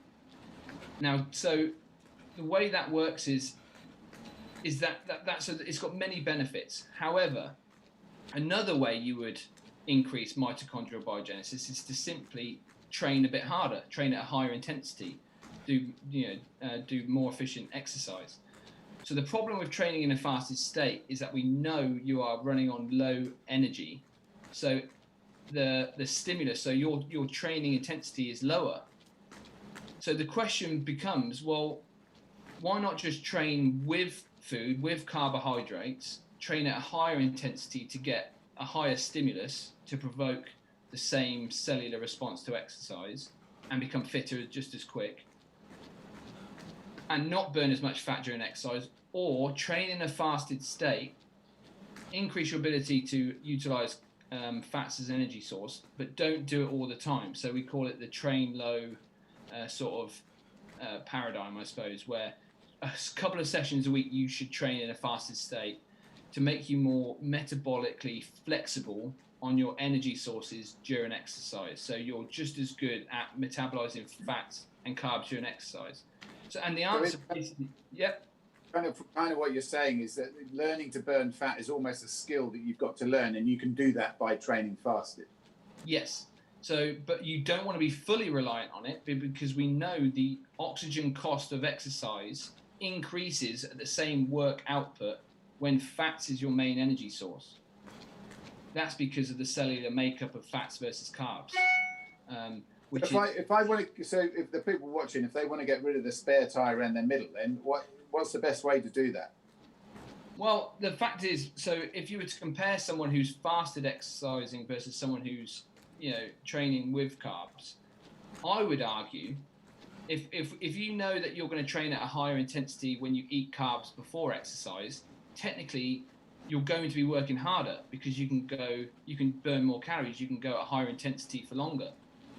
But then the key would be then to move your carbs around the exercise so that your training intensity increases. But the key has to be that you eat the same amount of calories. So if you're training at high intensity, you're burning more calories, though you've had the same amount of calories. Technically, if you eat carbs pre and post exercise, you're going to lose more weight, because you're technically burning more calories, because you can train harder. You're just burning more calories. So I would argue, if you're only going to train once in a day and weight loss is your goal, I would move your carbs around exercise, train at a higher intensity, burn more calories, but eat the same amount. You're just moving them around exercise. And when you say that, you mean have a small amount of carbs before the exercise and a big amount after the exercise. Is that right? Yeah, correct. So basically, when you eat carbs before exercise, you break them down, and basically you're increasing your blood sugar levels, so that your sugars in your blood are contributing to your energy that you're utilizing. The carbs after exercise are stored in the muscle, so that's your recovery of what we call muscle glycogen, which is the storage form of carbohydrates. That is your main energy source during exercise. So your big portion of carbs should come after exercise to help replenish those stores. That is going to be your main energy source the next time exercise. So your main fuel source that's in you now, you should have is a reflection of what you've eaten yesterday. Right, gotcha. So, and you've got some interesting stuff as well about protein before you go to bed as well. Yes, so I think this is obviously incredibly important for Eddie during this time period because he's performing such strenuous exercise or long duration exercise over a day-to-day, every day, so accumulative.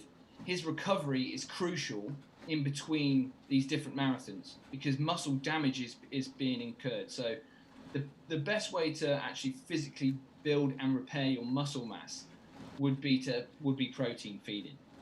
So we have something called the optimal protein feeding strategies, and one of them is to have a protein hit before bed. So the protein hit before bed, the reason that's beneficial for recovery is because you put yourself in a state of positive protein balance during the night. So, like I said earlier, every metabolic process that occurs in the human body requires water, oxygen, vitamins and minerals, and amino acids. So amino acids are proteins. So when you break proteins down into their amino acid form, so we know that they're used in all these processes. So you're always ticking over proteins, always ticking them over for brain function, immune function, all these things. So during the night, you are turning over amino acids. So if you don't have them in the blood, your body will turn to itself to provide those amino acids. So you're breaking down lean mass at this point. Not massively. We're not saying that you're going to just wither away at night. But by eating protein before bed, it means that you have amino acids circulating in your blood, and now they are contributing to all these sources. But also, you're now building muscle mass during your sleep. So if you were to have a pint of milk before bed or something like that, or casein protein is what's often used, or you could just have some form of protein hit before bed, it makes your night's sleep now a recovery night's sleep. You're now building and repairing your body rather than breaking it down. So it's like a double-edged sword, I suppose. It's a good term to use. But it means for 8 hours at night, you're now building and repairing yourself rather than technically breaking it down. So it's super beneficial. Over a long period of time, that's a big, big difference. And does it matter how that protein is? Is it better that it's a fluid, or is it better that it's a lump of chicken or a lump of fish? Does that matter? With regards to the protein synthesis and the building and repair of the body, no, you would just want a form of protein. It is previously discussed, and there are arguments for having slower digesting protein to have those amino acids in your blood throughout the night. However, a protein hit of around 30 to, depending on your size, 30 to 40 grams would be optimal for the recovery of protein synthesis. Me personally, I prefer milk because milk has also been shown to be extremely beneficial for promoting hydration. So hydration is, again, so crucial. If I can have any sort of strategy that ticks more than one box, then that's something I would incorporate. It increases how efficient you are with your calories. So a pint of milk for bed not only provides the protein, but it will hydrate you to provide vitamins, minerals, electrolytes, carbohydrates. So if you were dairy intolerant, does soya do the same, or? No, you would then have to add in some protein with a soy-based protein. However, my wife, she claims to be lactose intolerant. I'm not sure she is. I think she picks and chooses when she is, because she has pizza and stuff like that, and it's fine. But she has lactose-free milk. And I was curious, and I was looking on the back of it, and the protein levels are virtually identical to that of normal milk. All right. So if you have the lactose-free milk, then that's essentially that's good enough. But soy milk is not okay. You're saying? It's just low in protein. So if you would add a whey protein or a casein protein or a pea protein to it to help you get up to that number, or have lactose-free milk. Or have lactose-free milk, something like that would be. But really, all we want is amino acid in the blood. So just like you said, like some chicken, or I'm a big fan of like a yogurt pot. Right. Having some form of yogurt. topping it with nuts, seeds, some berries. Because every opportunity, every time I eat, I always have to add in some fruit or veg. Yeah. Because those vitamins and minerals are basically, like I said, is what's going to make everything work. A diet isn't just, calories, carbs, proteins, and fats. It's about that quality of what you eat and getting in those vitamins and minerals at every opportunity is crucial. But something like a yogurt pot would be perfect for that pre-bed snack. Yeah, definitely. And when it with the milk, is it a full fat, semi-fat, or skim? Doesn't make a difference. Oh. I would say it depends on the person. So and their goals. So when I'm working at the rugby club and I have a young academy rugby player and I have him on a diet plan, we're trying to bulk him up. He's trying to increase muscular size and strength. He's struggling to eat the amount of calories that I want him to eat. So for him, a pint of milk, giving him skim milk, which is roughly 200 calories less than whole milk, is probably not a good idea. I want to get those calories in without him necessarily noticing. So for him, I'm giving him whole milk. Yeah. 200 calories more, giving him those extra calories without him necessarily noticing. But then on the spin side of it, if I've got someone who's trying to lose weight and trying to lower their calories but is struggling because they're just starving all the time, then I keep the volume the same and give them skim milk. I'm just going to take the calories away without changing the volume. So for me, I'd go skim milk or lactose-free milk. Perfect. And then skim lactose-free, yeah. Perfect. Skim lactose-free, okay. And Eddie, you've been trying this as a strategy, haven't you, over this time period? Yeah, but I have been doing the soy milk. I thought we got the thumbs up for the soy milk, so I've been doing the wrong thing, I think. I've been doing everything else right. I've been doing that. I can change it over, but yeah, well, I thought we started with a protein drink before bed, but it just didn't work. It wasn't. Well, I didn't like it, so I wanted something that I was having the soy milk. But you looked at the amount of protein in soy, and you mentioned it from the thing. I remember in one of our chats, Tim. But is that just not enough? Yeah. It's just not as much as real milk, as cow's milk. It's easy to add the stuff in. Try a yogurt pots then. Okay. Yogurt pots are good, and it's actually quite filling. The only reason I lean more towards the milks is because they provide that fluid, and that fluid is obviously going to contribute to a better hydration status. Now I'm happy to do skim milk or lactose-free skim milk, so I'll switch to that. No, brilliant. Okay. Now, so one other question. I was just looking at Peter Attia's stuff, who does some really great science podcasts, and posed this question: do we need 8 glasses of water a day? What's your opinion on that? On a regular person, not necessarily an elite athlete. 8 glasses. So what are we talking? 250 ml per glass, something like that. So yeah, probably will be like that. Yeah. Yeah, I would say so. So the argument always comes in when it comes to hydration. Should you drink to thirst or should you have a prescribed amount of fluid? I'm from the performance side of things. So thirst for me is a survival tool. Your body's telling you to drink to help you survive. That's an evolutionary response, telling your body, right, we need to drink to survive. I'm not fussed about survival, not in this day and age. I'm worried about optimal performance. And for me, then, I think a prescribed amount and having some form of drinking strategy is going to increase your chances of being consistent. Structure breeds consistency. So hydration, the best thing you can do is be hydrated on a daily basis over the long term. That's where you're going to get the big payoff. Drinking to thirst that's just going to cause inconsistency. Some days, I mean, I'm terrible for it some days. If I'm, so statistically, if you're a coffee drinker, your behaviors around fluid are going to mean that you're more likely to be dehydrated than someone that doesn't drink coffee. That's not because caffeine is a diuretic and causes weight loss, water loss, but it's the fact that if someone asks me for a drink, I'm going to ask for a glass of coffee. They're going to give me 110 ml. Whereas if I had asked for some water, they might have given me a pint, or I might have had a bottle. Statistically, if I drink coffee, I'm going to consume less fluid a day, statistically. So for me, prescribing 8 glasses or 2 litres a day for people, and then devising some form of drinking strategy with that. That's what's going to make them more likely to be optimally hydrated.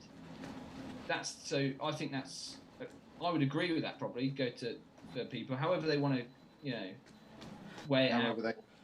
Yeah. And the problem with drinking to thirst with things like fizzy drinks and, any drink that's got a stimulant in it is the fact that drives off the desire for thirst, doesn't it? And that's one of the problems with like having a drink that's got phenylalanine in it or something like that.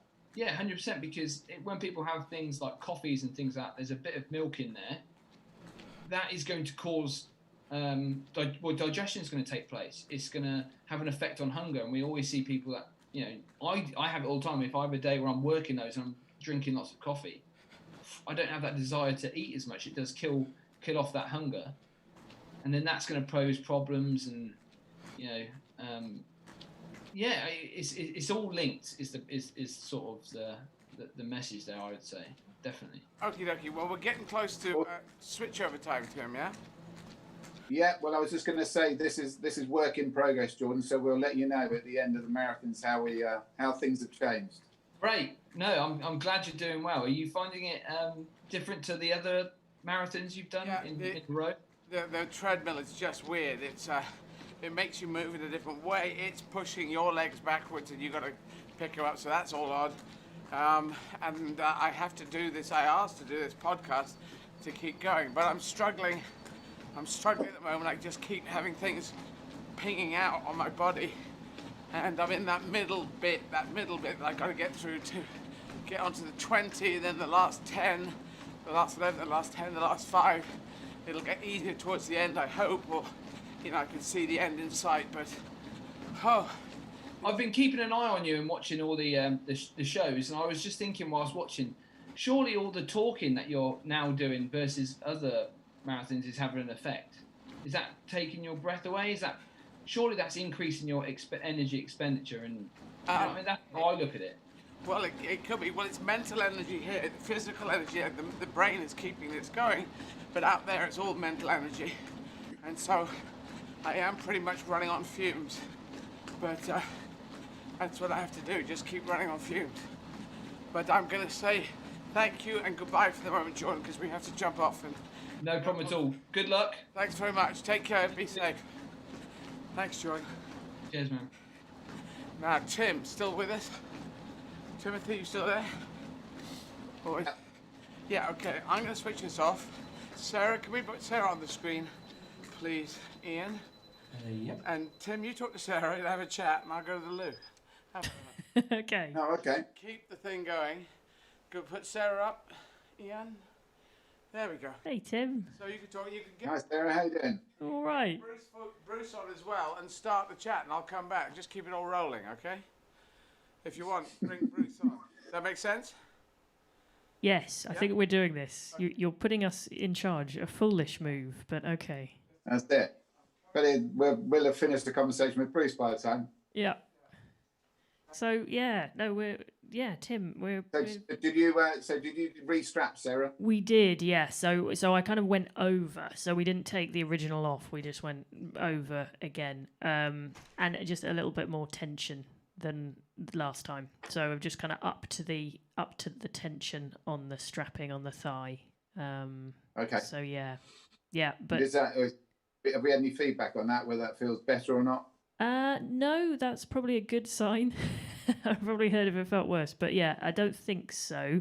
I think, although I've noticed, I think since we did that, Eddie's been a little stronger, a little bit more consistent on the treadmill. So yeah, so my gut says I think it has helped a little bit. But yeah, I think fatigue is really a big deal today. That seems to be a primary thing too. Middle of the way, isn't it? Yeah. I mean, unsurprisingly. Bruce, turn his video on.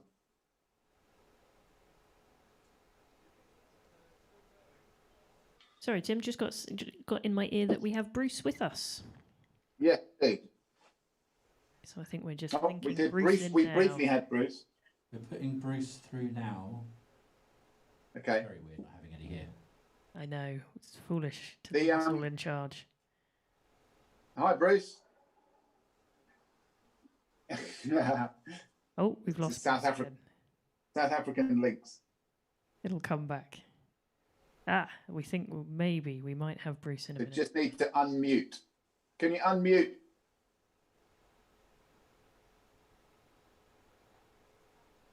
But yeah, no. Hey. There we go. Can you hear me?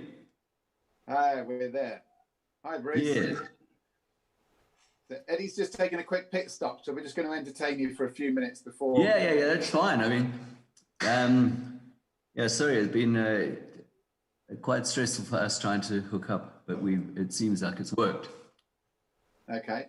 I'm loving the logo in the back.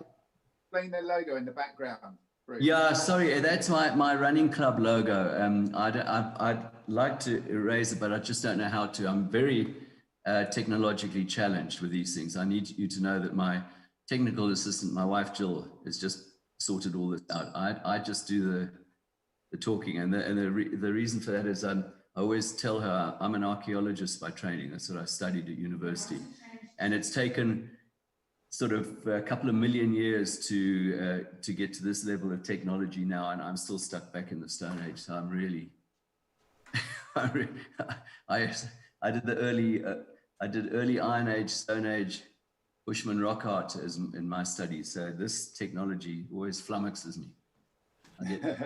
Till I get you. Oh, hello, Eddie. Hi, Bruce. How you doing? Yeah, I've got one gripe. Yeah. You know, ever since we ran together approaching Cape Town. Yep. You've never phoned, messaged me, nothing. And I've seen you doing all these marathons all around the world. And once, I don't know, I think I was in Heathrow, and I saw this massive poster where we could like what you were about to do, and I liked it, and I liked everything. Nothing. Oh, never got a reply. Do you mean do you mean on Twitter? Do you mean on Twitter, or do you mean? I can't. If we have, mate. If I have your number, I can send you text, no problem at all. It's because I loved that day. I remember very clearly that day that we were running. Yeah. I tell people about you running with a black armband. It was the day that the apartheid regime. I tell people this story. So but I often don't contact people who are sort of high-profile people because I feel I'll be bothering them. I don't want to bother people. Wow, and you'll never bother me. And you have a lot of fans who I run with who've been to a couple of your shows in South Africa when you were here, and they're demanding that you come back. And in particular, my wife Jill and one of our best friends, Joe van der Walt, they are both in their day dressage riders. Oh, wow. And they think your dressage skit, getting the horse in the cupboard, is one of the funniest things they've ever seen in their life. Well, it is interesting. Dressage people do seem to react positively, even though I'm being kind of tough on dressage. I do find it kind of fascinating because if people haven't seen it around the world, it's just about dressage is quite a unique Olympic sport. But they just loved it. They loved it, and I loved your comment in the skit somewhere along the line where you say, well, you can't tell the difference between the person who gets the gold medal and the bronze medal, and they're identical. But anyway, the judges seem to think that one's definitely gold and that one's shame. That's just a bronze. Well, I just like the idea that you learn so hard, such skills that you can never use again, ever in your life, unless you're going to park a horse in a cupboard. Yeah, never use it again. Yeah. Yeah, that was my thing of it. So Tim's going to ask you questions and I'm going to ask you questions. I'm struggling through here with my legs going weird on me, but anyway. Oh, wow. But great to see you again. Tim. Yeah, you too, Eddie. How far have you got now? How far have you got to go? I'm at 31k. I've got about another 10k to go. So 10 to go. Okay, okay. You're into hitting the wall section. Yeah, you know, the wall. God. Something's gone very wrong there. Whoa. Okay, I'm going to walk this out. Yeah, just walk it out. Yeah. You know that thing, something just went twang there. But, oh, really? Where? On your quads? Yeah, it's on the quads on the front, but it's, I don't know. Yeah, I trust that my body will come back, but now it feels like I'm walking, but, not nice. Anyway, So Bruce, having run 30 comrades marathons and a good number of them downhill, you'll know all about how it feels to be doing eccentric work on your quads. Oh, it's it's brutal. The down comrades marathon is really brutal and hurts a lot. For that I spent quite a lot of time in the gym, as you can see, but doing very light weights but frequent repetitions for exactly those contractions. When you run the comrades in the down direction, you run for about 55k. In fact, novices who are running their first run, they will tell you after several hours, I thought we were doing the down run and all we've done all morning is go uphill. And then suddenly after about 55, 60 kilometers, you drop precipitously all the way down into Durban. And your legs, which are nice and sore and tired, now get hammered running down all those steep hills. They're legendary names to South Africans and ultra runners, but Botha's Hill, Inchanga, Fields Hill, running down those things, really, really tough and really painful. So much so that the next day, a little curb like that, a curb at the end of the road, that might as well be the north face of the Eiger. You are not going to be able to go down that because you're so stiff and sore. You'll rather try and find some other way to get around, yeah. So I can sympathize with Eddie. I just think it's the most courageous thing that he's doing because I was very good at getting the most out of myself, 110% effort, and the time that I wanted, and the result that I wanted on one day. But the following day, I was useless. So I learned to peak once or twice a year. But to do 31 marathons in a row is just, at whatever pace, even if Eddie has to walk, it's just mind-boggling. It's completely It's bonkers, but hopefully good bonkers. But it is bonkers. Yeah. Yeah.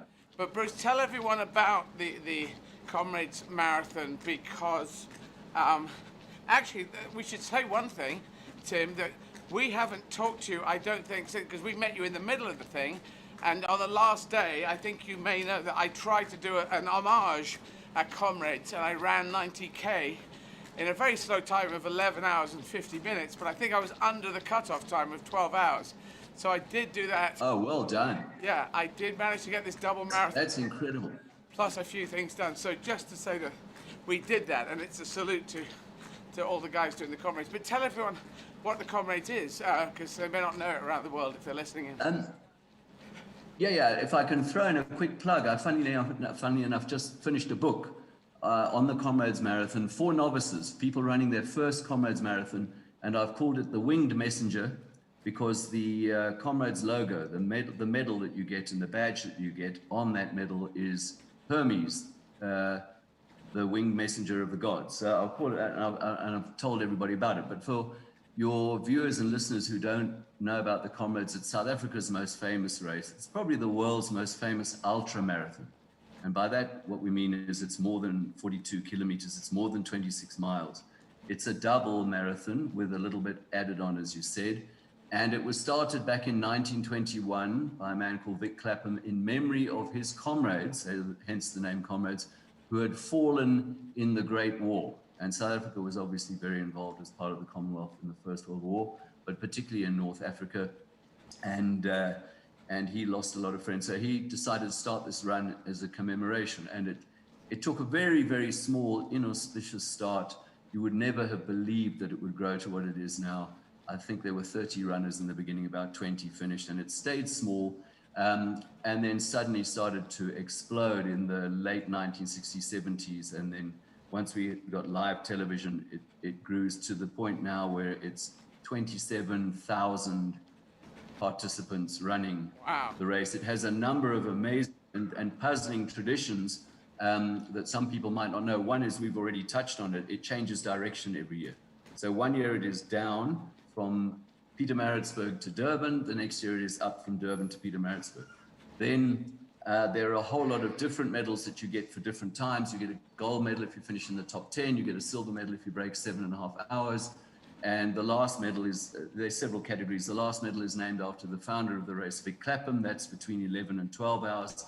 And the thing that probably breaks people's heart more than anything else is that exactly 12 hours at 5:30 in the evening, because it's winter in South Africa, so it's getting dark. An official comes out, turns his back on the runners on the finish line, raises his hand with a gun in it, and at exactly 5:30 he fires that gun. And if you are one step from the line, you are not a finisher. You don't get a medal. That's it. Come back next year. Sorry, try again. And that is very brutal, but it's part of the Comrades Marathon. If you happen to run the race 10 times, you keep your number forever, and you wear what's known as a green number, and that is for somebody who's run 10 or more. So there are all these traditions, and every year at Comrades Time, the nation comes to a standstill. Even people who are not interested in sport glue themselves to the television to watch this amazing event. And yes, up front, there's some very exciting racing with the leaders, but probably the most dramatic is that final cutoff at the back when the last runners come in. And so, yeah, at the moment, sadly, with the COVID crisis, we're not sure whether there'll be a Comrades this year, but we're hoping there will be. It might get its date changed, but the reason why we're desperate for it to happen this year is the centenary year. 1921 it started, and obviously 2021 it would be an amazing year. Thanks. And Eddie, you have to come and run it. This is ridiculous. I know you want me to do it, but I feel I did it that day. Having run 25 marathons behind me, I did 11 hours and 50 minutes. I did 90K, so I feel. No. I feel I did my own version. You would absolutely love it. You'll absolutely love it, and you've got them. You've got the brains. By the way, I heard you talking yesterday. I think it was yesterday to Stephen Fry. Yeah. Thank you for dropping all the rest of us and having the great Stephen Fry the day before the rest of us. We're all doomed to sound really dull and dim-witted in after him. But I love that bit when you were chatting about it's in the mind, and it is, of course, it's in the mind. And I totally agree with you when you said to him, if you had to, for somebody you dearly loved, you would cover the marathon distance to save them. And it's exactly the same with Comrades, but you're in another category. You'd cruise it, and you would absolutely love it. And of course, you'd be a hero there. Everybody would love you. But yeah, you'll have to come, and then I'll have to give you a copy of my book that will guide you. But you don't need. Bruce, but you Bruce, don't need any guide. What's the name of the book again? The book is called Winged Messenger. It's on Amazon, but it's been released. But I will. I've got to sign a copy for you, Eddie. So hang on. But if you want to get it in the meantime, yeah, it's on Amazon. Winged Messenger, Bruce Fordyce. Yeah. And for us in South Africa, with our terrible currency, it's an absolute fortune. But for you, I think you guys, it's just a few pounds. I don't think it's very expensive. But I must sign a copy to you. Bruce, can I just ask? You talking there has just made me think. The guy that stands with the gun for the cutoff, is that a prestigious job? Do you have to be voted to do that? They choose somebody different every year. So I have fired the gun once, and it's the worst job on the planet because they take you out. Now you've got to understand, at that time, that is when the bulk of the field are finishing. Dozens and dozens of people are crossing the line, but they're throwing themselves at the line and they're hanging on each other because 90 kilometers of brutal, brutal hills. I mean, this is not a double London marathon. This is a double London marathon with brutal hills, some of which are 4 kilometers long and really, really tough. And it's invariably, not always, but most years it's very hot, even though it's winter, because it's KwaZulu-Natal, which is subtropical. And so now they're pouring in, and it's getting dark because it's winter, as I pointed out, and the floodlights are out, and these people, and you finish on a field, on a rugby field or a cricket field, cricket stadium, or in fact, a down run this year will finish in one of our football stadiums from the World Cup when we hosted the World Cup in 2010. And the crowd, by now, everybody's finished. All their loved ones are finished. And so there's thousands of people screaming, which is to say nothing of the houses all around South Africa where people are screaming at their television sets. And now they come in, and you, as the person firing the gun, you're given this gun, and you get given a brief rehearsal about what to do, and then you walk out, and the crowd groans because they know exactly what's happening. And put a big guy, a big rugby player, I mean, South Africa rugby player, did I mention we're the world champions? Sorry, I must just throw that in. big guy in who crouches behind you, and you turn your back on the incoming runners, so you can't see. Otherwise, you might feel sorry for someone and pull the trigger late. And then you've got to raise it high in the air. If you fire the gun next to your ear, you'll be deaf for the rest of the week. So you raise it on high. And one of the officials looks at you, and now as the gun goes up, the crowd screams another octave higher than before, and there's a crescendo screaming, so you can't hear. So the official looks at you and he tells you 10 seconds, and then he goes 5, 4, 3, 2, 1, and you go. So in my year, I gave the runners probably about 1 second longer, because I said, "Oh, you mean I must fire?" Corner of my eye, I could see people throwing themselves across the line, and then you fire, and that's it. And this dreadful pall of smoke drifts across the stadium, and the people who are coming in the entrance, they can hear the crowd groan, and they hear the gun being fired anyway, and it's too terrible. The person who doesn't make it, probably the only compensation is that they're in the newspaper the next day, a photograph of them with a headline that normally says, "Is this the face of disappointment?" Is dit die van teleur in Afrikaans? You know, that's the heartbreaking moment. And the last person across the line, before the gun was fired, gets the trophy called the Battler's Trophy, which is also quite an amazing trophy. So you go to the prize giving with all the people who won everything, and you came last. And so that's a very dramatic moment in the race. Excellent. Well, look, I was fortunate. I did it in 2011. I cheated. I took the easy route. I did the up route, so it was nice and easy. But the thing at the start is the cockerel. What's the origin of the cockerel? Okay, so the start, I've spoken to many people who've started many races, and as you've heard, I've done a few London marathons. I love it. I love the London Marathon music, the theme. I've run one Boston. I love the way that starts. But there is no start, and I'm biased, but there is no start like the Comrades Marathon. So it starts off with our national anthem, which is all official 11 languages in it. And then, so that's where, so now you've got, 27,000 people in their starting groups, all waiting, goes all the way from A batch to H batch. A batch is like the Springboks, really fast and flat. H batch is the elephants, they're slow and large. And then that's the whole lot, all penned in. And then suddenly you hear the national anthem play, and everyone gets very moved by that. And then they play a very famous working song called Shosholoza, which means keep on, keep on. Shosholoza, they sing, everybody sings Shosholoza. I'm getting goosebumps as I tell you, because the whole crowd sings it. And then we get Chariots of Fire. So you hear Vangelis's Chariots of Fire, and then at the end of Chariots of Fire, as the last bars die out and fade away, you hear a man called Max Trimborn, who does a cockerel crow, which I can't do it like he could do it. Max died in 1985, but they taped him. And he always used to do it in the earliest days of Comrades to tell the residents of Durban and Pietermaritzburg that the Comrades are starting, and to tell the runners, guys, if you can all gather now, because remember in those days it was sort of 30, 40, 50 people. Please can you gather at the start, because we're about to go. And then at exactly 5:30 in the morning, you hear the cockerel crow twice. And when you hear that, the whole crowd roars, the runners all roar, and then they go silent, because everybody thinks, oh dear, here we go. The first of many steps. Will I have a good run? Will I? Well, you know, you were there.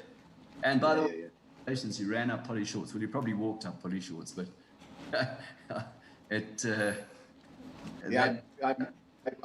we did walk up Polly Shorts, and I met a lady there. And I was actually with a guy a running coach of Eddie's called Martin Yelling, who's married to Liz. Yes, Yelling. I met Martin. Liz Yelling's husband. Yeah. So I was with Martin, and that day Martin's knee had blown out big time, and we met this veteran. I think she'd run it, I don't know, about 15 times or something, and she saw we were struggling, and bless her heart, she gave us. There's a medication, I can't remember the name of it in South Africa, which is ibuprofen, paracetamol, and codeine all in one hit, and so she gave him a couple of those, and within 15 minutes he was flying. Yeah. I've got to well done, Ed. Bruce, that was second last one. Sorry, I'm gonna introduce you. We have to lose you at 1/2 past the hour. But can you tell everyone about the time when you ran with the black armband? I think it's very important that the world knows what you did there, what white people in South Africa were trying to do at a time when people outside South Africa would have thought, well, all white people are the same in South Africa. So I'd like you to tell the story. I think it was brave, very brave of you to do it. Yes. And brilliant. So Eddie, I get very embarrassed because it was a small stand taken. I mean, I've met some of the guys who are on Robben Island in prison for 10 years, 20 years. You know, Nelson Mandela, I'm privileged to have met him a couple of times, 27 years in jail. So what I did was pathetic in comparison. But what happened was the comrades that year became part of the Republic Day nationalist government apartheid celebrations to celebrate 20 years of nationalist government and apartheid rule. And I don't know why, but they agreed to be part of it. And there were tank parades and fly pasts with planes and politicians wagging their fingers, looking very serious. And the comrades was part of it. And so those of us who objected to that, so quite a few runners withdrew. They said, I'm just not running that comrades, not as part of the race. And you have to remember it was 1981. Women and black runners were only allowed to run the race from 1975. So, that those wounds were still fresh. And then some of us wanted to run, me selfishly, because I knew I had a very good chance of winning.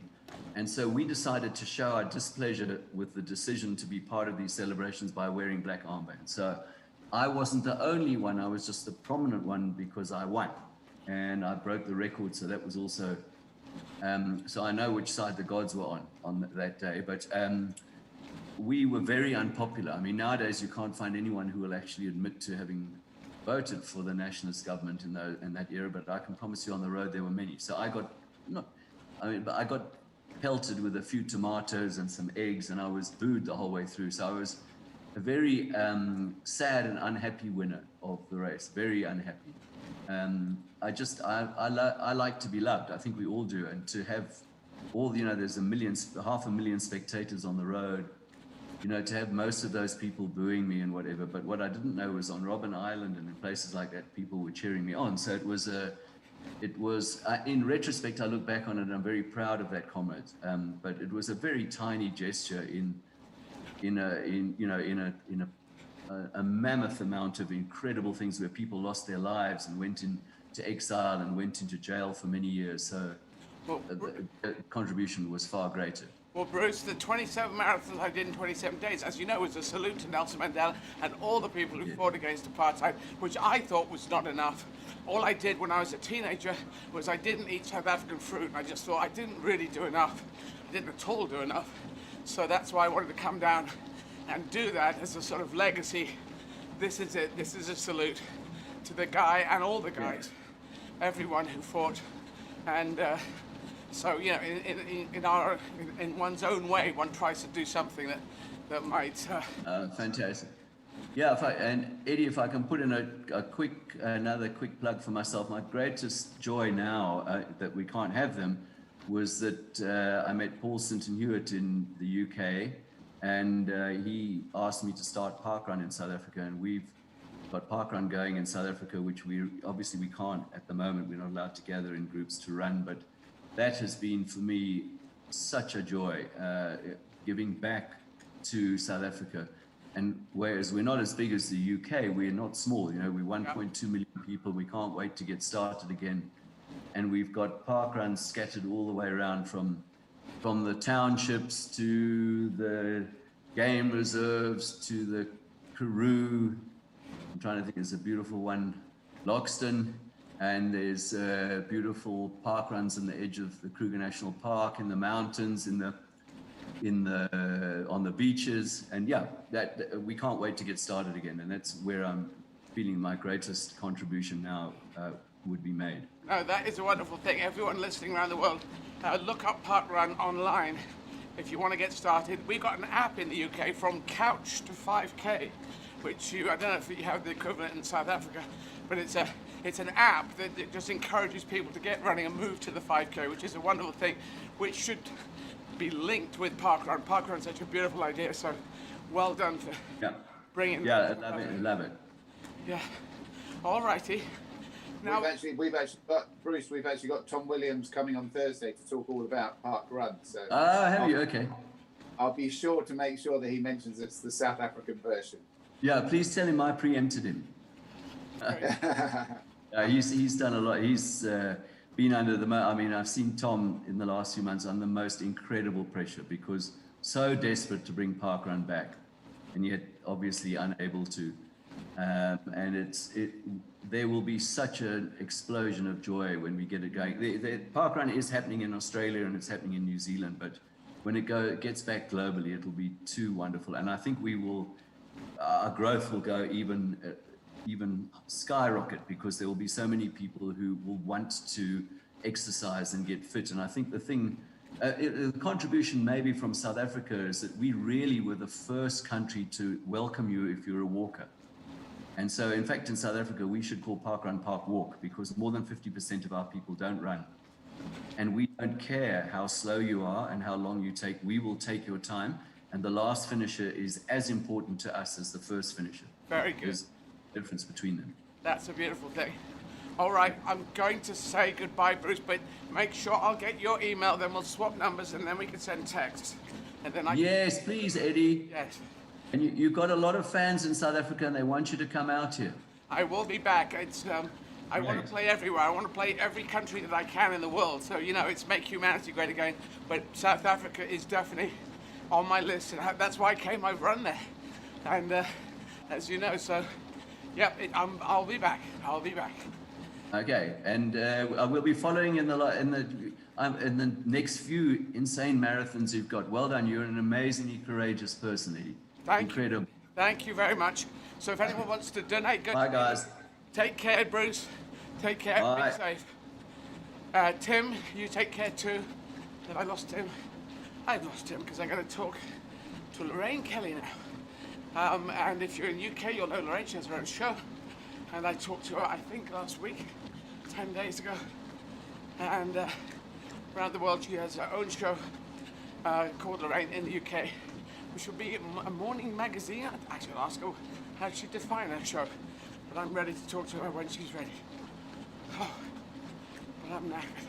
And we should do a little quick roundup of how to donate as well. Yep. I'll go for that. So yes.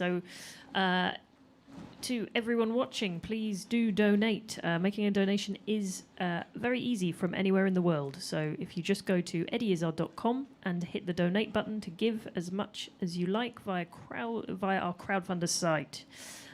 If you have a UK phone, you can send a text instead. To do that, to donate £10, just text the word 10, that's TEN, to 70810. Or to donate £20, just text the word 20, TWENTY, to the same number, 70810. Okay. Oh.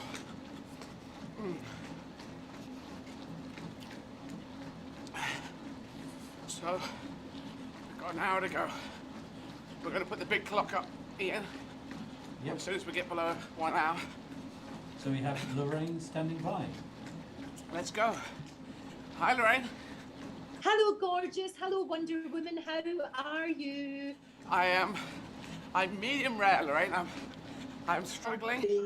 My left thigh is doing weird things to me, but it's strapped up. It's strapped up like crazy, but it's talking underneath it, and it's being a bit odd. But I've got an hour's worth of running to go. Now, you stay with me as long as you can, but go when you need to go.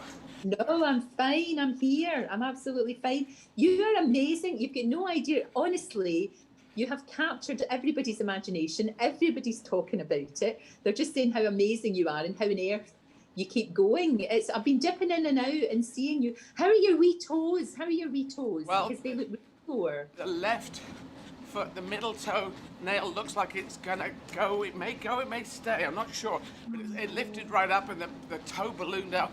But it isn't hurting me too much, which is good. The outside of the right foot was hurting me. It sort of hurts and then stops and then starts again.